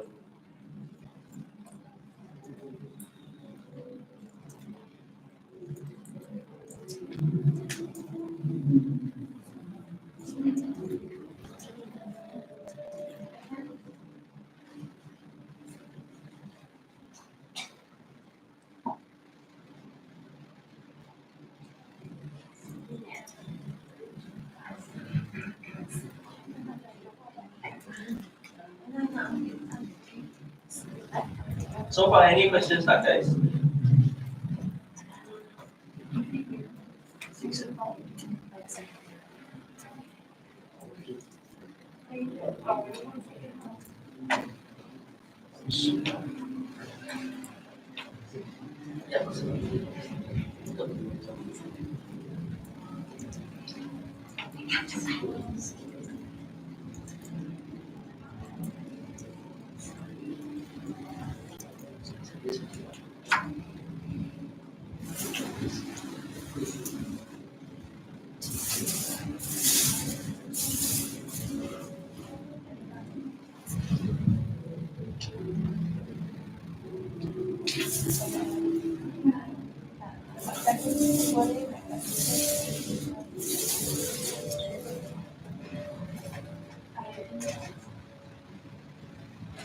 Okay. Alright, ini adalah satu template of a budget sheet that you guys can, I'll give you guys a link nanti untuk share, with you guys. So, this is where, kan tadi I told you guys pasal, there are normally, generally there are three ways of revenue. One is sponsorship.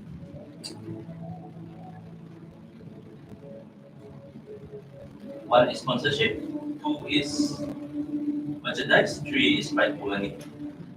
This is where I just hantar only whatever brand.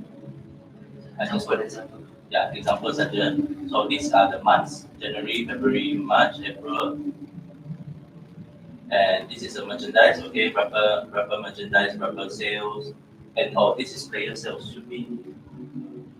Kalau lah you manage to sell players, there's also a revenue.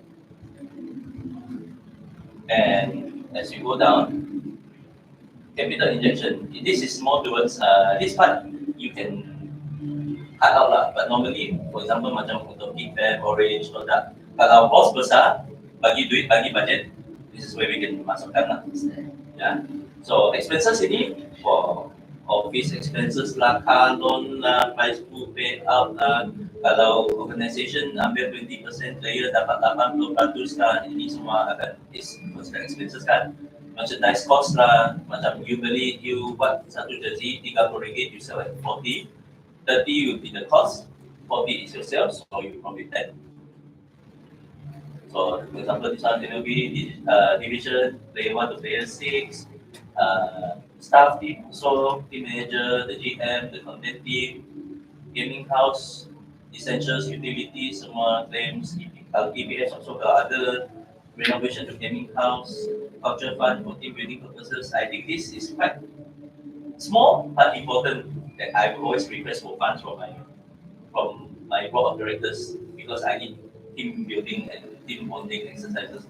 For example, keluar makan tengok wayang, this one also I masuk ke dalam because I need it. Yeah. Branding budget, building budget, social media. So kadang-kala, some teams you allocate 50,000, 100,000 for it. So like the story I shared with you guys, I use zero. I use zero so that I can use my 50,000, 100,000 budget. I letak di tempat lain. So this is how I play around with the money. Say, okay, I don't need this. I'm going to use a gila rate way to replace this so that I can offer my players higher salary. For example. Okay. Traveling budget kalau okay you make it to M4 in Bali walaupun untuk bayar you still need to give allowances all this kind of thing. So come here, because this one tax don't worry about it. This cash flow. This is very important. Kenapa I say so? You tahu you project kan duit masuk duit keluar. You project how much you have inside your bank account. For example, kenapa this is important is that okay, let's give this example lah. Say SI is your biggest sponsor, and they give let's say tak semestinya sponsor akan bagi you lump sum kan. That is where you need to buat projection. Forecast condition okay. Walau you nak send proposal, you nak ada meeting dengan mereka, this is where you indicate. So green is highly successful of course. So you can set it. If kalau 50-50 yellow, kalau goyang red, you can just change the color however you like. So assuming you pada bulan November, you start talking to them, and we assume it's highly successful lah. So mereka tak sign dengan kita. So this is where they're going to break down. For big organizations, it's very, very normal. Setiap quarter.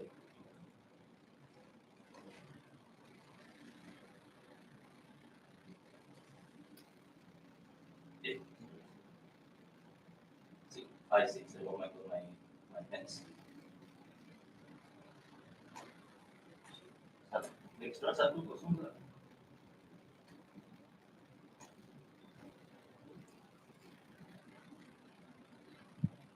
So this is the scenario that could happen for big amount, like big organizations.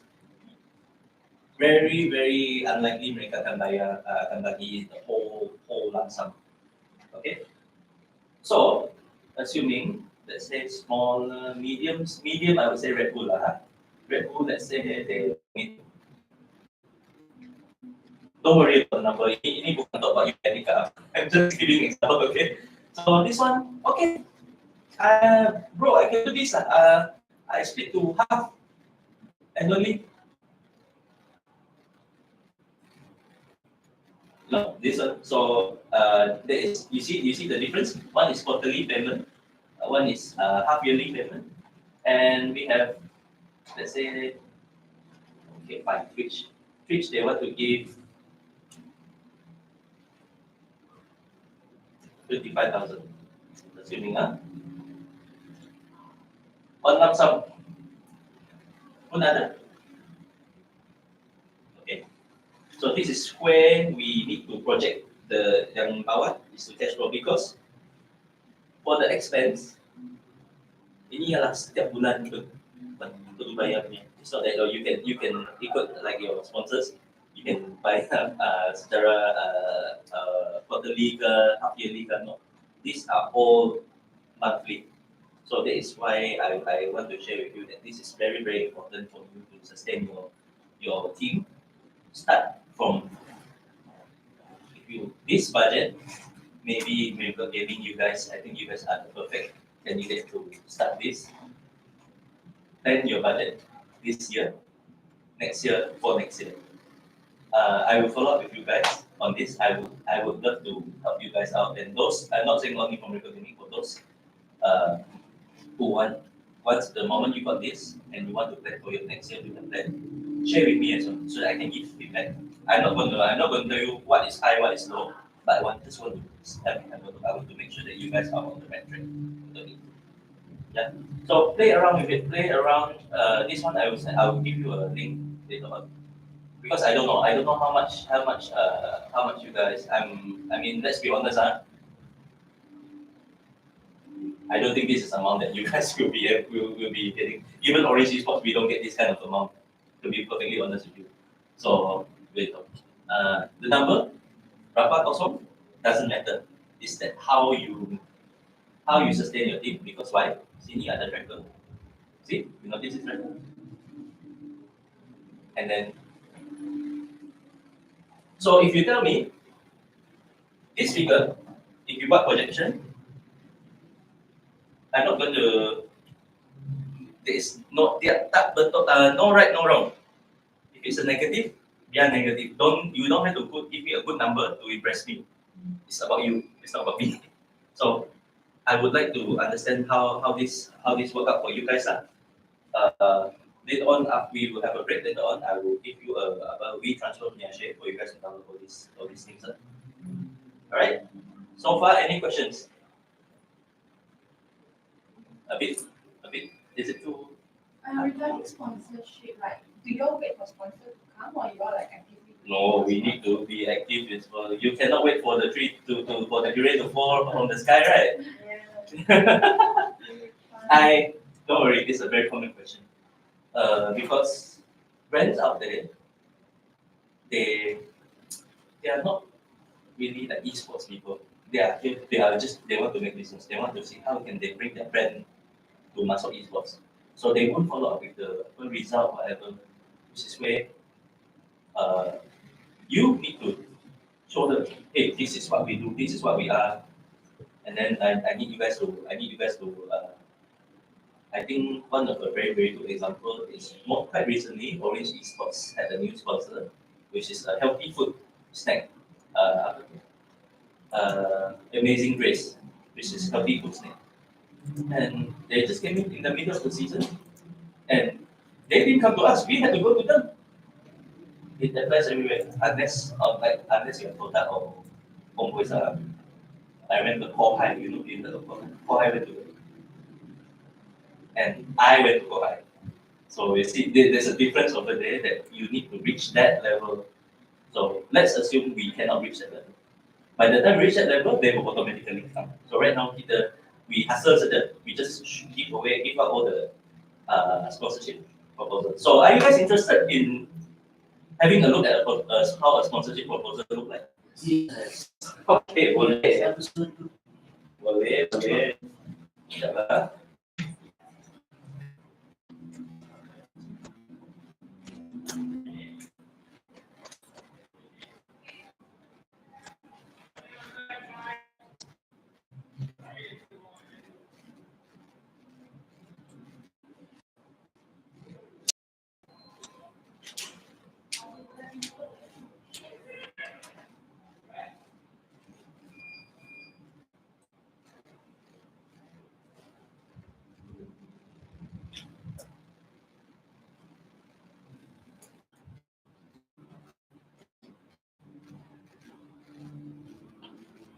Okay, first of all, I need to give, this is an old sponsorship deck, but I'm sure you will get what no photos, no sharing, because this is a bit PNC, but I don't mind sharing with you guys. Okay, it's done. So, okay, let's go through, this is what I did. I think 2 years ago, back then, still old years. So obviously, you need to start who we are, what we do. Okay, blah blah blah blah. We are iconic esports brand, blah blah blah, and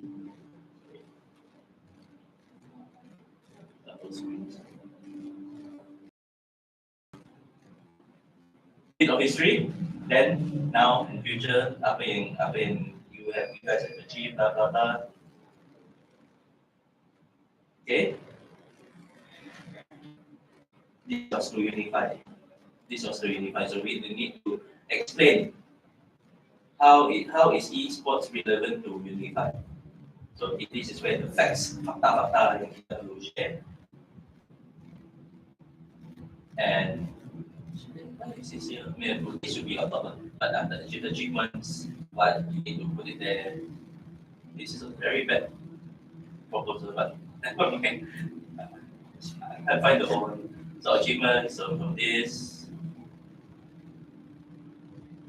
your social media stats. This one requires you need to share because apa yang sponsors want, what is in their marketing head. Okay, kalau I bagi you RM50,000, how many viewership, how many engagement can you give me? This is where mereka buat mathematics. RM50,000, if you can promise me 100,000 viewers, eyeballs, so you buat bahagikan, maksud dia 50 sen untuk satu. This is how they think. Yeah, this is how they think, right? So this is where you need to make sure that maybe many times there are organizations. I mean, tier 2, tier 3 teams. They come to me ask me, bro, what do I need to masuk dalam proposal like? I nak 50K lah. I said, easy. Kalau 50K ni, you need to give something back. You minta duit dari mereka, you need to give something back, betul? Bukan setakat you 50K apa-apa yang tak berubah. So this is where this part also, apart from this distribution channel, this part content performance, this is also visible. Things like this. These are what they see. They don't see this, they see this. Right? They see all this.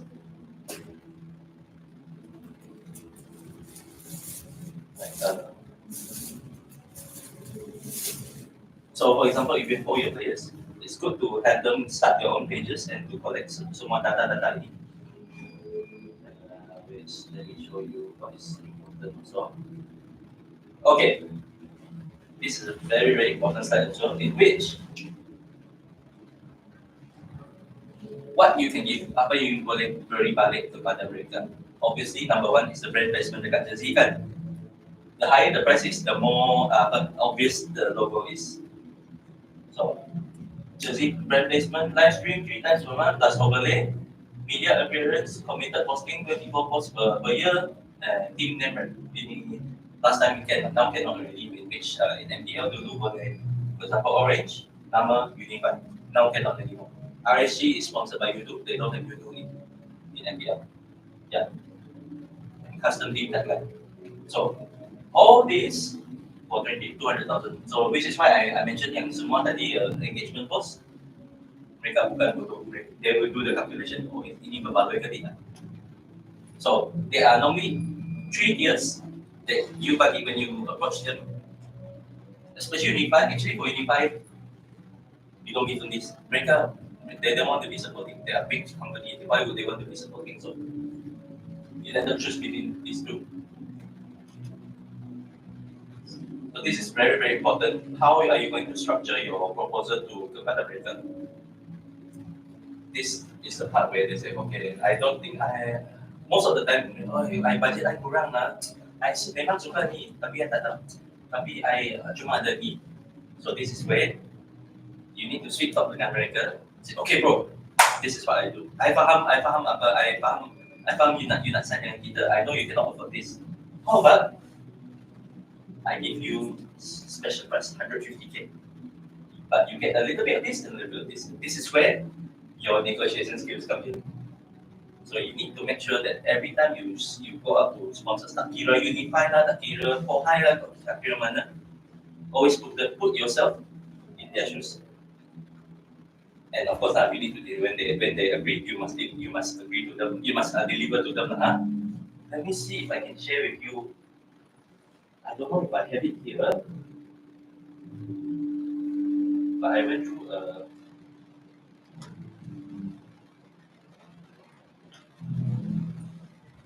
I post this for nanti later on. I will share this with you guys.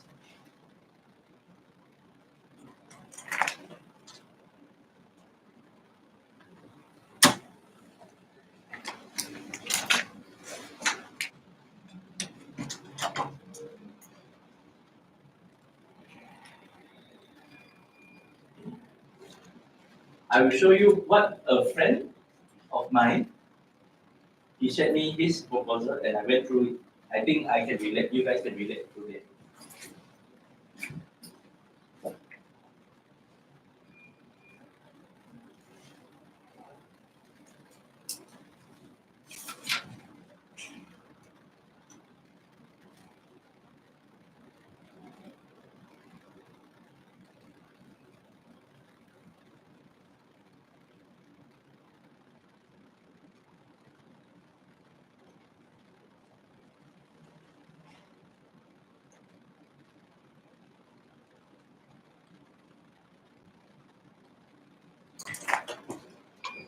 Right. Aircon okay tak? Aircon so far you guys okay tak? Sejuk ke panas? Panas ke sejuk? Yeah. Okay. Thank you. No problem.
Let me share this one better for you.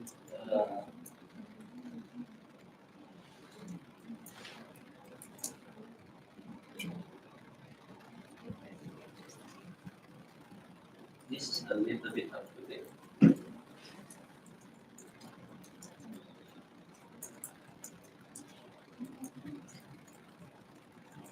So after this, because I understand this is a little bit heavy, after this we go for a break and then we come back. Maybe during this break, we can make it a 20-minute break.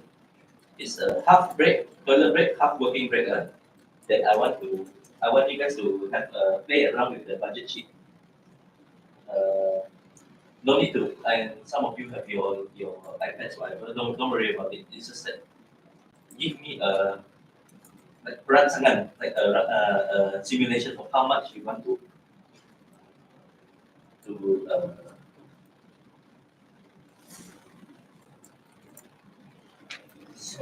session.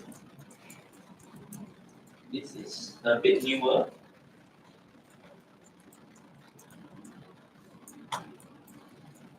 This was, I think I did it last year. So same thing, who we are.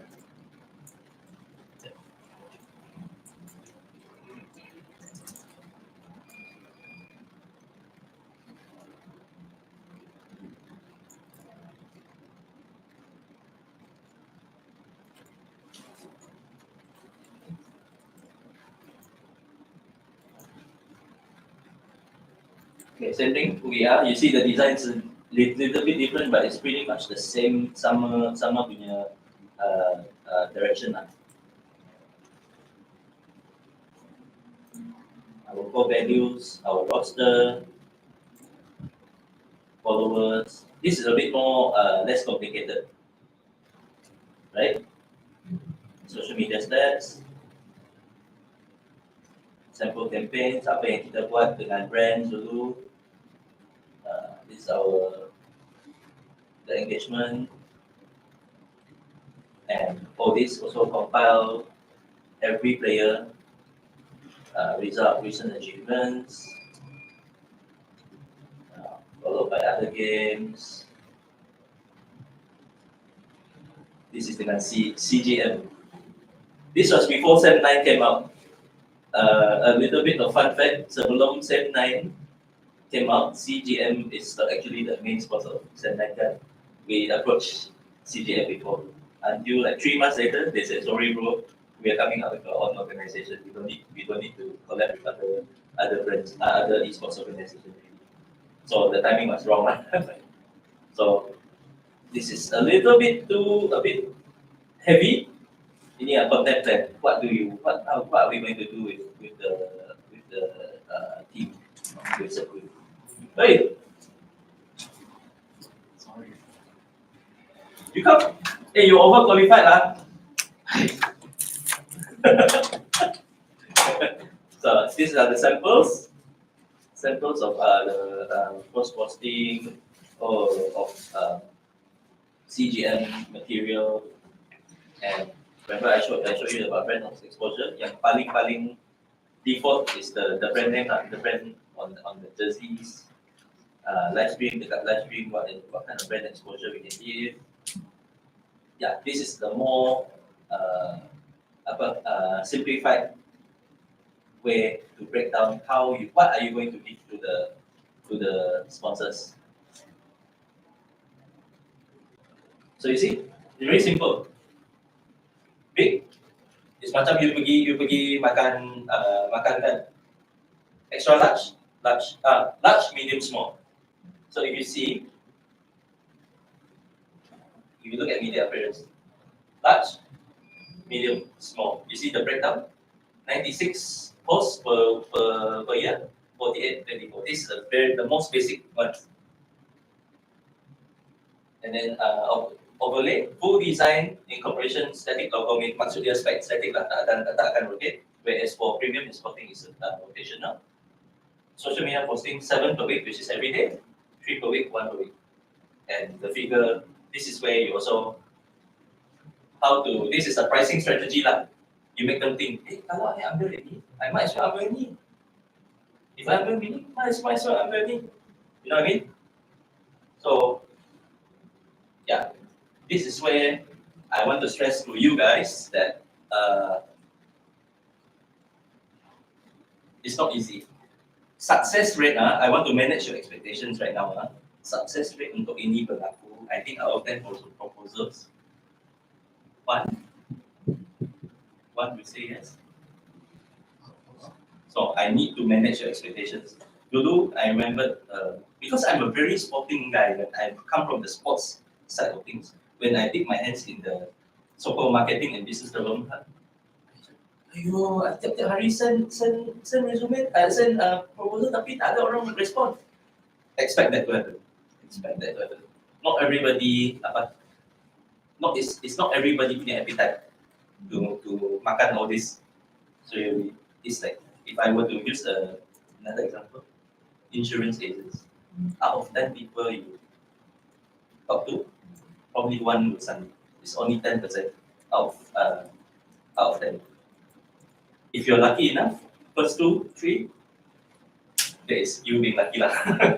So yeah, this is where I want to share with you that this part has been, especially when the lower tier of the teams, they want to start out. They want to make sure that they have a good vision, that they want to make it to, let's say, PMPL, MPL. This is the part that, how do I say my team? Mereka main di kedai mamak, some of them do that, right? How do I make this happen? So imagine this is huge numbers. For tier 2, tier 3 team, something like 10,000 ringgit is already something huge. So like I said, don't stress about the numbers. It's just cuma examples saja, right? So the first 10,000 ringgit that you raise, it means the world to you. How are you going to effectively use that?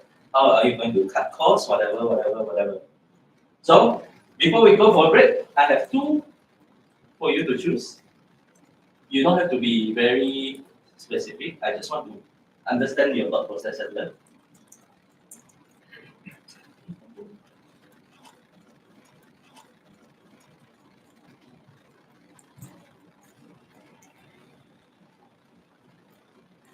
Let me change my display setting kejap.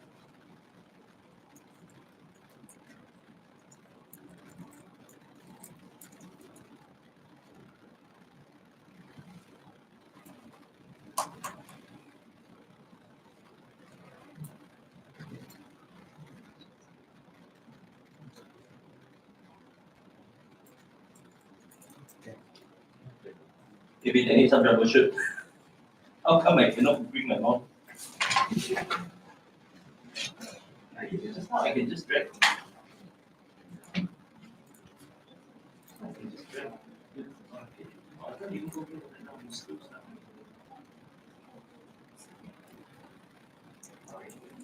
Maybe the mouse one. You got. Okay. Now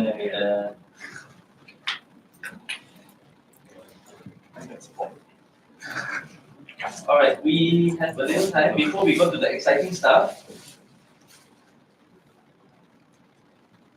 I want you guys to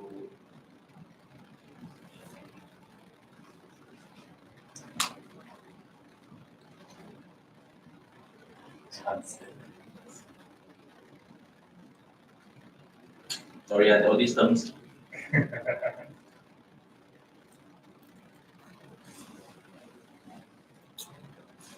Okay, very simple. Two working break homeworks. This is for you to think about it for 15 minutes. You can go to a toilet break, whatever.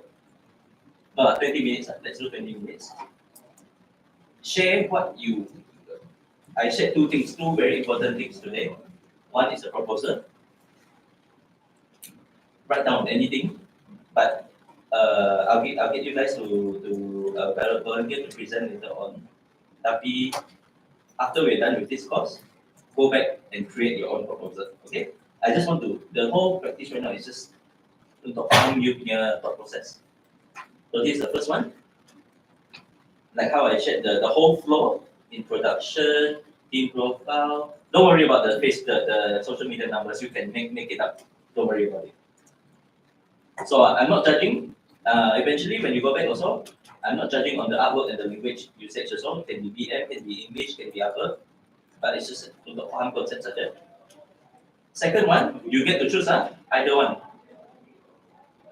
And no budget. Assuming I am the big boss. Okay? Based on how you can foresee your team perform, you think you can become champions?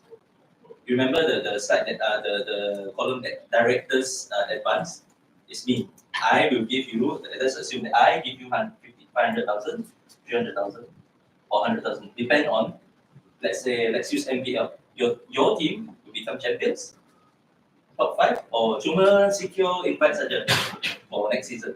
So you see how it's different. But even I am the Santa Claus here kan, I bagi you duit ni kan.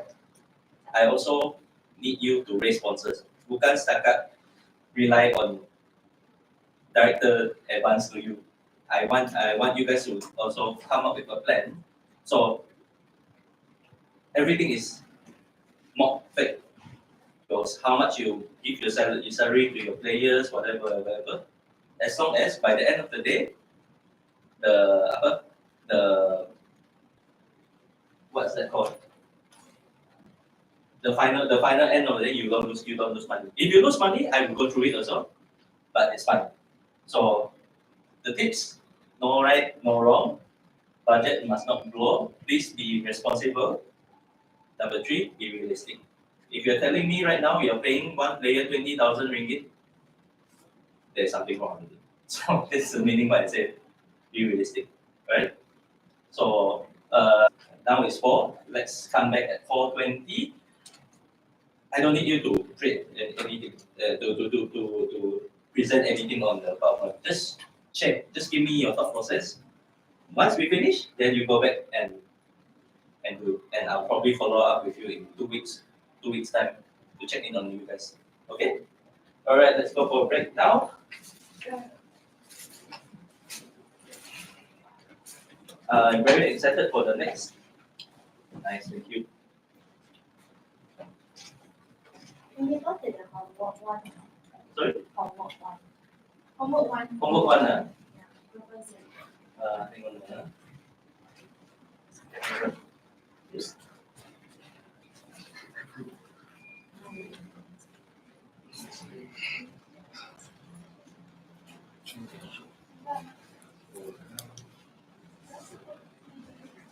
So this is the line that I've been sharing for the first segment. The later part that we will only zoom in more towards the management. Yeah.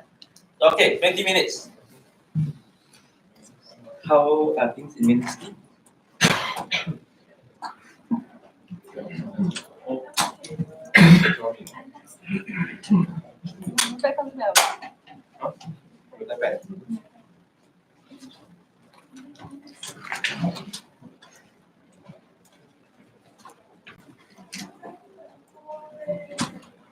exactly what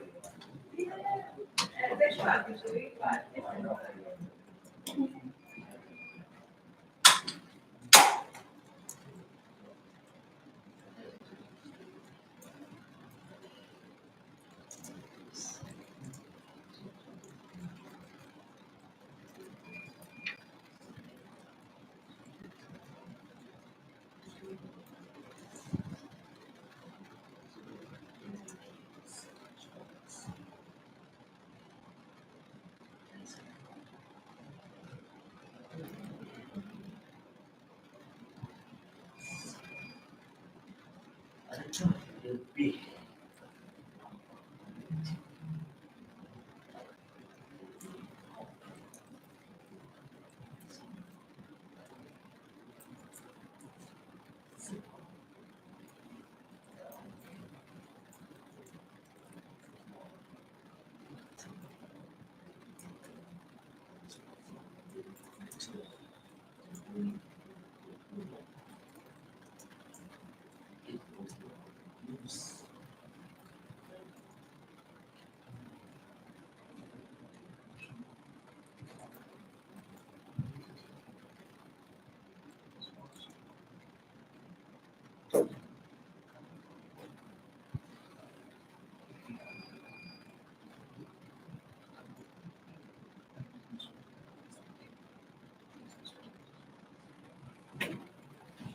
Okay. Okay, dan so far. Ayun na sa kids. Suka rin ba sila? Okay. So,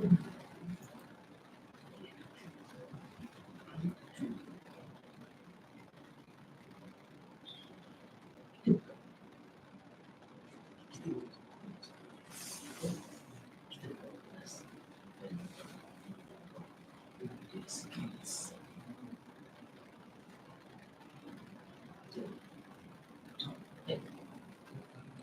So, even this way.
Was.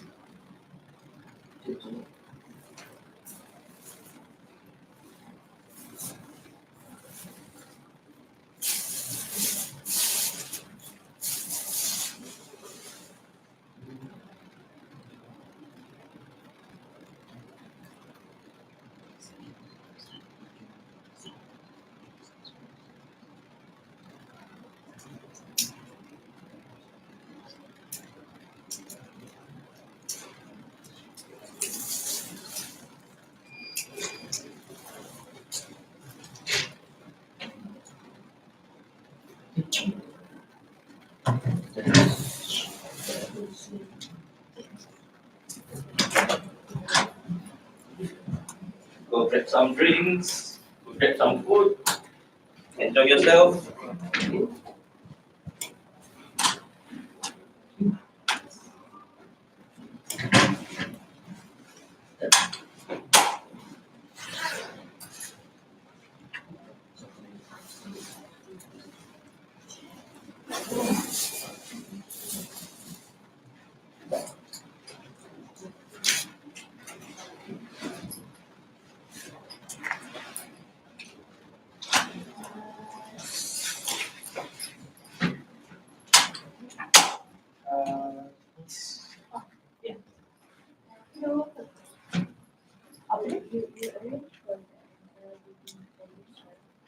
I coach lah. Coach for the ladies. Yeah. How many teams do you? Because it's a school program, so I already coach about 30 people, 30 girls. How many kids? Looks like 30 is 16.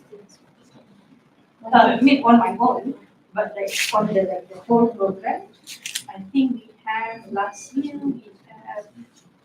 I'm not sure. There's a few schools, maybe about 10. 10. This year, smaller bit, so maybe about 10 juga. Do you join any competition? No, because this is a, okay, do you have internet? Do you have internet? Let me look at the YouTube.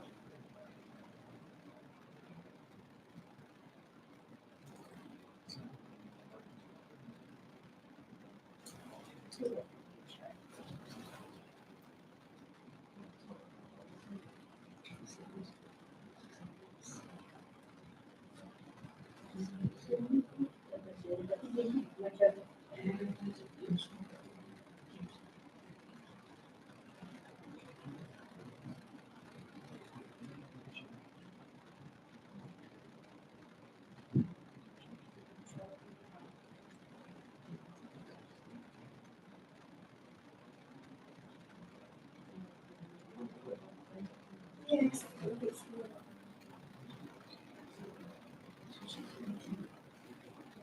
But was it all girls? Yeah, but this is not like just because of K3, this is like a school of the kids are, I mean like the girls are between 15 to 17, so high school students, secondary. So your kid is like,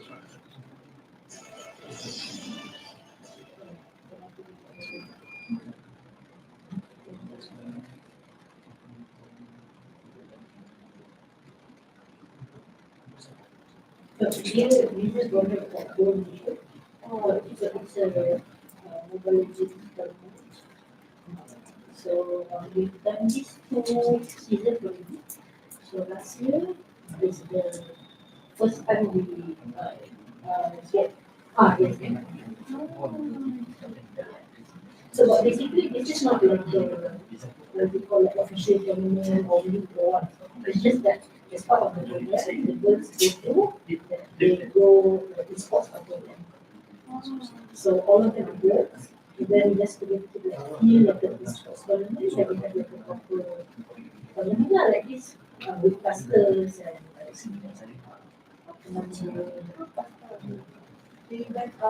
he's yeah. So I think like the organizer, because I'm not the organizer, I'm the coach. So the organizer, I think they work with like this gaming company called GOP. And then I think the caster was she cast the guy and Faiza or yeah. So this one like the recent one I think about 2-3 weeks ago. So this all ladies. Yes, but this is all school students. So of course this is a school program, right? So like for me, my vision is like I want to have a place where we can get all the girls, not necessarily the students, but like, because there are a lot of us that want to play.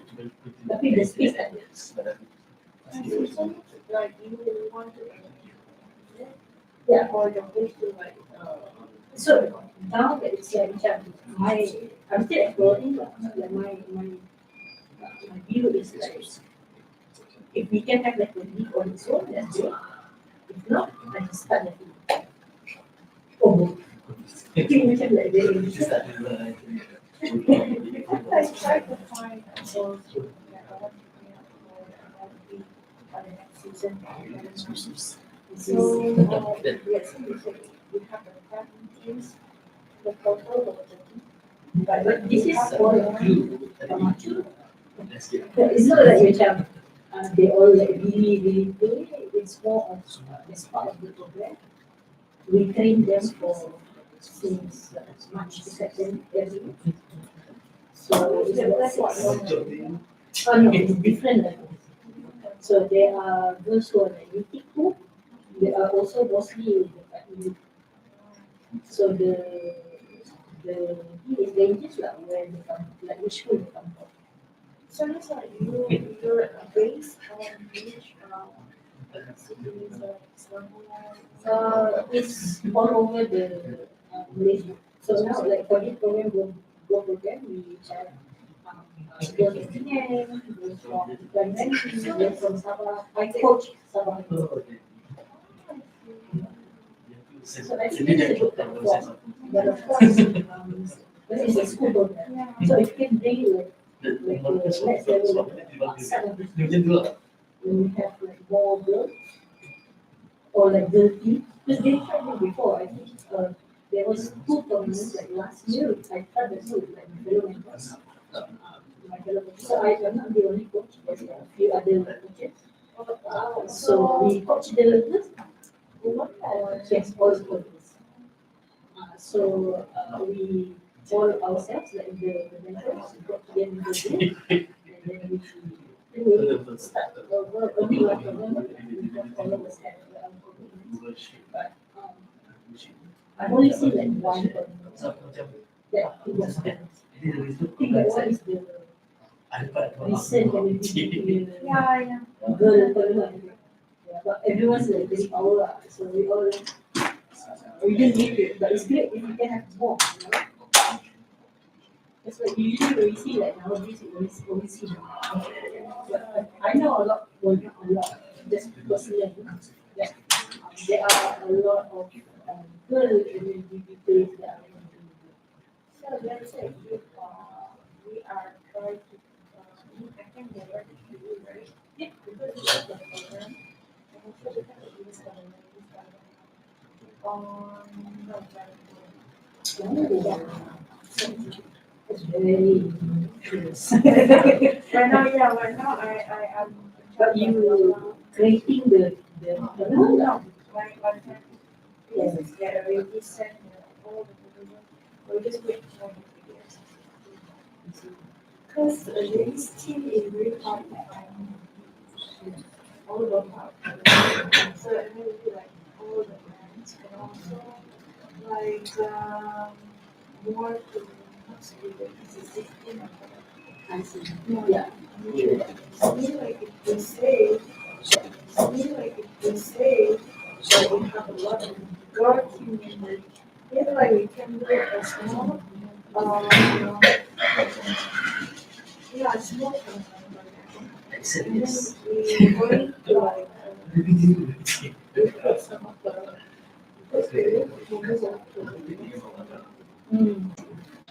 then we set oh, I also have my own team.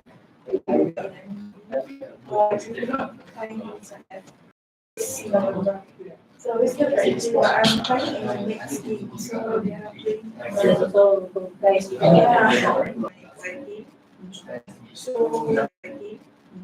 So on November is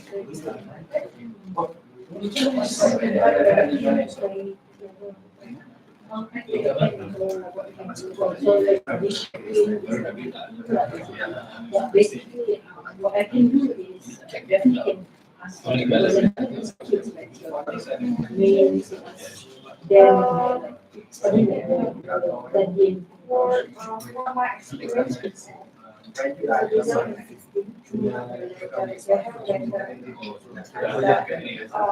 practice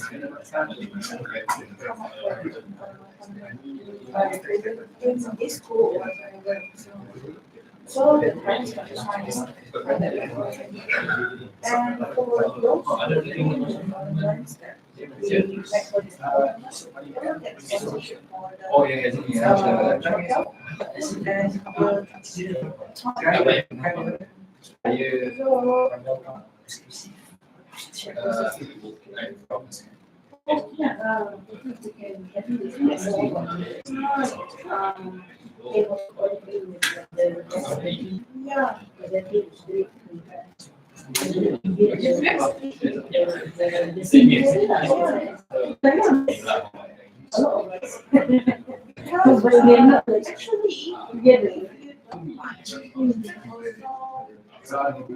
yeah. I will share with them. You can use it, but you will choose the best. Because that one will be go online to Kerjaya. Like for me, I love play. I mean, I do play, but I'm not like really good. My tournament experience was I had like this tournament of the corporate. Okay. I think like last year or the year before. So now they have a new one, but I joined like the last week with my previous company, but it was in school. So in the team, we have like the Sweden days, we got like 7 of us, 3 of different levels. It's very difficult to find other women players that actually want to play for like tournaments. Because there are a lot of players that really play. Feel like playing. Oh yeah, sure. You know one zero?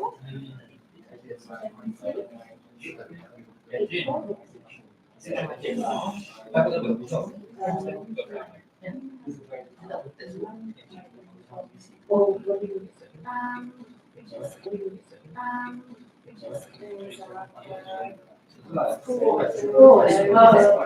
This is something that I do on like in situations, like lunch from I think golden ball, ball.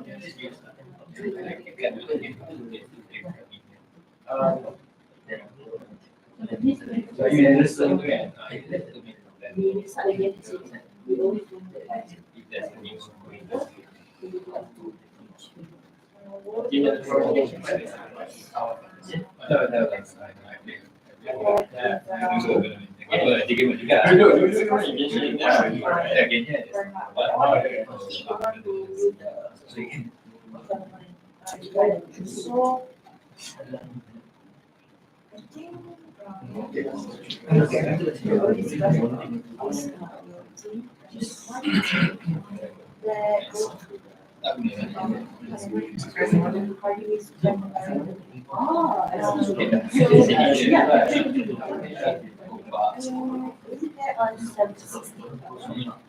I don't know. Oh, but I think all of us. You don't need to see whether you can from them, but that is a good opportunity. so. You just need to come to.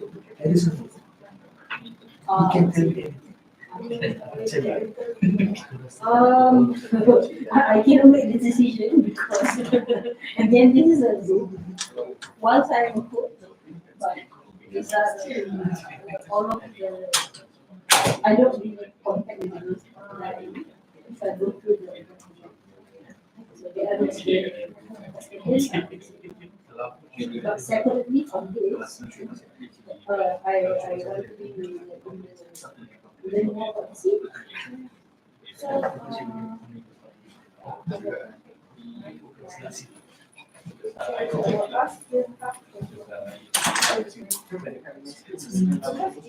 next month.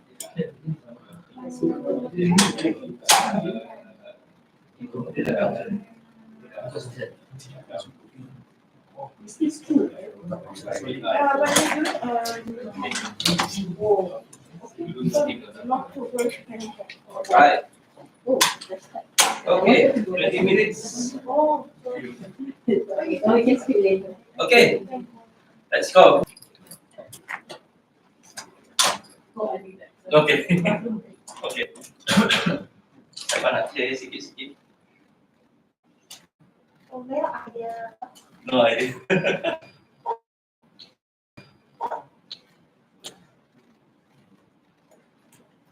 Maybe we wait for the guys behind the miracle gaming. I want to hear from them.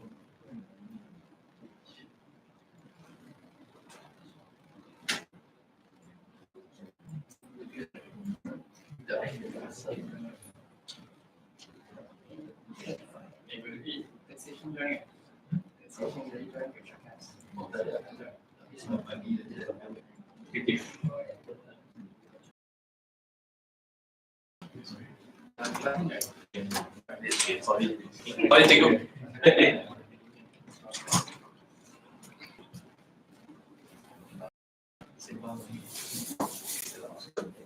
Sponsorship 500K. I can do it, no problem. Oh, laughing already.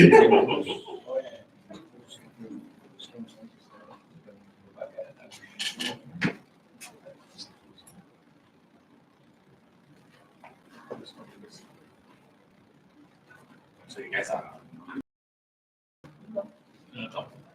All of them. So yeah, you're part of it. Yeah. Oh, nice. And then you're also overqualified. Overqualified. A lot of overqualified people. Also overqualified. No, actually, from course. Like a talk about this BD work. Now that you mentioned BD, you mentioned actually there was another department. If everything also belongs to the team manager, then the team manager no more hair already.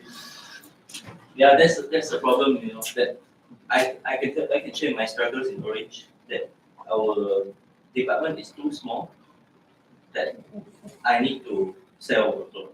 When my actual role is to maintain, we need ecosystem in Malaysia is still startup based. So it's like tension.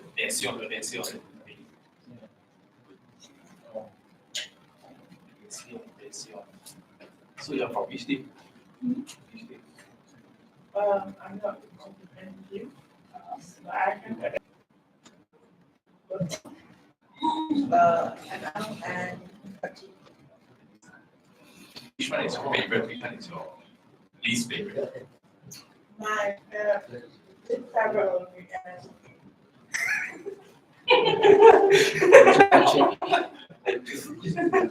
Your favorite? Dota is better. Better than PUBG. Because PUBG is a lot of drama, so I can't take anymore. But then just stop really.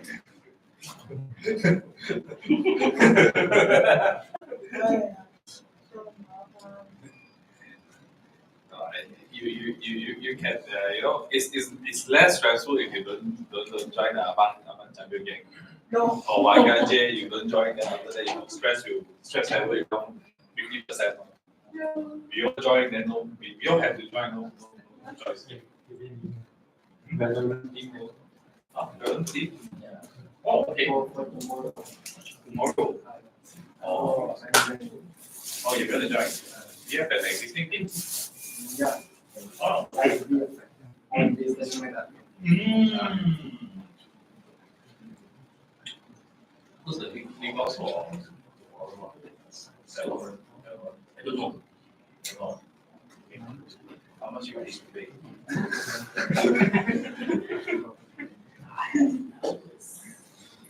Oh, like it's not joining, right? Hey, Beninsky didn't join the corporate league. Corporate league, not enough players. Not enough players. You ask me to play ML. Right, feel comfortable, makan, minum, it's fine. This is not classroom, this is a sharing session. Okay, anybody want to share homework? I'm looking forward to hear from you guys.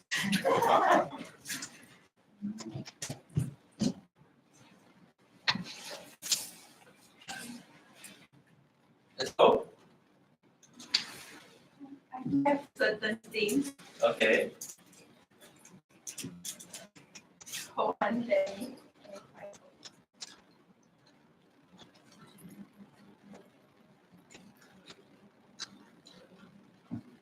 We do have organization introduction Okay. with teams in various countries, and we didn't really have much on the team profile and achievement yet, Okay. as well as the deliverables and policy. Okay. Yeah. So most of it we use English for our writing. Okay. Good. So maybe I will do a little bit of changes to be able to share the proposal that I did before. I'm gonna remove things that I need to remove, and I'll share with you guys. I'll get the admin to create a WhatsApp group so that I can share the information without knowing stroke or everything for you guys or anybody siapa yang perlu proposal to, so that you guys can refer. And eventually I will follow up with you guys. I would like to see, for example, your profile achievement and deliverables. The moment probably I'll give you guys 2 weeks to work on it. I do have something here. Yeah. So, yeah, so this is about us. Mhm. Contact the sports that is under Mhm. players. This is great. Players. Yeah. But we didn't have a lot of photos. No worries, no worries. Alright. Junior player and Okay. achievements. All right. So these are all in what format? Is it? Words Word. yet to be Okay. PowerPoint. Okay. So can I have a look at your PowerPoint in 2 weeks' time? And yeah, again, I'm not going to judge on the artwork. It's not for me to judge on the artwork, but I want to see how can I assist you in getting that. We call it the sponsorship tag out for your team, and then we'll see how. Obviously, you have a very good few great points over there. See how I can work with you to make sure that it can be when the moment you send. I'm not saying that I 100% can increase the success rate in securing sponsor, but at least I see how I can help. Right. So for others, anybody else nak share? Ada apa nak share? Macam your team, tell me more about your team sekarang. Apa? Dengan Okay. Same. But, You guys. she have other teams that Okay. tier 3 and tier 4. I see. So that is where maybe what is your direction? You want to eventually sell as a group, or you want to sell, for example, your team, the main recruiting team, and the junior team. Let's say, how are you going to bundle it up together? You want to bundle the whole proposal, or you want to break it down? This is up to your management to decide. But think about it. The bundle, I would say, there are a few tricks to play with it. You technically you sell your main team, but you hear my speech, Mr. Sponsor, whatever. Now I'm coming to you with this team. If you sign with us, you get an extra food for free.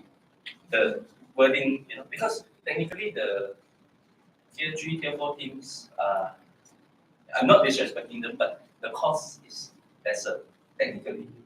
So that is where you can give them free, give them extra value. That not only that the sponsor comes will be a big team, but it's also your various teams that are under in Singapore or Myanmar. This is where you branch up. You can pay. Actually, I'm paying this price and I get that much value. This is what you plan to show to the sponsor. Not bad. I'll think about it. So this is the outcome that you want from the sponsor. So only one, maybe not. So you're giving value added stuff, goodies. We call it goodies to them. This is where it's interesting. All right. Look here, looking to. Okay. This is where the magic happens. Team management. I think during my introduction, I told you thousands of players come in and out of my life. That I break up with teams more often than I break up with my girlfriend. So yeah, it's very I nampak lalu banyak character players. That the moment I spend 10 minutes talking to them, I can categorize what type they are. That I come to that stage that I need 10 minutes. I talk to you 10 minutes. I roughly know how is the characteristic of this player. So it comes with experience, yes. I have a pool of more than 1,000 players in a database, so I know this is very familiar. I can see this from that guy. So this is where I come up with a few theories on my own. You won't get it in Google, but it's my theory. How do I keep track of players, and then because I bagi workshop ni kan, that I have created a system in which I sedang follow up dengan you guys as well. That I don't need to have every week or every month punya session dengan you guys. So never mind. Let's go later on. So this is actually a video of me in SEA Games. Me talking to the SEM19. I was fine. So this was a very passionate moment where we lost our, supposedly we were targeting bronze for Wild Rift, but we didn't win. So it was a GIF right there.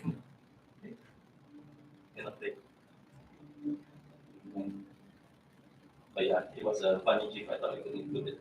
So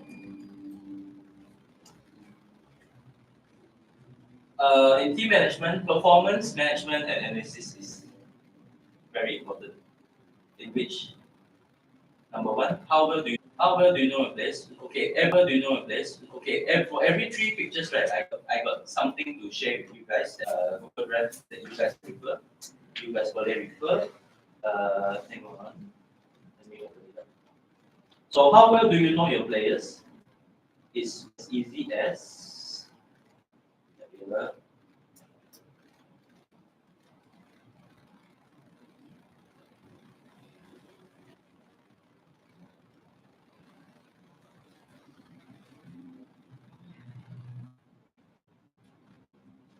this was what I did for season 8, my Mobile Legends team. So on the left is the players. On the right is coaches. There's a few coaches here, right? Coaches input on the player, how he or she looks at the players, and from the manager as well. So this is where this report is given to me. So because I don't see the players every day. Right? But based on this, I read before I meet them. So before I start that interpersonal relationship dengan mereka orang, that at least I have this first.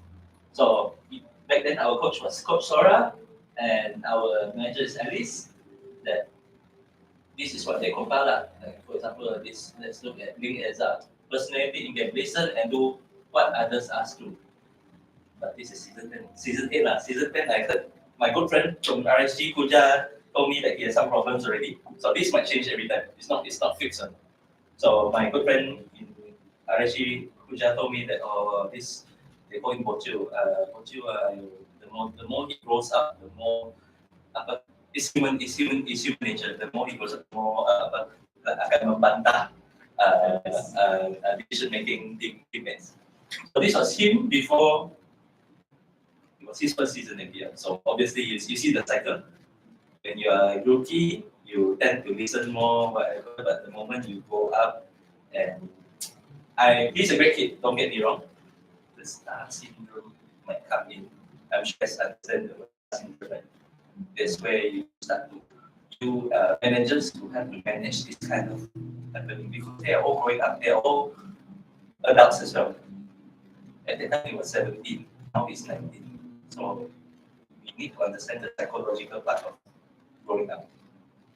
But bukan kalau you tulis kat sini, inilah data 1 atau 2 tahun lalu. Sekarang mungkin akan berubah. So it can be also a good. You can do a 2021, 2022. You can see the difference. So this is where managers and coaches work together to analyze your players. What is their characteristic? So that when managers, in game, the coach memang decide. But outside, when managers talk to them, whatever, they can still do the role of it. So coach is always the bad guy. Let's be honest. Coach is always the bad guy. I seldom see coach being the good guy. Yeah, in my life. But Sora is a nice. He was too nice. But this guy, perfectionist. Till today, he's still in Orange season 10 now as a captain. He is still a perfectionist. But then he likes to discuss, he commands that he is a natural born leader, in my opinion. This guy, Lawrence, is a natural born leader. He's only 18. But the seniors right now, which is you guys follow the MLC, Neo and Im are their seniors. They listen to him. Religiously listen to him. So this is not. See, characteristics, let's socialize, have to do very slow talk when you're talking to him. So ini maksud ialah yang bukan cara yang sedap, yang makan keras, yang makan lembut. This is the type. Sangat jujur. Just say whatever he thinks right, wrong, can hurt others' feelings. This is a very, very important information. Yeah. Relies on him, very intelligent, yes, straight A students. He told me if Orange managed to go to M4 this season, he's going to retire. Retire 18 years old, man. This is crazy because he wants to pursue his degree in computer science. So this is his dream, lah. So whatever. Hard to accept this. Now this is getting better already. This is getting very, very better already. Boost teammate confidence every single time. So all these things that I feel team managers nowadays, ini bukan untuk to target anyone. I feel what I see, what I observe, banyak team managers ialah glorified nanny saja. Apa maksud saya? Macam nanny saja. Oh, I tell you one real life story. One real life story. SEA Games preparation. Big fan was PUBG Mobile wakil. I was big fan. Then, what I noticed, one of the players told the manager, also a good friend, Weng, turun bawah, ambil makanan. What the hell just happened? I pulled Weng aside. I told him, this is how your players treat you. I know I used to it already. I went to other players, but things like that. Come on. If the tone, intonasi dia, tolong ambil dia, kita tengah busy. It's different. But what I noticed, what I observed, macam you anggap your team manager apa? Macam kuli saja. That's not the right way. So I talked to him and said, bro, this has to change. You cannot do this. You cannot allow your players to do this. You need to. Sometimes boleh lembut, but sometimes you need to. You still team manager. You still need to have authority. Yeah. Real life story. I'm not kidding you. This is what happened. So which is why I said all these things you also need to calm later. Maybe, yeah, that player could be like Balance, sangat jujur. You just say whatever you want to say. So if you do this analysis early, maybe you can forgive yourself. Oh, okay, I will take it personally. But how to fix this? You takkan saja dia macam ni kan. So something you slow up him, say okay, for just now, it's not right lah. Yeah. So I think this is something very good for you guys to when you go back, for example, your teams and let's say your ladies team. I don't have much experience with ladies, but all the stories I hear is from Tiffany, which is our Commonwealth Champions team manager. I get this information from herself, but then I feel that girls are easier to manage. I don't know, but I don't want this to be a gender thing. For me, they're all human beings. There's definitely a way to work things out. So, but I'll be very, very interested to find out from you if whatever your girls. So, I would like to study this as just a case study to compare guys, see how do they actually think. Because most female, they always have this this thinking, I think that we will never play with the boys, we just play our own feelings. So far, I only saw 2 people in the scene that are ready to. You lucky perempuan I tak kisah. Number 1, Ramona, CSGO. Number 2, this girl, captain for the recent Dota 2. Her name is Aurora. She, UK guy or girl, I don't care. I'm gonna these 2 people that I know. I hope that there are more women like that. then I don't care. It's my skills. It's not about my gender. It's my skills. So I would love to see that happening. Huh? Yeah. So this one, honestly, ini is a very good tool, very good tool for you guys to refer to make sure that you create the culture. Then I told you about the Orange Esports culture. That no matter players come and go, the culture is still there. That I make the effort to faham mereka. That I go down, turun padang, to faham mereka. Bawa cakap pasal girlfriend, cakap pasal all this kind of thing. It's all team managers' job. I mean, to the extent, maybe I terlalu melampau. Hari ini dia pakai so dalam apa aku perlu tahu. to that extent, you know. So this is where the interpersonal relationship comes in. Because many times I see ini hanya jadi manager, nama saja manager, tapi I tanya sikit. As simple as dia play for girlfriend, because my friend they like complain to me, oh, this player. Bila I tanya, I tertangkap something. My next girlfriend. Why you ask this question? My question relates to your problem.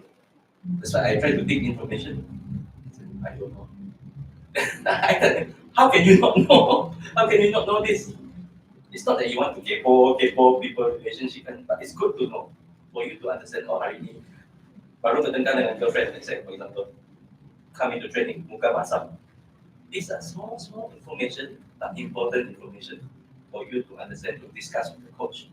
Say, okay, how are we going to fix this? Because in the pro scene, like MPL, PPL is weekly thing or daily thing. That you cannot afford to have this. You need to reduce the mood swings. This is your part as managers. Coach is just technical. Whatever is in there, blah blah blah blah blah. Done. But outside the game, managers plays his role. I sarankan managers start to be human beings. I'm not targeting anyone. Start being human. Understand the whole psychology of human beings before you come into before you manage. Okay. This is done. Second one will be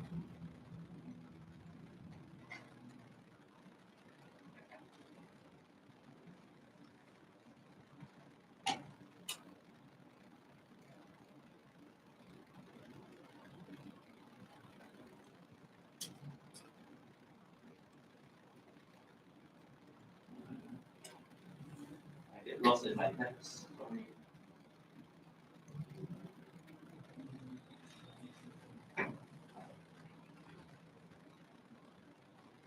Okay, this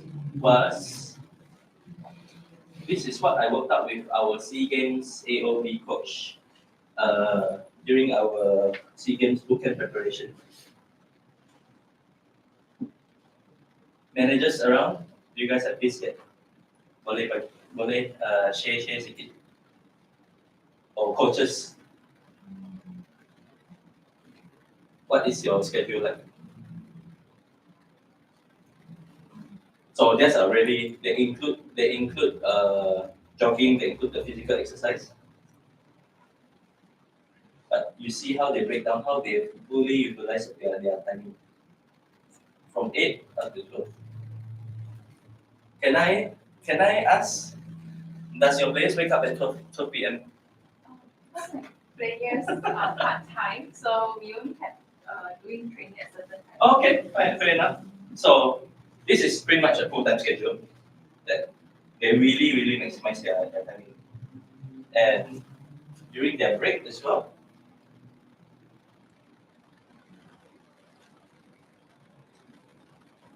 They totally don't touch the game. But you see how they do like the free practice, whatever, rank, whatever. If you guys need this, let me know. I will share it when the admins opens up the group.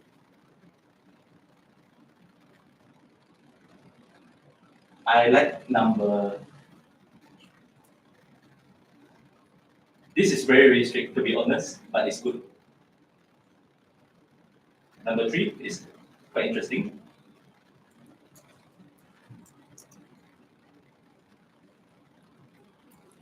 Do not waste any food. Number 4, also quite interesting. Players are not allowed to order Grab food, technically. Unapproved drinks. All meals are strictly prohibited. Are strictly controlled by nutritionists. So we have a nutritionist from ISM to help us with our diet. Please finish the meal provided and do not waste food. Nutritional supplement, fish oil capsules, some morning. Well, this is really, and honestly, like this is a bit next level lah. Because ada bantuan ISM untuk tengok to check out the dietary schedule. And also dari segi physicality, we have the ISM team to help us. So, managers, do you think this is lagu strict tak? What do you guys think overall? I think if we see esports as a sport, these are all required, especially when they have the concentration that require their brain and their eye and their hand, motoring skills. Yeah, these are things that's also True.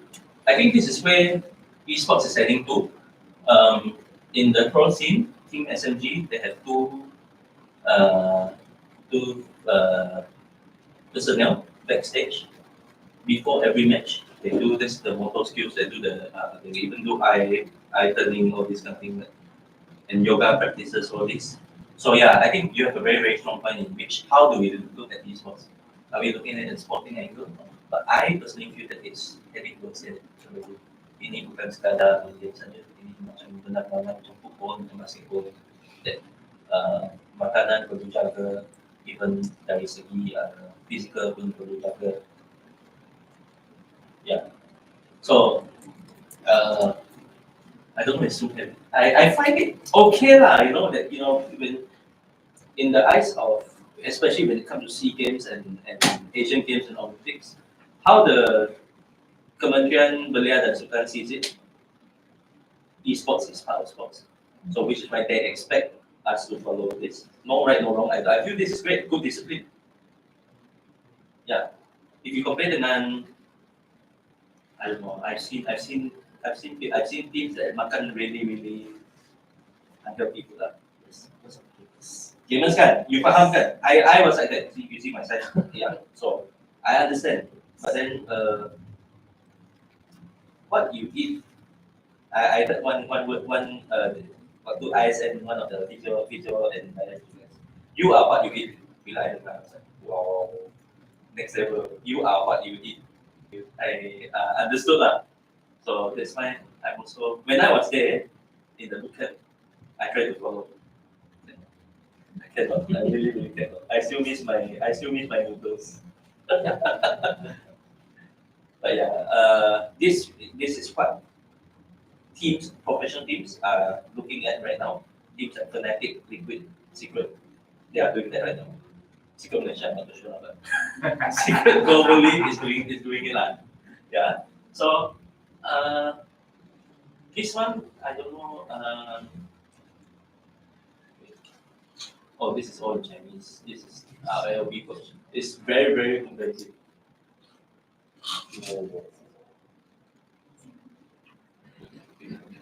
Sorry, I didn't translate because my language not good.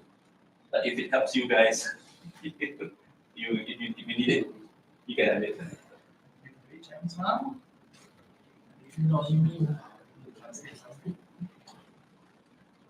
Yeah, I think kalau let's say the teams that we're focusing right now is more towards tier 2, tier 3 punya team, especially part time. I think it's good to start. Not exactly a full schedule lah. That especially when you say let's say a specific time. That time itself, that time frame itself, use it to the maximum. So that's where the commitment level, you can see the commitment level. Yeah. So yes, all these you cannot get it anywhere. These are all what I communicated with the AOB coach. One give some story. I did not do this with Team Kodak. Team Kodak was our MLBB representative, right? Because I lepas tangan that I feel that whatever they're doing, they are national champions. Whatever they're doing is right already. I tak perlu masuk campur. But then I was wrong. This is my mistake because eventually we target cancer for MLBB. We finished fourth. Lepas tu postmortem, me, myself, and the two managers Ashi and Iwan, we sit down postmortem and said, guys, what is happening? They told me, sebenarnya waktu menang MPL, kami rasa kuat. Wow, tiba-tiba I mind blown. I said, oh, information ni, we have 2 months to prepare. This information is very, very important for me. Why I say so? Because I respect you guys. You guys you are good at what you do. And I let you, I lepas tangan because whatever your system works already, I don't need to masuk campur. But if you had told me that this 2 months ago, cara I berhubung dengan players management, completely different. I will come up with my most cocky attitude. You can but you ingat you sudah puas hati kan? You know, the way I talk to them akan berlainan. I will push them. So when we came back, I said, never mind. It's my fault as well. It's not their fault. It's my fault that as team manager I didn't. So never the lesson I learned is never take for granted. Walaupun mereka champions ke apa ke, don't take for granted. And I can share with you the teams that really tak rasa kuat and really do their training. In the end, really got their medals. Team NC. When I go to their training house, I read out you. Maybe you don't believe me, but I'm going to tell you the truth. We talk about physical, we talk about health, we talk about mental. That's one thing. Kerohanian, spiritual, solat never miss. This is something that I personally saw in the NC team, and memang the spiritual preparation was there, and I saw it.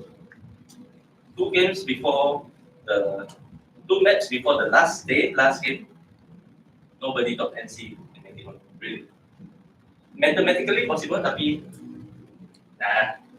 tiba-tiba back to back chicken dinner, then get ambil bronze medal. So I believe in this kind, honestly, is something that you have the mental strength, you have the physical strength, you have the health strength. The 4th point is the spiritual. Whoever, if it's Muslim, if it's Christian, if it's Buddhist, whatever, I think that is something that as a human being, sebagai satu manusia, you need to. Later on, I will share a few slides that it's more towards sebagai seorang manusia dalam e-sports, and it's not the other way around. That e-sports dulu manusia second. So this is where I'm leading towards capture what I just mentioned tadi the dari segi kerohanian. AOB team perform perfect, train perfectly, bronze. PUBG Mobile, NC, Big Fan of Jan's dramas dunia. This templates I akan compile dalam satu Google Drive and share once I get the admin to open up the group ya. So just stay with me over here. And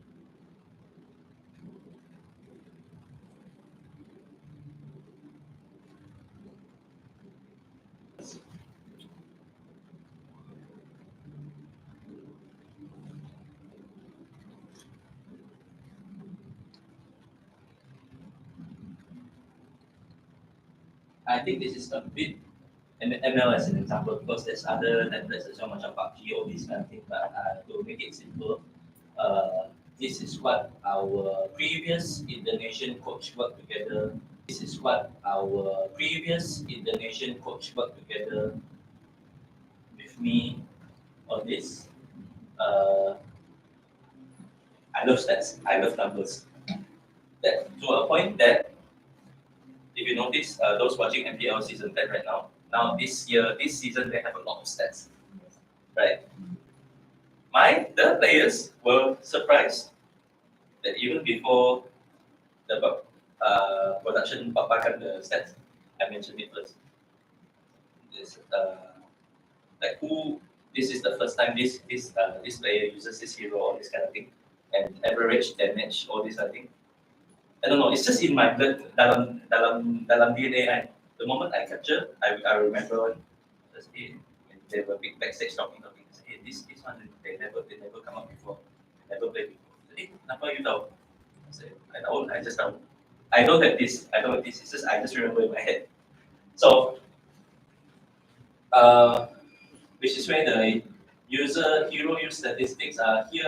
I think it's not populated, but oh yes it is. So ini cuma template lah. This is all data already. So all these kind of things, I think coach, you are very familiar with this information, right? That you can roughly look at what is the optimum hero damage and damage taken as for tank, and then the turret damage, team fight participation. All this can be retrieved in your post game data, right? So actually, I wanted to add one more. Recently, I saw also thanks to Munton, the IO production team this season. Do you notice those who watch ML? Do you notice when the lot comes out and the lot ends, and then they come up with total tower damage, total all these things? This is so good information that I worked up with the current coach and analyst. I told them to catch every single match punya lot success rate. Memang some ada negative, some ada positive.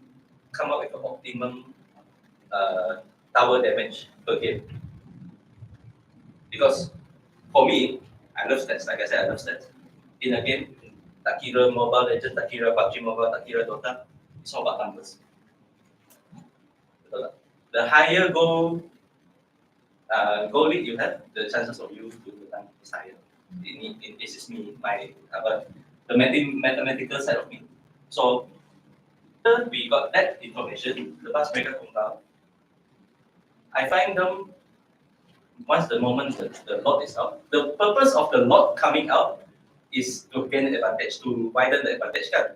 It's not to kurangkan advantage kan. So why don't you use that? You use that moment, that 1 minute or 1.5 minute to jurang goal to increase. How is the way? So towers, queues, turrets, queues, that's about it, and the waves. So I said, I don't know the exact figure. So guys, one wave, how much gold? Work it out. One turret, how much gold? Work it out. One queue plus shutdown, whatever, work out that number. Come up with a prorata. That is the number you need to work out with. So big ops guys, I guess you guys also are familiar when it comes to especially when you are looking at a 10k goal lead and the game is the final game and you thought that okay, go home already, tiba-tiba turn around. I'm sure you guys have that kind of that kind of scenario before. This is where the players didn't pay attention to their goal lead. They didn't diligently use their advantage as a goal lead. So big ops team, I'm sure you can relate to what I said just now. How the hell they can come back? I also don't know. That could be it. Yeah. So basically, this is where coaches. I'm sure this is very easy information with you, but tweak some. Bukan setakat the post game punya stats. Whatever you think data is needed for you guys to gain an advantage. They call this competitive edge. Use it. I even pantang. I want jenis pantang. Where my team sits in the offline, I also pantang. I also take down we sit on the left, how many times we sit on the right, how many times our success rate. I Janice Pandang, I will do this too. So we will fight, coin toss, we will fight of for which place we sit even. Maybe it's the Chinese side of me lah, or ini tempat ong, banyak ong lah. So I will do that. So whatever that helps the team, Okay? So this is very, I think, standard punya. You can add a new column. So jangan if you use this, jangan mati, jangan buta. Do whatever you need to add. This is just as a sharing only.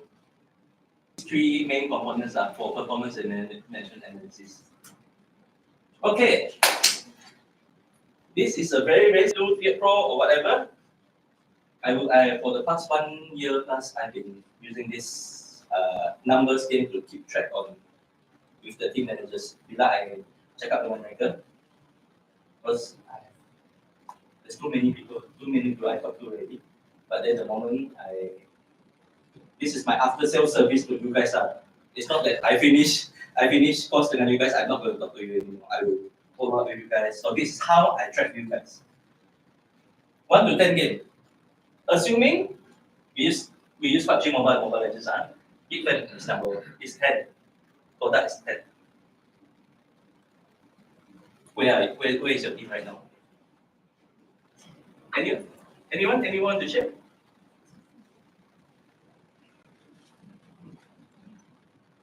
Let me guess. 2, 4. I give them 6. 6.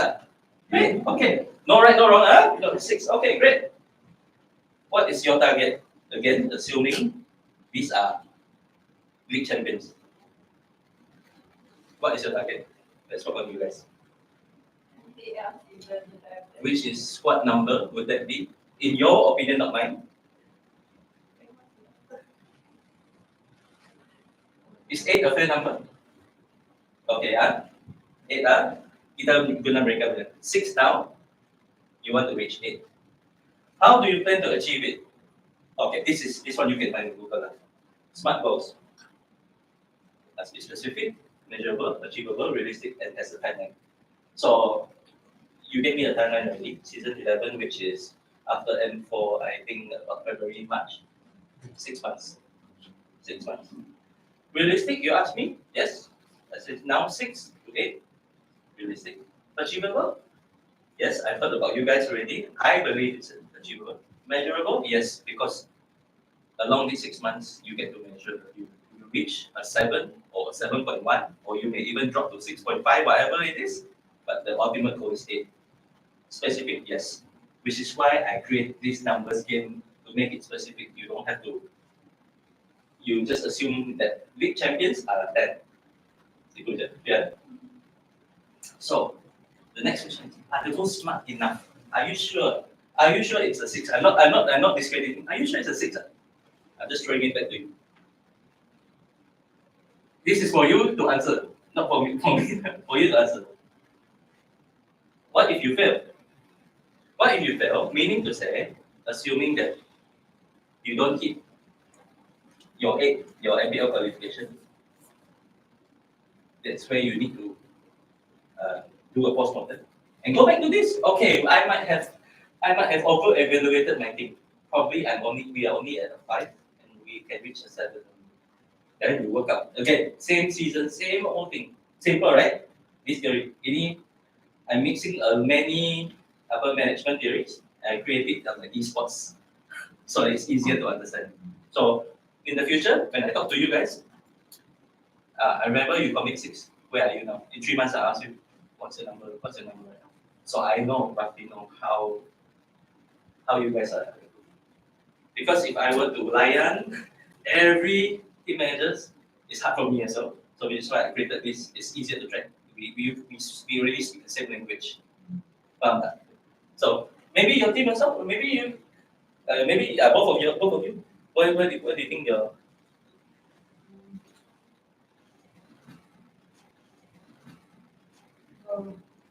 My team, teams this season probably about 3 or 4. Be specific. Oh. You intend to Okay.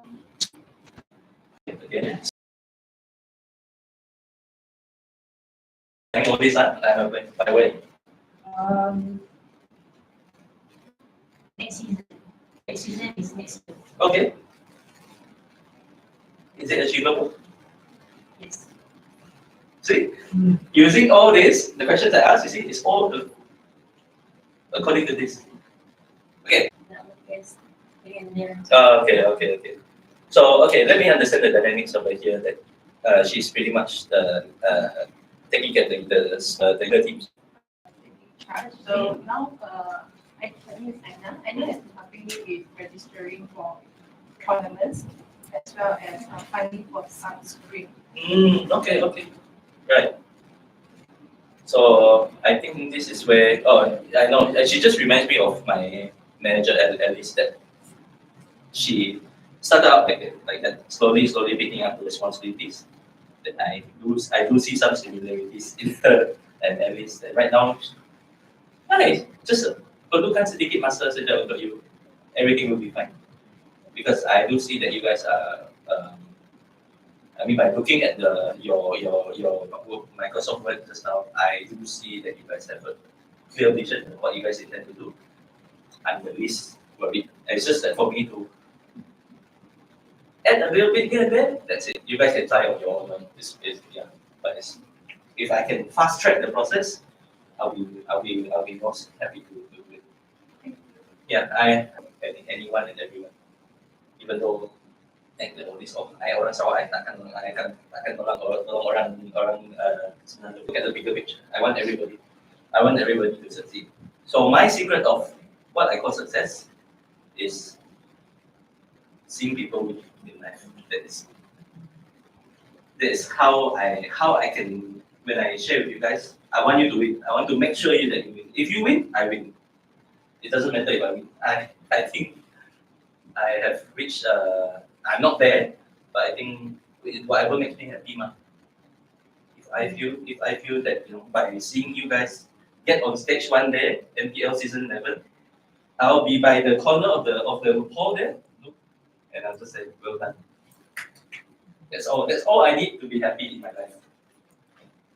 So remember, you try to see where I'm leading towards, the thinking, the human being side of a team manager. Apa yang I share sudah more or less theory, I dah share.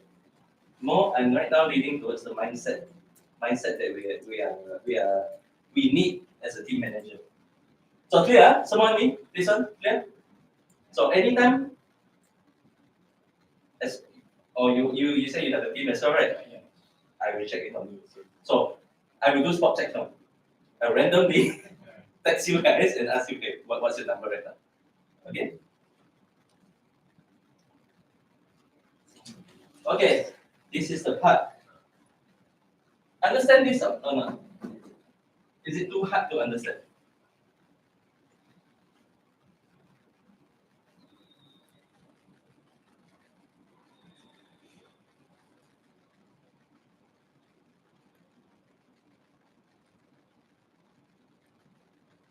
Put this scenario in the esports team.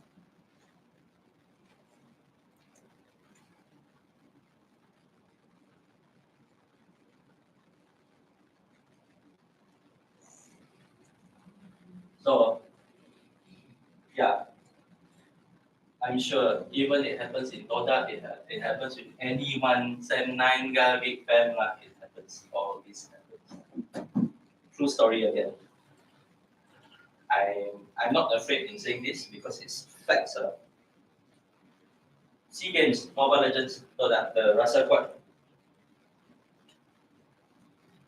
Because as team manager, we get to do the mic check that. All-star team, even zone masuk, Team Malaysia.